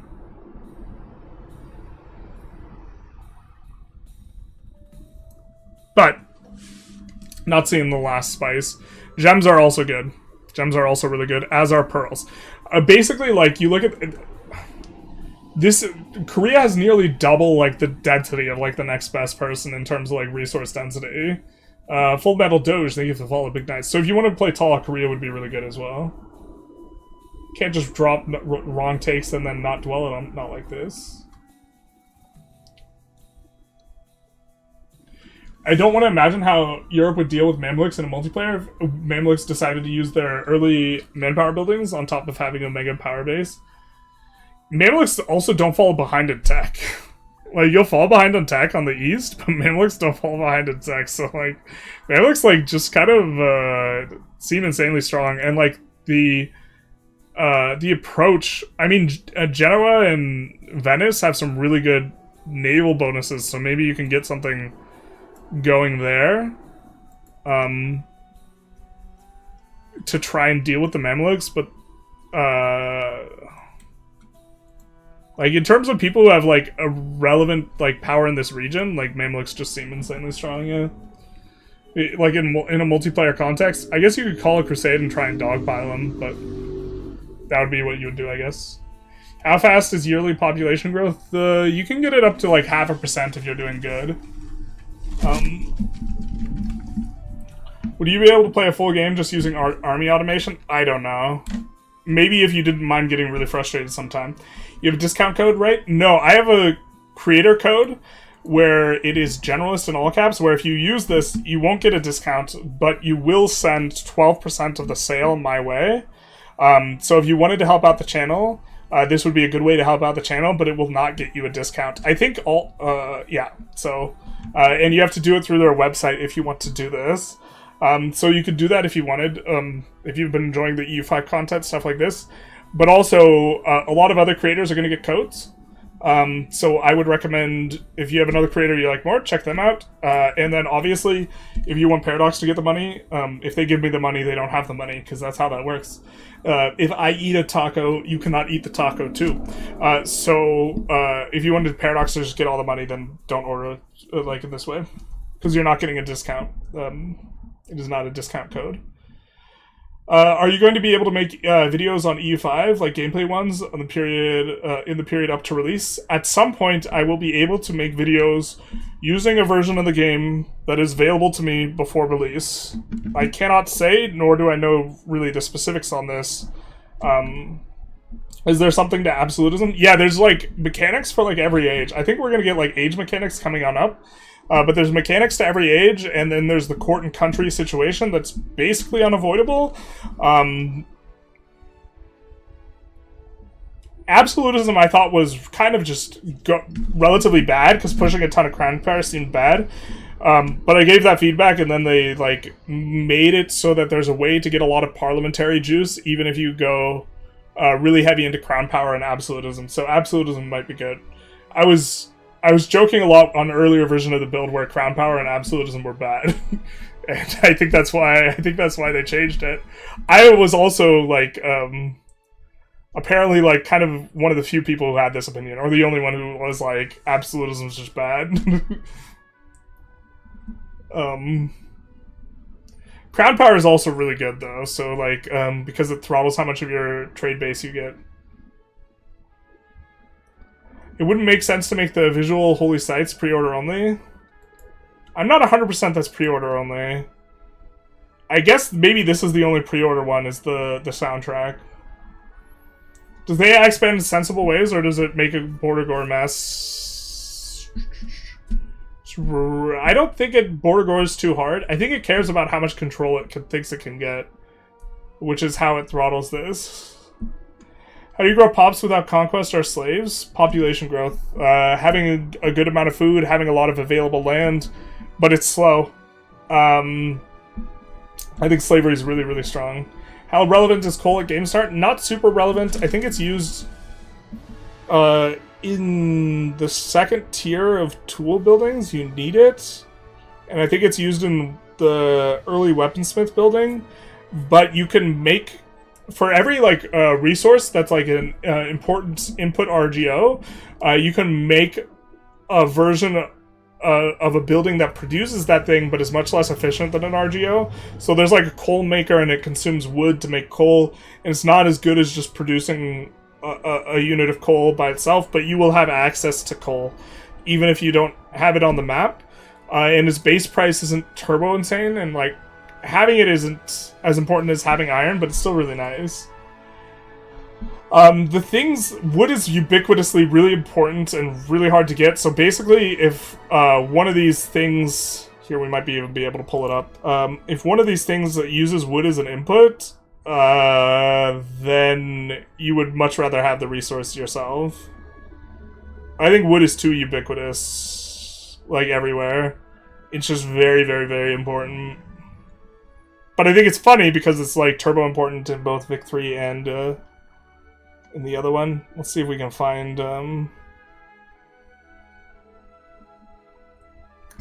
I think we're only going to get one of the early versions of the thing we're talking about, which are maybe not even balanced in the same way.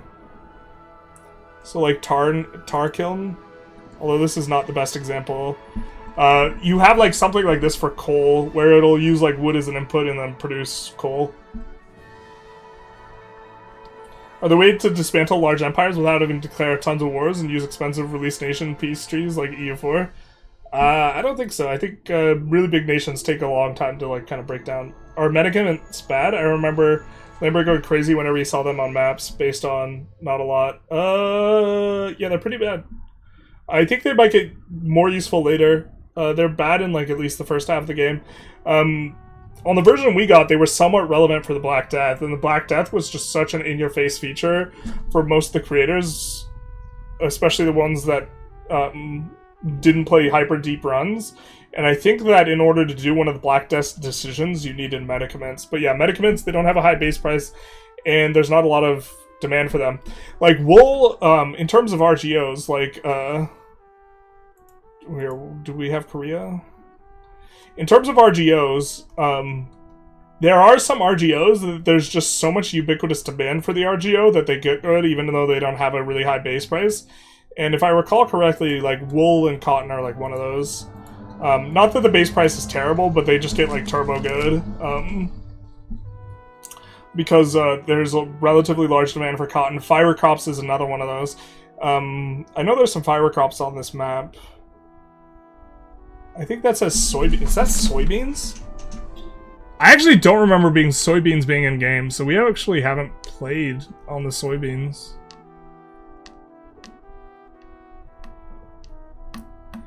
Huh. I guess I'm not seeing fiber crops, but yeah. Do you foresee tall play as Netherlands and Florence, especially with having few locations and population? Yeah, eventually the problem with playing tall as Netherlands is that you start running out of pops. This is our experience playing as the Netherlands.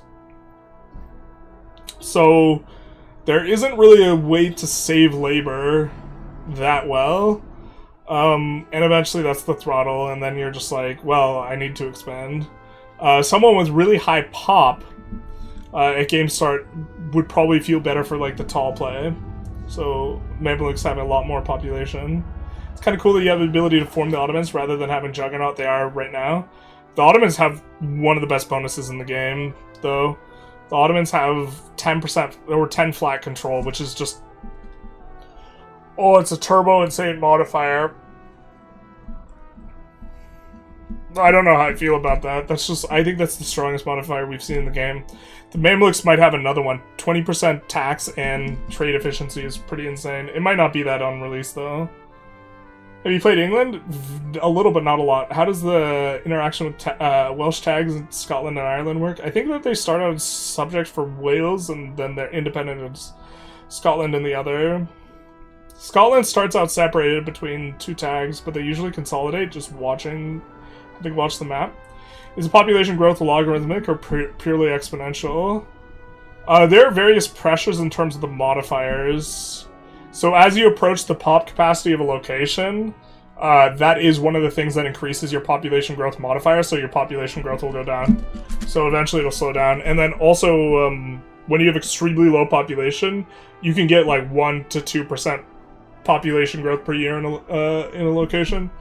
But for the most part, like 4 to 5, or 0.4 to 0.5 is like kind of what you'll expect if you're like playing normally / playing well.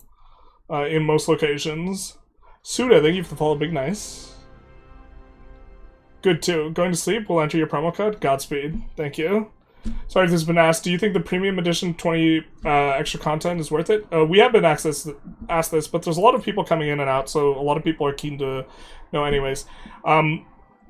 So you do save by going premium edition. You save 20%. But what you are getting is you are getting 3 flavor packs. I'm not sure there are any extra mechanics in these packs. There's one for Byzantium. There's one for... And the Byzantium one looks like it's more substantive based on Immersion versus Chronicle. And then there's one for Castile and Morocco. And then there's one for France and Scotland. I think if these countries don't interest you at all, it's probably not going to be worth it.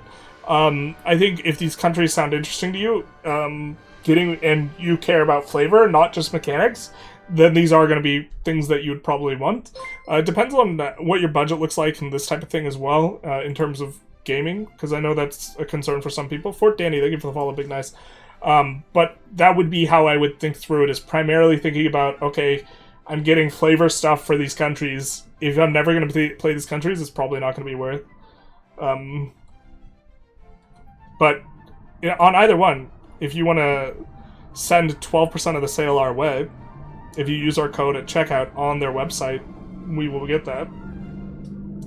Muslims were technologically ahead of the West before 1400, so the Mamluks having good tech early is accurate. Yes, they don't spawn institutions that like turbo well or anything like this. But I forget what their tech tree looks like exactly. Didn't we have a Mamluks open? Yeah. But like honestly, Bohemia might be the strongest European start. Bohemia and Hungary both look really good. I don't know what flavor there is for Austria just annexing Hungary. But if they could annex Hungary relatively early, we played like 150 years as Austria. We didn't get anything for it. But if you can annex Hungary relatively early, then Austria is like going to be best. But like even then, Ottomans and Mamluks, I mean, Ottomans start out really small, but they just have just the most insane bonuses. But like Mamluks in India and Japan, China, Korea all kind of seem stronger than Europeans. In theory, it should be a big logistic because pops have a pop cap. Yeah, it definitely slows down a little. Just Like 40% of it is based on prosperity though, so that doesn't slow down at all. Absolutism is cracked in EU4. Yeah, I mean, I think it's probably just better now that they've done those changes. I think that, in general, my opinion on balance is somewhat trusted in terms of the overall people who are talking about balance. But I'm definitely, like, very biased towards a more economic, like, focus. I imagine this exists in game due to, like, price of food. Generally, it's kind of easy to get food cheap and get a lot of food. What the throttle eventually is food in storage. I think that the number scales based on how much population you have, so eventually it becomes too difficult to have enough storage once you have enough population in a province, so that'll slow you down as well. Or you just spend a whole bunch on granaries, but... is it possible to colonize Europe as China? Possible, but unlikely. You can colonize anyone over whom you have more power projection. When we were playing as the Mamluks, we colonized Greece. So we colonized this area up here because we had more power projection. So it's absolutely something you could do, but I think the difference in power projection matters, so it's going to be slower than colonizing like the places that have no one in them yet. Are these all just pictures you have? I keep looking at the launch announcement dev diary. These are from the mega thread, which we have read all of this, of all these different forum things. And so we wanted to talk about the Mamluks. So Mamluks also have some interesting stuff going on because let's see if we can find a colonial building here so we can talk about it. This is the Mamluk barracks. No, they don't have it. No. There's a building that plantations just turbo scale. They have to be built in a different continent. Mamluks have their capital in Africa. This means that they can build plantations in the Levant. So I think that what we were doing is we were eventually going to move our capital to Gaza, which was the closest place to getting sea access to the Red Sea, so that we could propagate control down this way. And then it was sufficiently close that we could get 100 control, or start to get 100 control eventually, in areas over here and also in the Levant. And since our capital was in Asia, all of Africa, we could build plantations in. And the plantations just, without going into the numbers on them, the scaling is just insane, really good at outputting stuff. And so we could build plantations in all of our starting area and just enormously improve cotton output and this type of stuff. Ruler stats important, super important, or pretty important. They give you bonuses and then they improve all your cabinet actions. Okay, you go to war with neighbors and steal their pops only if you can slave people. You can enslave their people. So they have to not be accepted and be different religion, and you can't be Christian. Why are there both soybeans and legumes, or am I misunderstanding? I don't know, I haven't taken a look and seen these soybeans in game. I can't comment on them. I don't, yeah, but you're right, soybean is a legume, so it's a little bit of nonsense. There, you can steal a small amount of pop through a Diplo interaction, but it doesn't scale. So it's just going to be kind of small early on and just inconsequential later. How do you feel about the location density in the Holland area? As a local, I would like them to add a few more locations there. I mean, I don't think I have a strong opinion on location density. Something I do have an opinion on is province density, especially with you getting bonuses in production to everything that shares the province. In particular, India has insane province density, the amount of locations in a singular province. And this is really strong since they changed it to, instead of being location-based, now being province-based for getting the vertical integration bonus. So if you build in a province where you have iron tools, you get a production bonus on the tools. Before it was just location-based when we had access before. Now it's provincial-based. And these provinces in India. Some of these have like 16 locations in them. So, yeah, it's insane. 10 control for Ottomans is nice, but I don't know how weak the population is in Constantinople versus power base versus the Mamluks. Well, the Ottomans have a lot of rough terrain to go over, so it's not like early on they have turbo a high amount of control everywhere. Mamluks get 100 control over their entire area pretty quick, but this eventual scaling with the Ottomans is absolutely insane. And Ottomans can the thing about Ottomans is the Ottomans can take territory and have zero proximity from the capital and still actually get like 60 control or something like this. So the Ottomans are just benefit way more from expansion than someone like the Mamluks do. How impactful is naval power for island nations? Central. It's like just turbo important. So maybe find a locations map mode.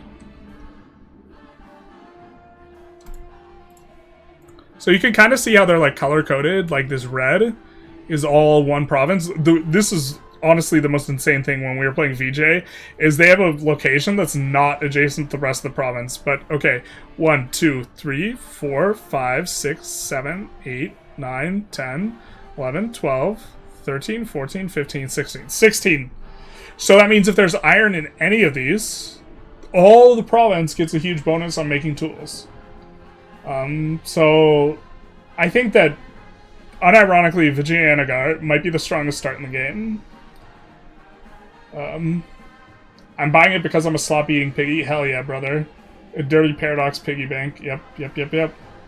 We call those whales. If our wages are paid, there's no wages. There's no wages. No wages. Estates get money, and estates buy the consumption based on how many pops there are in the estate, but there's no wages.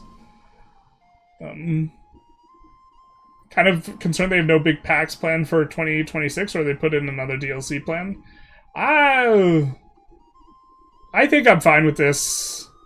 They'll be putting out any types of issues, and they also might just release big features with like free patches, which is kind of how like Vic 3 runs it.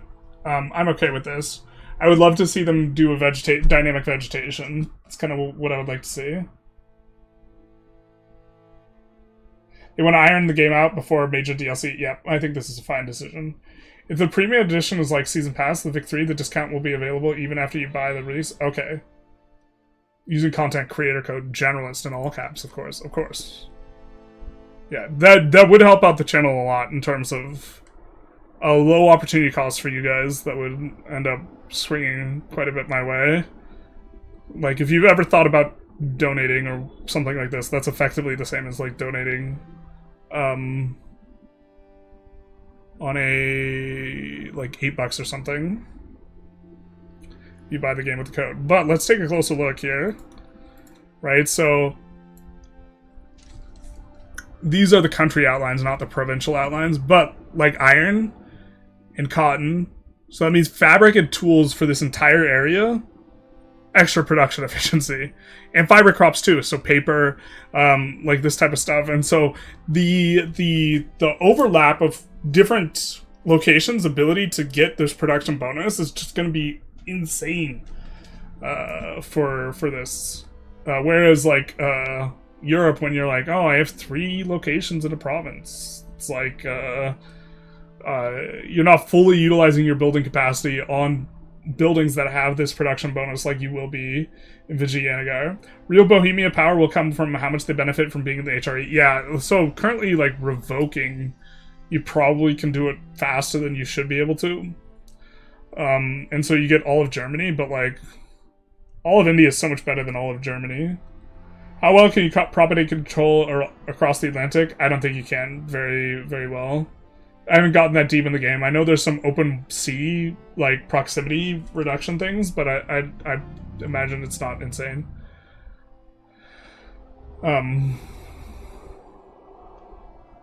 Bohemia could just employ 10%, focus on HRE consolidation with 2 million pops. The thing is, the entire HRE doesn't have, like, the biggest amount of pops.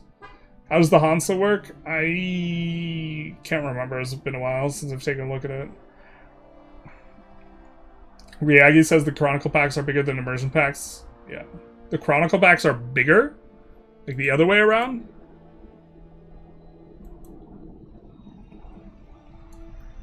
Interesting. So these two are bigger. Well, I guess this is featuring one country and each of these are featuring two. So it makes sense.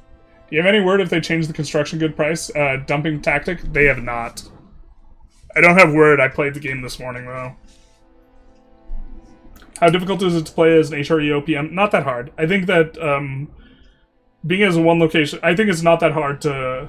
If you're, like, really, really strapped as a one location or as a really small nation, what you can do is you just wait for your first parliament and you make sure you hit extra levies plus, like, a CB, and then you just get more stuff, and then you're kind of off to the races.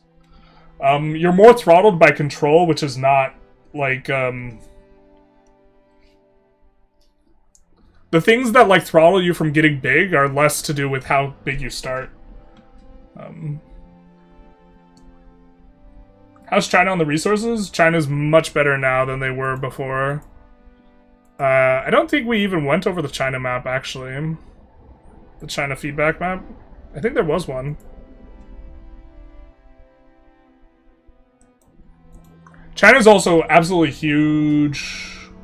As the multiplayer, we haven't played it yet.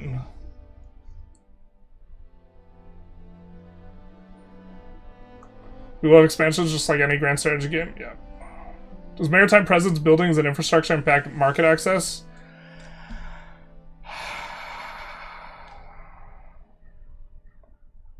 Market access through the ocean seems a little bit better, but it doesn't seem like it's... I think it's impacted by infrastructure now, but not maritime presence or something like this. It still feels really bad. And I'm not... I think that it should feel better. Yeah, you actually want to have your markets a little bit inland. We have to leave feedback on this, but like currently, I think the way that they're calculating the extra proximity for rivers for proximity is probably the reverse of what you would intuitively like want. So like the way the market access works, it's better to have your market in Cairo than it is in Alexandria. Or at least the way the rivers propagate market access, which is, it's better to have it at the top of a river rather than at the isthmus, which I think is historically, like, not accurate. This is something we have to leave feedback on. Wonder if Yuan has more location to build than there are states in Vic 3 World Conquest. Oh, absolutely. I would bet money they have over 660 state locations. Which is why playing them, opening a game with them is just absolutely overwhelming. You're just like, bro, like these maps, like, okay. Look at how many of these we're gonna need to look at, like, all of China.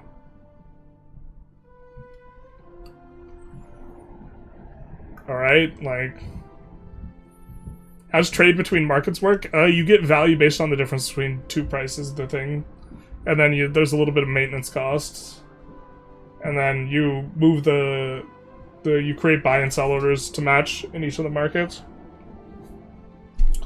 Don't want to imagine someone forming Germany or USA suddenly suffer from RSI because it turns to be subpar UI and automation. RSI.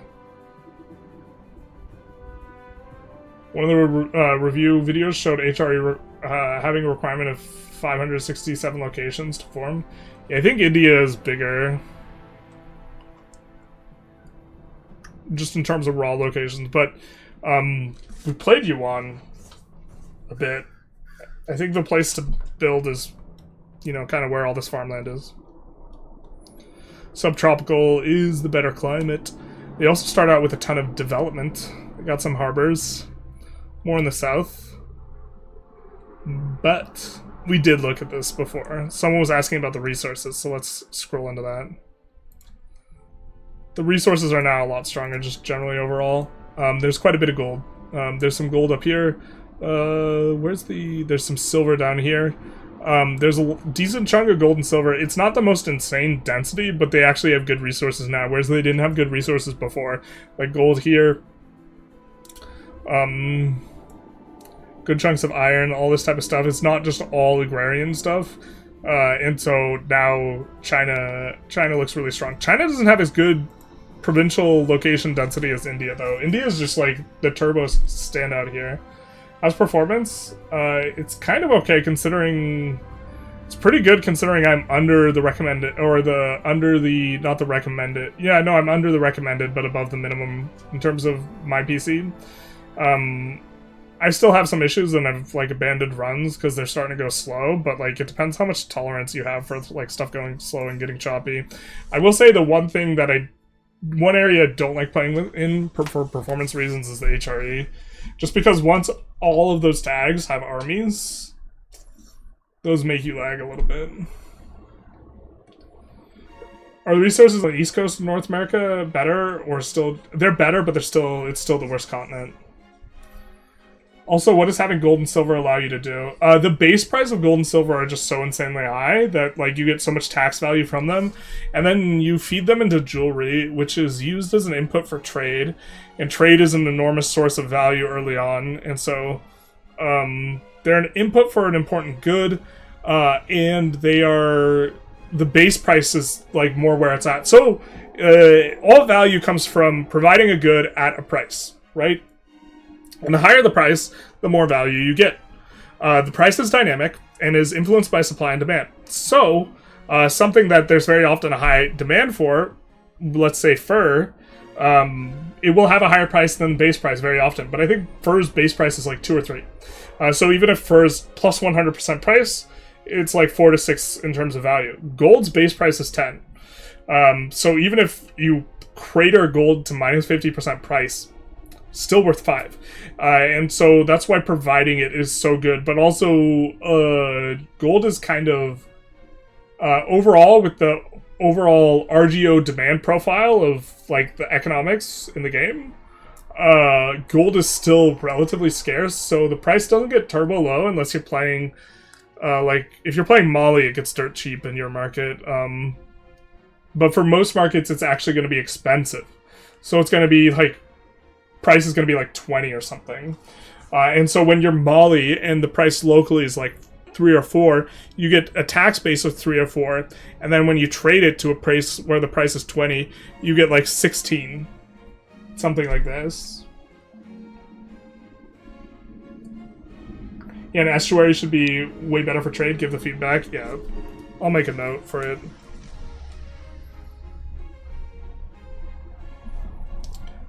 I think it's because they,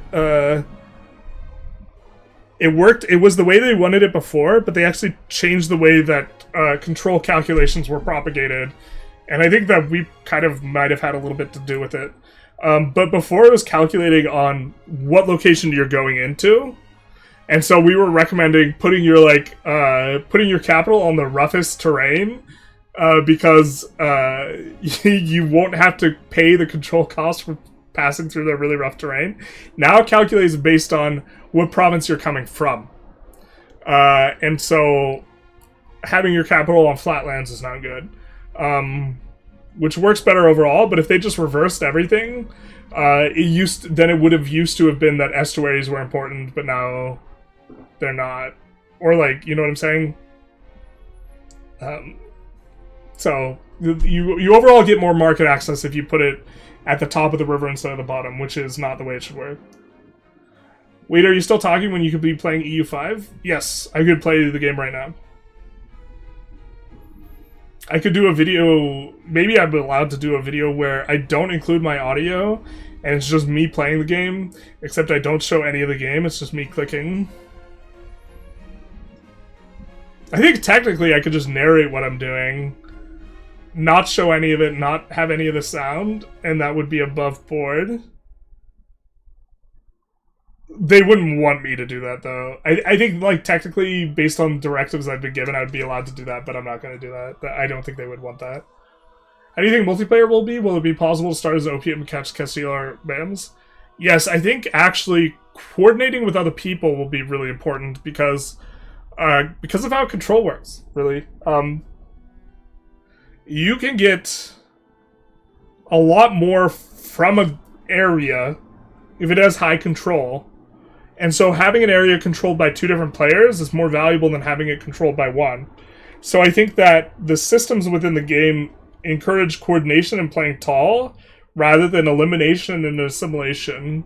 I was actually thinking about this quite some time, thinking while playing Ethiopia, in how Ethiopia probably pairs well with Mamluks pretty well, because Ethiopia goes land focus, Mamluks go sea focus.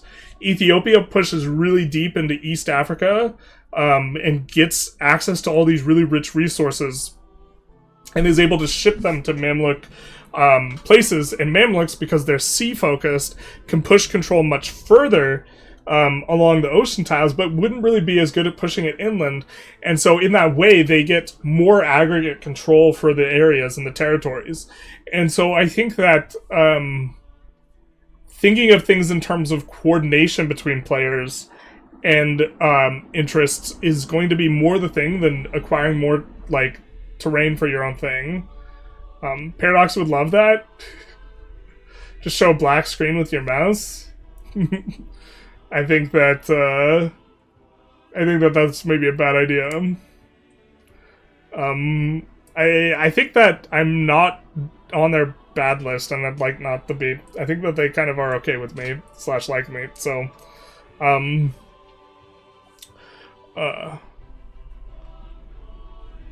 but yeah, the multiplayer metagame I think is going to be a lot different. Is the war good? I would say so. The war feels like EU4. To be honest, I would love Vic 3 war if it operated the way that like the design is informed, where it's really hands-offy. And this is not hands-offy. You have to like micro your units, you move them around, you chase around the armies,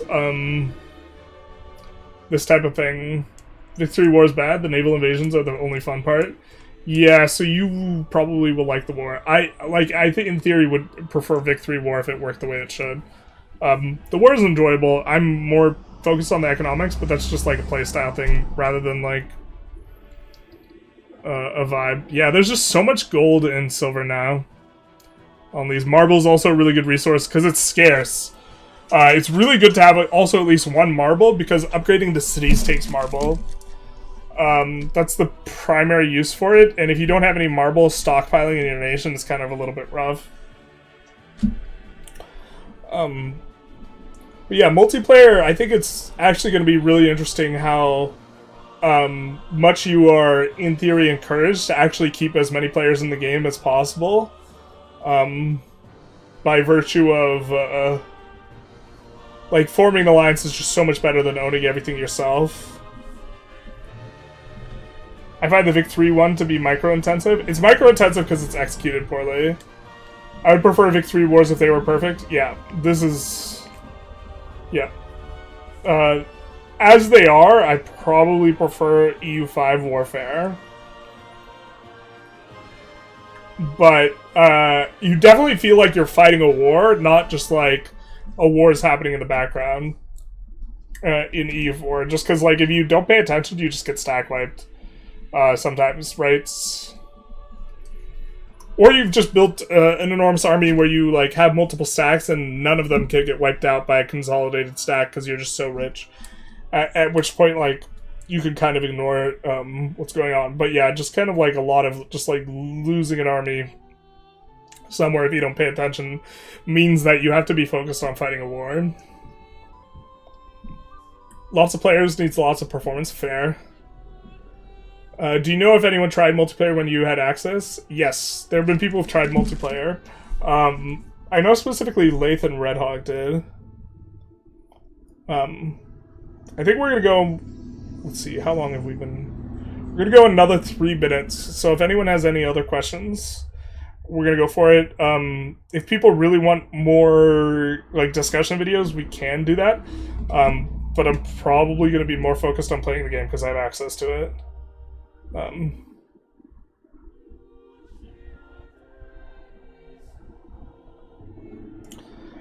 Big 3 wars are pretty bad, but at least you know what the war is about compared to Stellaris. Fair. Stellaris, I remember having a really long war that like finished in a really like kind of non-intuitive and kind of frustrating way. But that's maybe just not playing enough Stellaris. What are people thinking about EU5? Big hype. When you get the premium version, do you get all 4 DLCs with a discount? You get all 3 DLCs with a discount. I think you get a 20% off the 3 DLCs. Or it might be 20% off the entire pack, but it is... I guess maybe it's 20% off the entire pack. There's an asterisk. Save 20% with the premium edition compared to buying the base game and included DLC separately at full price. So you save 20%. If you buy it through their website and use our code, you don't save any more money, but it does send some money our way if you're interested. Code is Generalist, all caps. Can we get more map painting EU5 videos? They were amazing. Maybe we'll do some way of gauging interest, and it passes a certain threshold, we'll do it. Those videos, honest to God, take like 10 hours to do, though. Those take an enormous amount of time to do. So, I think that it would be more time efficient for me to do other, the videos in some other way. Something Madagascar, so you have a rebellious... local rebellions and you get converted, or are you releasing a new country?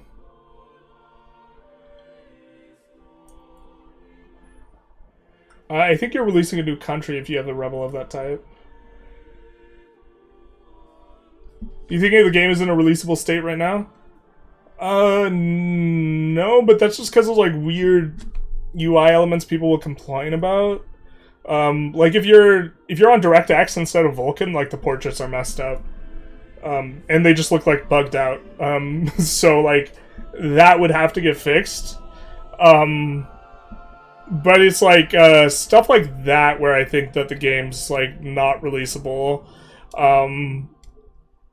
Is it like turbo balanced and like super well polished? Maybe not, but some situations and IOs and like religions maybe feel a little bit unsatisfying. But I think they could release the game right now. And it would probably be okay. I'm super okay with them taking longer with it too. Though. Have you seen any woke BS in your time with EU5? Paradox seems relatively good with this outside of CK3, but you never know. Well, first of all, if you're asking about woke BS, we probably have a little bit of a different worldview. Just to like front load this question, where the thing you might consider woke BS is something that maybe I'm not thrilled with in all of its instances, but I'm generally probably going to be close to indifferent on, and sometimes feeling really positive about what you might call woke BS. Maybe 30% of it I'll feel annoyed by, and like 60% of it I'm indifferent towards, and 10% of it I'm like really supportive of, or something like this. I'm mostly indifferent to like what people call woke BS types of stuff. But that said, no, like you're out there taking slaves, my guy. I mean, what would constitute woke BS? I guess Joan of Arc having turbo insane stats, maybe you'd consider that woke BS, but she is the general of God, and they nerfed it already. Any woke BS?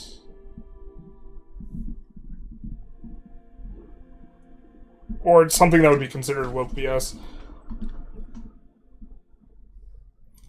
I don't think so, and they're less like dancing around the issue than like Vic 3 devs were. Like regarding slavery, Vic 3, like if you read the original like dev diary on slavery, the Vic 3 devs were like very tiptoeing around it. And EU5 just kind of YOLOs in, like slavery is just hyper meta. But like slavery was meta like for the colonization and the triangle trade and this type of thing.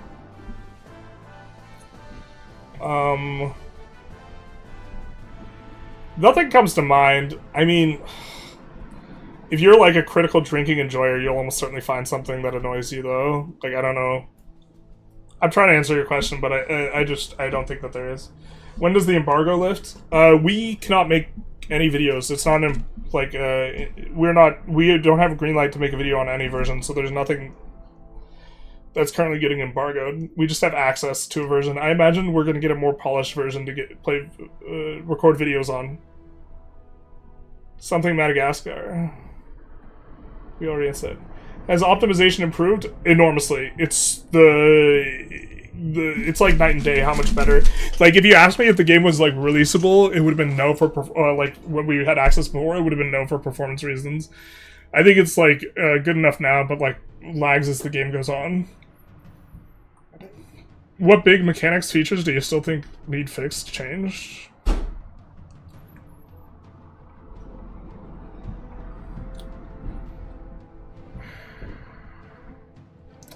I don't know, like, what situations, just some of them just kind of, like, feel like they maybe could use more polish. What mechanics, features, like, need... I guess nothing is turbo, like, needed to be changed before released. There's some things I'd like to see. I'd probably like to see colonization get a little bit more interesting and competitive. I'd probably like to see, like, the Catholic faith, like, feel better. Especially considering so many people are going to play with it. Like, currently, like, that religion just feels really not very good.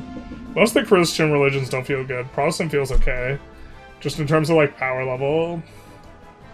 Is it worth getting earlier, or is it best to wait? I think usually the people who ask that question are probably... just in general, probably just should wait and see, because they'll, like, have less, angst overall.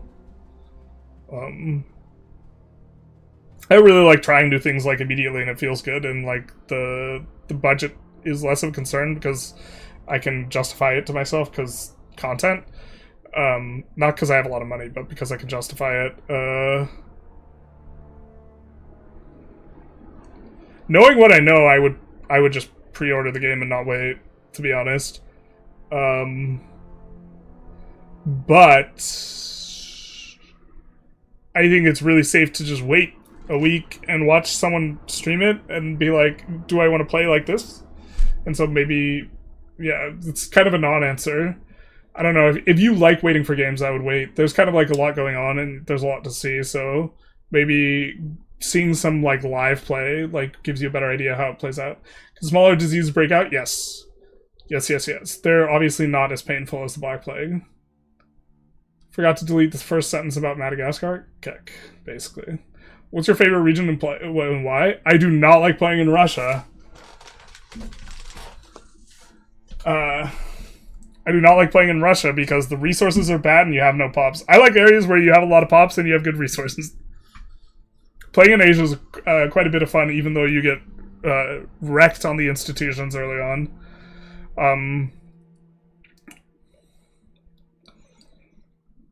I guess I really like playing Mali too, though. Probably Iberia. I dislike playing in the HRE because it lags when you pan over it. Once everyone has a standing army. I see I'm catching up to the point where people are getting to the woke portion. Paradox has never come close to feeling weirdly political at all. I think that they're not, like, weirdly woke political, but I think that they, like, sometimes engage real history elements with a level of respect that is not all jokes. I don't know. Is slavery the meta? Absolutely.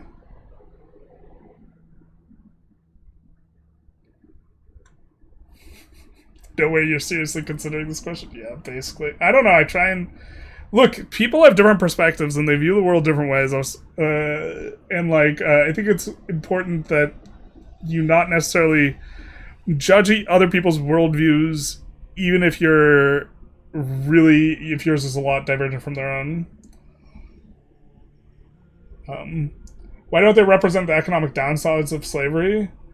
They do in some respect, because you're going to have a lot more revolts, especially as they get literate, but, like, the downsides of slavery are more at the tail end of slavery. Like, and have to do with industrialization. I haven't gotten that deep into the game, but yeah, the lack of a consumer economy or like a consumer class is like the big economic downside. In addition to like unrest, and so you're not going to really feel that until the mid to late 1700s in terms of like a historical like timeline, and then like that's kind of when everyone started banning slavery. Is Byzantium fun? Byzantium is a bit of a struggle bus. Doesn't sound like anything has been done about the scaling out of control. I don't understand the number tuning fixes like one cost issue or the construction price dumping issue. The economies have been slowed down a bit. So to be fair, the economies have been slowed down a little bit since my second round of access. Since the first round of access, it is so much slower then. That was like an enormous slowdown they did by nerfing trade. Yeah, trade, like, you only get like a quarter of the income basically. Not much experience with colonial nations. I like Drova Forsaken. Cannon, that was much more of an impulse buy, but I have certain expectations. We'll take a step back. How long is your promo code valid for? I don't know how long it's valid for. I assume it's valid at least for all pre-orders. It's Generalist in all caps, and you have to order through their website. And it is a promo code that just sends me a cut of the sale. It is not a discount. But I think I'll probably have it indefinitely, but I don't really know. It might just be pre-order. So, better than EU4? Absolutely. Is Italy an alright region? It's got solid resources. It's probably above the 50th percentile for Europe, but Europe, generally speaking, has kind of weak resources. Geographically, is really well located, and you are going to hit the institutions first in the Second Age, so... Sounds like you like gold provinces? Yeah, basically. Since Asia is one of your favorite places to play, do you get threatened by European imperialism? Not too much. We haven't played any like Asia runs to the 1700s, but I think right now the AI is under colonialism, under imperialisming. Just hate late game lags and bugs. There is some late game lag. There will almost certainly be bugs. I don't know, it depends on how upset bugs are to you. Currently, I don't have, like, runs bricked by bugs very often. Or, like, game-ending bugs, or this type of stuff. It's a shrug your shoulder, like, I guess that's kind of annoying type of thing. Is the New World culture, or is it just state English, like, in America, Castilian, and Mexico? There is no dynamic reculturing to represent the merging of, like, indigenous people with the Europeans. So it just stays, like, whatever it is. Slavery is very profitable even after industrialization. It's now just called wage slavery. Yeah, that's fair enough. But, definitively, once you have a consumer class, you actually need them to consume stuff in order to at least tip the domino, specifically on getting industrialization started. I'm not sure if it's, like, a requirement for continuing. But it, like, there's no reason to mass produce stuff. Like, everything was bespoke or whatever, or like custom production for the hyper elite before there was a consumer class, and you don't get the mass production without a consumer class. And so, in the particulars of moving yourself into industrialization, it's important. I don't know if it's an important element for staying there, but the benefit you get from scaling up, yeah, is going to be non-existent unless you have a sufficiently large consumer class, right? Who do you play first between Venice, Eastern Rome, or Japan? Probably Venice. You don't want the struggle bus of Byzantium. Probably want to stay in Europe for your first run.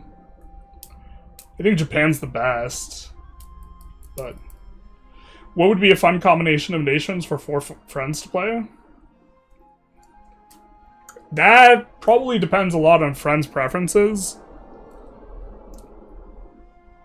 Wow, 4-person pairing's a little bit harder. Because you don't want to, you want to be near each other, but you don't want to step on each other's toes in terms of expansion.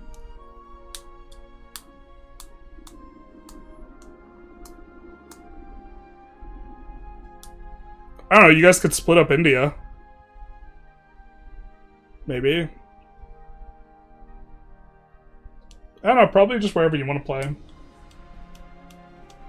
That's a very broad type of question. How performative is mid to late game? I struggle with it, but I am under the recommended requirements. I am above the minimum requirements, but below the recommended requirements. Does AI still cheat in war? Not as far as I know, but I don't think I am dialed in enough to like really be able to tell. How's Ottomans for a first run? Fantastic. There's a ton of content for it. Very strong. Very streamlined. You're just like... Well, Ottomans are probably no good for learning. You probably don't want someone with like as turbo boosted a situation as the Ottomans start with, because they just have a very strong situation at game start. So there's that. Like, you get to incorporate stuff for free and get a bunch of stability, and like you don't have to engage with the system. So whatever you play after the Ottomans will just feel turbo hard, I guess. 7950 should be good enough. I'll just show you the specs because I'm not a hardware guy. I don't really know the hardware all that well. I always ask chat, am I doing it right? So this is the hardware requirements and recommended. So processor recommended is i7 14700K and minimum is 8700.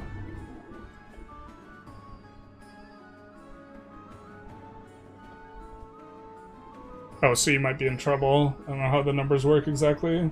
What's the benefit of having someone be your vassal? Do they join your market just like in Vic 3? They don't. They have an extra pull towards your market, but they don't necessarily join your market. Markets really, a lot of it's based on distance, and you're going to have multiple markets once you get above a certain size. They'll pay you a little bit of money though. They'll join your wars, and eventually you can annex them. But like, if you have really low control in an area, you'll actually make more money having someone as a subject than you would having the territory. So a lot of the value of the vassal has to do with playing around your ability to propagate control yourself. Steam page says Windows only. It is Windows only. I bought a whole ass rig for EU5. Smart choice. 4 friends: England, France, Spain, and the Pope. Absolutely no friction there. Well, JK. Actually, that's probably okay. Spain can go south and just focus on Iberia. France can go... Well, France and England is kind of wonky. But Spain's actually a really good choice for not stepping on people's toes, just because you can go south and you could go to the New World. So Spain, or you could not go south, so Spain probably just pairs well just in general. Usually order from Steam, order from PDX store. Hell yeah, brother. Thank you for all your hard work and get that commission. Thank you so very much. Evlia? Evlia. Interesting name. Mamluk's a good starting nation? Yep. Mamluk's strong. Really, really strong. I think that the best starting nation is probably going to be like Hungary. I think they don't have any like insane situations or journals that make them like really strong deviation.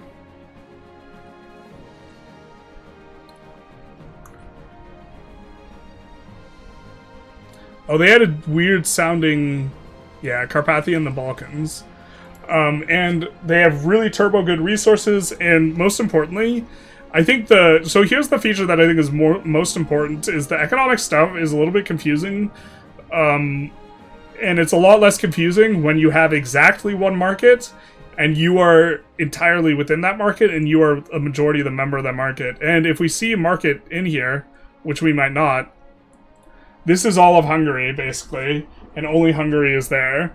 So, because prices are going to vary on everything in terms of what you do based on which market you're in, it's really nice to have everything starting in one market. Apparently, Serbia is also like this if you, like, form your market, because they can form one because they're, like, on the edge. And will be kind of like this as well, but I would just play Hungary. We have AMD Ryzen 5600. It's a big gap between minimum and recommended. Yeah. And I think you're gonna feel it in the like monthly ticks or whatever. Which nation do you recommend? Hungary. For first run. Have you tried 3 mountains? No. We need 3 mountain EU5 run from Generalist. I'm not sure that's possible. But that's what everyone says about stuff, and then like 5 months after release, everyone just makes fun of it. You remember when those idiots said that that wasn't possible? Because there's some weird cheese to like do it super consistently. Hungary OP in this time period? Yeah, they just have turbo good resources too. Did you get a feeling on how dynamic starts are when picking the same nation? No, I haven't. I haven't played the same nation on the same build, so I couldn't tell you. I played like Mali on... I played Mali on multiple different builds. But the build is sufficiently different that I don't know if this is variance of the nature you're talking about or variance just because the build is different. It's going to be an achievement, just watch. It might be. Bought a new CPU for Monster Hunter Wilds. Can't believe I'm going to buy another one for EU5. Womp womp. Would Scotland be a good nation to start with? Probably not horrible. Have we gotten a feedback on... We'll take a quick look at this and then look to wrap up, because we're going a little bit later than I wanted to do, and we could just do another stream another time. Your terrain's a little bit rough, so you'll probably be naval. Rough vegetation is, if I recall correctly, there's 2 markets here.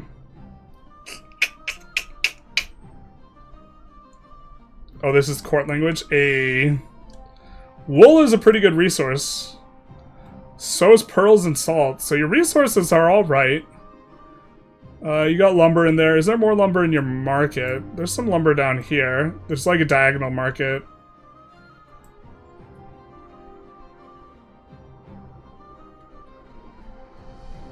Scotland's probably okay. Yeah.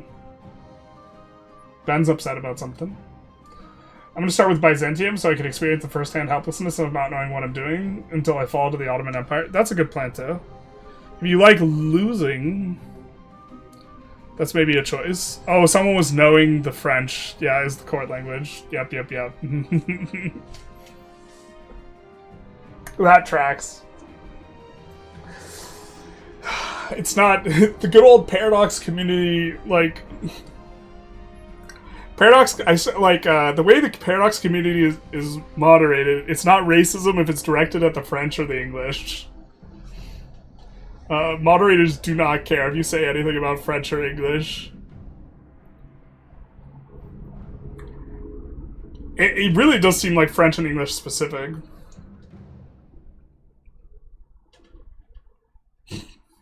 All right, I think we're wrapped up.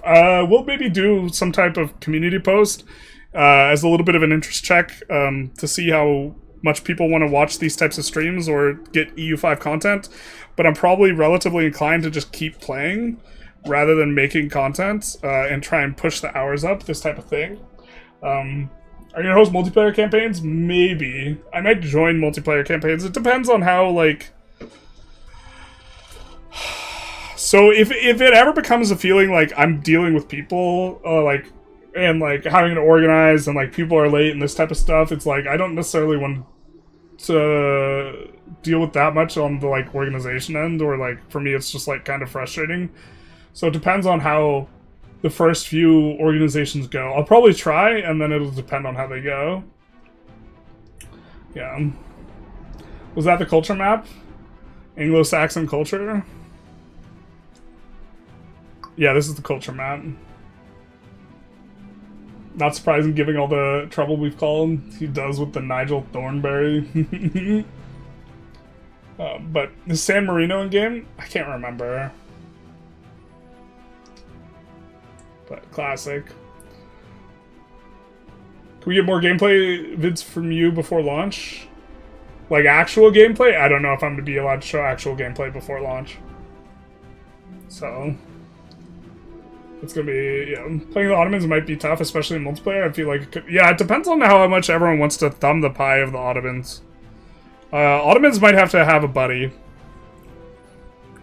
They might have to say stranger danger. I don't know. Ottomans are probably relatively easy to meddle with really early on.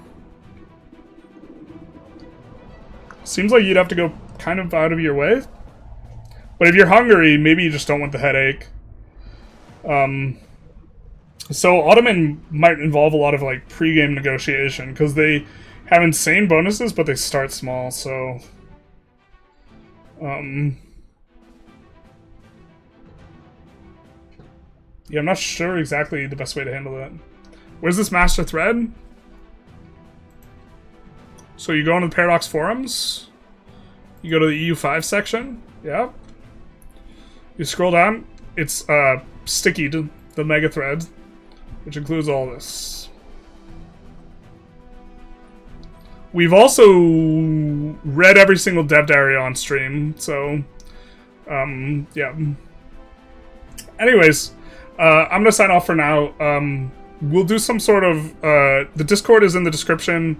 If people wanted to have discussion on the Discord, I'm probably going to be reading the Discord in terms of deciding what to do next. If you guys wanted to pre-order the game and you wanted to support the channel, I know we've been plugging it a lot, but I think that that's probably what I should be doing. You could use the code Generalist in all caps. It won't give you a discount, but it will give us a portion of the sale if you wanted to do that. And then I think that we are going to be just answering the last couple questions and then signing off and thanking everyone. Hordes annex province easier? Yeah, they annex them before they finish the war, which might get changed, because that's kind of weird from a perspective of antagonism. Because you can full annex people for 0 antagonism. Did you already go over the Mamluks? I did not, but I went over them this stream a little bit. We played as the Mamluks somewhat recently. Gotta break up the snowball before it starts rolling? Yeah. But see everyone later. We will say goodbye to the YouTubers first. Bye-bye now. And then we will say to the Twitch streamers, just kidding, we're gonna party without those YouTubers, except for the